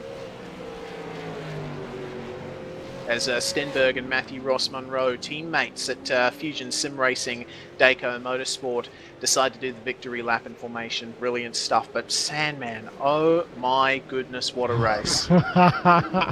Oh boy. It's only round 4, but I highly doubt you're going to see better racing action than we're seeing tonight. Absolute domination there from the Hyperstimulator Falcon. Congratulations, Josh Rogers, but that racing, that will definitely go down to the record books, and people will be talking about this one for a long time to come. There's no doubt about it. Yeah, that's going to make it into the highlights reel for sure. Fantastic stuff. Oh, it's Matthew Ross Munro. I'm taking a look now. Decided to do a victory burnout out of the hairpin and spun himself around. Good stuff there, Matt. Everyone just going crazy. Wow. What a fantastic race it has been. Anyway, I feel like it's high time go through the race results after a race that has just completely taken it out of us commentators. But think about how the drivers feel. Josh Rogers is your man in the victory circle, 2 from 2. Madison Down in second place, Jared Filsell third. Richard Hamstead finished fourth, major improvement after his first race. Jake Burton finished a very impressive fifth. Mitchell Ciolak in sixth, very good result from him. Michael Healy seventh, Ian Ford eighth, Sean Kelly ninth. Your top 10 is rounded out by Brenton Hobson. Kirk Stedberg came home in 11th, Jake Blackhall in 12th, Mitch McLeod in 13th, Matthew Ross Munro in 14th, Heath Brennan in 15th, Lee Ellis in 16th, Corey Preston in 17th, Fawzan El Nabi in 18th, Mitchell Abel in 19th, and Mitchell Abel in 19th, and Richard Arwood in 20th. In 21st was Todd Parks. Anthony Kernich finished in 22nd. 23rd was John Latham. Ethan Griggold, after starting 6th, very, very bad result for him after having to go through the pits right at the start. 24th position. Paul Gorrell, 25th. Jeff Gauci finishing 26th, improving by 4 positions. Tony Klusterman finished 27th. Jason Hyde in 28th. 29th was Sanjin Delalik, and Jake Maloney, a lap down, rounds out the top 30. And the last of our finishers, Luke Harvey, 31st, Michael Hammond, 32nd, Kane Kugamia in 33rd, Sam Sutton, 34th, Bo Cubis, 35th, and your last finisher, Matt Stratford, in 36th. Well, ready to go again? Holy dooly! I don't think my blood pressure or my neighbours, for that fact, are going to be would be real impressed if we went again. That was the best racing I have seen in a long time, and absolutely stoked that I was here to witness it, because that is one for the record books, no doubt about it. Yeah, wonderful stuff right there. Absolutely fantastic race. Round 4 of the Lenovo V8 Supercar Online Premier Series at Sebring International Raceway. We've got drivers filing in now for interviews, and I believe the first up is going to be Mr. Corey Preston. Hello there, Corey. Not a very good race 1 for you, but race 2, you got a bit better in that 6-boost Ford Falcon. Yeah. Hi, Reese. Hey, Fonty and Kane. And Sandman. Yeah, race 1 wasn't ideal. I admit I got clattered over the curb, and yeah, we still had lock on when it landed, so it just fired me straight into Healy. But yeah, the second race, although it didn't entirely go to plan, it was I tell you what, it was just good to race hard again, and not get involved in incidents. Well, not me causing incidents anyway. It was great, I tell you what. I enjoyed that. Awesome to hear, Corey. And how did you find Sebring? Is it a good track in the V8 Supercar? I know it's been a very long time since we've raced here. Yeah, it was all right. I mean, the car hasn't really changed since we were last here, but something about the sim or something's changed, so we've had to adapt the setup. And yeah, it was a bit different. We were running. I was a little bit out of my comfort zone in pre-qual with the sort of numbers for setup sheets that we were having to run, and yeah, I eventually got used to it. But man, boy, that car felt good in that race. Richard commented, sorry mate, we're saying that a lot of the cars, we were surprised at just how well some of them actually looked quite stable for a racetrack that had a lot of bumps in it. Yeah, I mean, traditionally I've never run spring rates as high as what I've ran tonight, and yeah, surprisingly the car actually handles it quite nicely. And I was having a good old race with Ethan Griggold and Lee. I was trying to chase him down, but yeah, just didn't get him. Well then, Corey, it was probably not going to plan for you here at Sebring, but good to hear you had fun regardless. Road Atlanta is the next round. We're back to the traditional single race, 250-kilometer format. Are you thinking ahead to that already? How do you think you're going to go there? Yeah, Road Atlanta's been pretty good to me in the past, but yeah, again, can't really say much until you get there, so you will see what happens. I mean, I'm just thanking God that I at least had one race without incident, or at least one incident that wasn't my fault. So yeah, like I said earlier, it was just good to get out there and race and bring back a straight car. So all's well.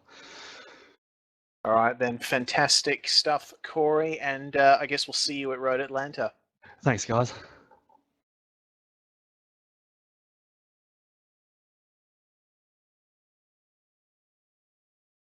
Corey Preston there for 6-boost line. Let's bring in our race 2 victor, Josh Rogers. Josh, 2 from 2. You were threatening to do it from the start of the season. You finally got a race victory in V8 Scops. It's like buses. You wait for 1 and 2 come at once. How do you feel? Oh, I feel amazing. Honestly, couldn't have done it in as fun of a race as possible. Really, Jared and Madison were we were having at it the whole time, and the way the strategies played out really made things interesting as well. Mate, congratulations. That was some of the best racing we've seen all season, and I highly doubt that we're going to top it for 2016. That battle between yourself, Phil Sell and Down, I mean, that was some of the best racing we've seen. You did it in style, mate. You took both wins tonight under full pressure, 2 pole positions. You couldn't have asked for a better night. Yeah, you're not wrong, but obviously couldn't have done it without the help of TTL. They've been backing me ever since I've come on board, and doing everything when it comes to strategies and setups and whatnot, and it's been really helping me out, and I wouldn't be able to do it without them, that's for sure. And I guess it turns out it was a very good decision leaving your time to pit as late as you did in race 2. You didn't exactly gain on Phil Sell and Down, but you did have a bit of a fresher car, which really helped you. Yeah, unfortunately, because I burn a little bit more fuel than others, I had to take a little bit more fuel on at the stop, which kind of evened things out, considering I think Jared got a slowdown and Madison was in traffic. So, but yeah, we just kind of tried to stay out as long as we could until the tyres dropped off, and pit up until pit at that point, because we knew that the undercut would start to kind of set in, and once our tyres went off and theirs were still going on. So, but yeah. The fresh tyres at the end definitely made things interesting and made it a fair bit easier for me, I think.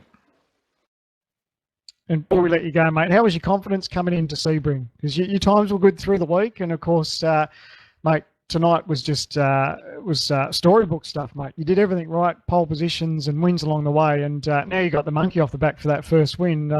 Everyone should be in a bit of strife for the rest of the season. Fingers crossed. Yeah, that's it. Once you get the monkey off the back, I don't know. It's just a relief, but yeah, coming into the weekend, I was fairly confident. I wasn't really too sure what the car would do in a race situation, which it seemed to be perfectly fine. But we did make some changes after the first race because of tyre wear and whatnot. But yeah, looking forward to the next round. Road Atlanta, I believe, is that where it is? Yep, Road Atlanta. Yeah, I love that track. I don't know how you could hate it, but yeah, looking forward to that. And I'll try and do something like that again. All right. Well, here's hoping you have some more successes throughout the course of the season, Josh. You've definitely proved that you have the pace to do it, and you made good on all those promises tonight. So congratulations, and we will see you at Road Atlanta. Yeah, thanks. Just a quick shout out to TTL, as I said before. Couldn't have done anything without them. Hyperstimulator, our main sponsor, they do a ripper job, and if anybody is looking for some sim rig or sim gear, get onto them. They'll hit you up and give you a good rig. Brilliant stuff. We'll see you at Road Atlanta, Josh Rogers. Cheers, guys. Josh Rogers for TTL, your race winner in both of those races. Now we've brought in Madison Down, podium in both races, Madison. But yeah, it was some pretty intense racing out there, wasn't it? Yeah, all I can say is I've never been so excited about second place. That was unbelievably good tonight. Like I know we were pretty much second quickest all night, second in both qualies and second in both races, but what a battle in both races between Rogers, Phil Sell and myself. That was just amazing. That's the most fun I've had in iRacing for a long time. That was awesome. And got to say a big well done to Josh Rogers as well. He's been knocking on the door of a win for a while, and it was good to see tonight. He didn't make any mistakes and got that first win, so well done, Rogers. Mate, you thought it was good in the driver's seat. Wait till you watch it. You guys really turned it on. The amount of respect and the racing room that Rogers, yourself, Phil Sell all gave each other. you guys turned it on for probably the best race you're ever going to see all year. That was unbelievable and makes us all a little bit jealous that we all weren't in the thick of it because that was pretty special. It was. The only way to describe it, it was almost like we were doing the pit partying that you do in the practice sessions where you just run into each other and see what dive bombs you can get away with and practice racing. It was so committed. There was plenty of panels in there. There was plenty of running each other off the track. There was plenty of 3-wide action. It was and it was all fair. Like I couldn't say any of it was bad. I could be angry at anyone. Everyone was into each other, into it. It was just, yeah, it was amazing. And Brock Salmon actually was not meant to be spotting, but he wasn't racing tonight. And he wasn't even in the server. He was watching you boys on the broadcast, and instead of feeding us some information, he just said while we were 3 wide, "Hey man, you should hear Sandman right now. He's going off his nuts." Fantastic. So yeah, even the guys in TTR weren't even focusing on the specifics. It was just focusing on the broadcast and that battle. So I can't wait to watch it back. Brilliant stuff. Well, Madison, you had a very solid result here at Sebring, and I guess my question is, how do you feel about Road Atlanta coming up? Another American venue, not as flat as Sebring, not as bumpy as Sebring, but we're back to the 250-kilometer single race format. So, how do you think you're going to go there?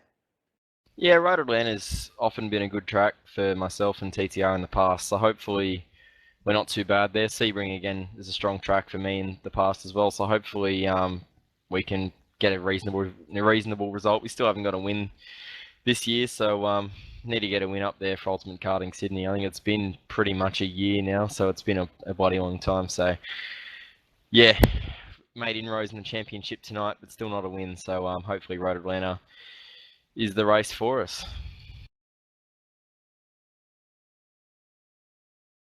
All right then, Madison. Well, congratulations on your double podium here at Sebring, and I guess we'll see you at Road Atlanta when the time comes. Thanks, Reece. Cheers, guys. Catch you later. Cheers, mate. Madison Down, the double podium finisher in both of these races. We're going to bring in the other guy that has been on the podium in race 2 at least, but got a 4th in race 1. Jared Philsell, pretty solid result for you with some very intense action. Yeah, that was pretty crazy. Race 1 wasn't too great. I think I messed up the tyre pressures there, and yeah, not good. But race 2, that was unbelievable. My head hurts trying to concentrate. We were just touching on that with Rogers and Down, just saying just how good that racing was. And, mate, to be in the thick of it and how clean that racing was between you three was just awesome. You guys were 3 wide on probably 2 or 3 occasions. It was unreal. Yeah, the most notably one was when we were going up to the hairpin and Rogers kind of fed Matt off the track, and he was a bit boggy off the corner, so I had to give him a bit of a hurry up and pushed him through and had a dive. So all in good spirits. It's almost like a pit party out there. It's exactly what Dan said. Yeah, pretty much word for word. Fantastic stuff, Jared. I guess what was your confidence like going into Sebring, and how do you feel coming out of it? Quietly confident. The set held up very good. I thought the set was nice. I noticed they were on the 350 gear ratio and I was on the 325, so had our strengths and weaknesses in certain areas. So I don't think I gained any points on anyone in the championship tonight, so I lost a bit. So we're gonna have to do some work for Road Atlanta. And Are you looking forward to that one, mate? Sorry. Yeah, that's quite a good track. I think last year's one wasn't broadcast there, but that was almost the same kind of battles that we had here tonight. So it's a good track. Everyone will be tight as ever there. Well, hopefully we do manage to broadcast some Road Atlanta action. That was one of the rounds that I was actually looking forward to the most last season, and we never ended up broadcasting it. So here's hoping that you guys can turn it up like you did at Sebring. And yeah, I guess what are your thoughts going into Road Atlanta? How do you feel about that particular round being the return to a single race 250-kilometer format? That's good. I think the 250k format's nice. It spices up the strategy a bit, and it's a good track for it. Usually really close racing, so you won't really get away with anything there. There's usually not much runoff, and if you make a mistake, you're probably going to be in the fence. So, gotta concentrate and get on with the job. Yeah, most definitely. Also, a ton of elevation changes to be added to that. Well, Jared, congratulations on your results tonight at Sebring, and I guess we'll see you at Road Atlanta in a couple of weeks' time. Cheers, guys. Jared Filsell there for ANZ Motorsports. I think for our final interview tonight, at least among the guys who have come in to be interviewed, we're going to jump in with Jake Burton. Jake, pretty good round for you with some solid results. Oh, absolutely, Race. But more than that, I think, sure, like 2 top 10 results is undoubtedly probably my season and Prem Series best result. But just, I think racing at Sebring is just so much fun, man. Like, I didn't expect it, and heard obviously about Mad Rogers and Phil Cell, how they were going at it, and even back in the field with Lee, myself, Bo Cubis, and that in the first race. Just racing around Sebring is so much fun. Mate, you had your hands full. You started in 9th and brought it home in 5th. So a great result. A top 5 in that one is an absolute ripper. Yeah, absolutely. It's problem is we went for a very light fuel strategy. I decided to do the same one as what Mad was doing and just pit really quite early, and it left us with probably about half a lap of fuel at the end, and Wow. It would benefit us big. We'd pass Ian and get good track position and whatnot, but it meant pretty much I had to let Richard go and sit in his draft and let him pull me around the track to the end, but fortunately it worked. So yeah, thanks to Richard for that one. Fantastic stuff. And I guess next round, Jake, Road Atlanta. Are you a fan? When there's downforce, which there isn't, so... I guess I'm much the same, but regardless, Road Atlanta is a track that always puts on a bit of a show, and of course, it's a single 250k race. So I'm wondering, how do you think you're going to go there? What's your confidence level like? Well, I think I've got to a stage where I'm really enjoying racing the V8. I know a lot of guys are struggling with the way it handles and stuff at the moment, but I'm really enjoying it. So I think it'll depend a lot on whether the setup that I run suits me and whether I can do enough practice. Honestly, Road Atlanta is a track where I've got sort of mediocre results in the past, but yeah, I'm sure if we can do some laps, we can produce a good result. Like tonight, for example, was completely unexpected. So if we can produce something like that at Road Atlanta, that'd be awesome. Brilliant stuff, Jake. Well, congratulations on your double top 10. Definitely something to lift your spirits, and I guess we will see you at Road Atlanta. Absolutely, thanks guys, and great call again as per usual, and big shout out to Kane for stepping in and whatnot. So catch you guys next week. Thank you very Cheers, much, Jake. Jake. All right, well, that's driver interviews done, Sandman. What a fantastic race that was. Mate, it's hard to put it in words, actually. Lenovo V8 Supercars Online Premier Series tonight really turned it on. Sebring was a great racetrack, but more importantly, the hard driving and the respect that Rogers, Down and Philsell showed. Really, really unbelievable race. And to be honest, I can't see it being topped in 2016. That was an absolutely unbelievable race. And I'm going to go and take some heart medication, I think, and go and apologise to the neighbours because I don't think they're going to be too impressed. But at the end of the day, I'm absolutely stoked that I witnessed it because it was just some of the best racing that we may ever see. Yeah, absolutely incredible. I think it goes without saying Sebring definitely deserves a place on the calendar in the future. After such a long absence from iRacing V8 Supercars, it definitely made a comeback with a bang. So yeah, I put my vote in for Sebring to be back on the calendar full time. I'll second that after tonight. Yeah, most definitely. And also, we have to give a shout out to our American buddy Kane Craft for stepping in on late notice, and you know, a few hiccups, but honestly, it was an absolutely fantastic job from you, Kane. And yeah, thank you very much for stepping in at what must be a very, very bad time of day for you. Yeah, definitely an ugly hour for him. But again, thank you, Kane. And Yeah, we apologise for some of the technical issues, but we got on top of that, and oh boy, bring on the next round at Road Atlanta. Yeah, Road Atlanta is going to be an absolute stonker. It's going to be 250 kilometers around what is considered to be one of the best racetracks in North America. It's fast, it's flowing, it's got elevation change for days, and V8 supercar racing around that track is going to be absolutely fantastic, Sandman. Not wrong, mate. I can't wait. Don, thanks for Reese. That was a great call tonight. Thank you, Kane, and thanks for everyone for watching. Unbelievable. Yeah, fantastic stuff. Well, I definitely want to thank Oceanic Sim Racing as well for putting V8 Supercar Online Premier Series on as usual. They do a great job with the organisation and the stewarding for these events. And also, we got to give a good shout out to Lenovo, title sponsor. Cannot forget them. Thank you very much for your support of what has to be one of the best sim racing series in the iRacing spectrum. Well, I think it's high time we say goodbye. Thank you very much to all concerned. Thank you to the viewers for sticking with us. It was an absolutely fantastic race to watch, and don't worry, the broadcast will be available to rewatch on YouTube later if you so desire. Watch that fantastic battle again. And we also want to wish our viewers in Australia and New Zealand, we want to wish them and their families a safe, very thoughtful Anzac Day for tomorrow, lest we forget. You have been watching the V8 Supercar Online Premiere Series presented by Lenovo. I'm Rhys Gardner, Stephen Sandman Clark, co-commentating with me tonight. Kane Craft directing.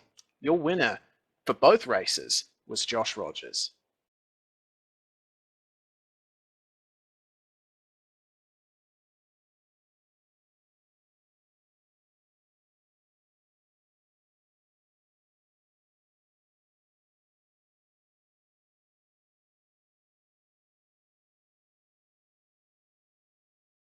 A few years ago, members of the iRacing V8 Supercar community came together to articulate an idea.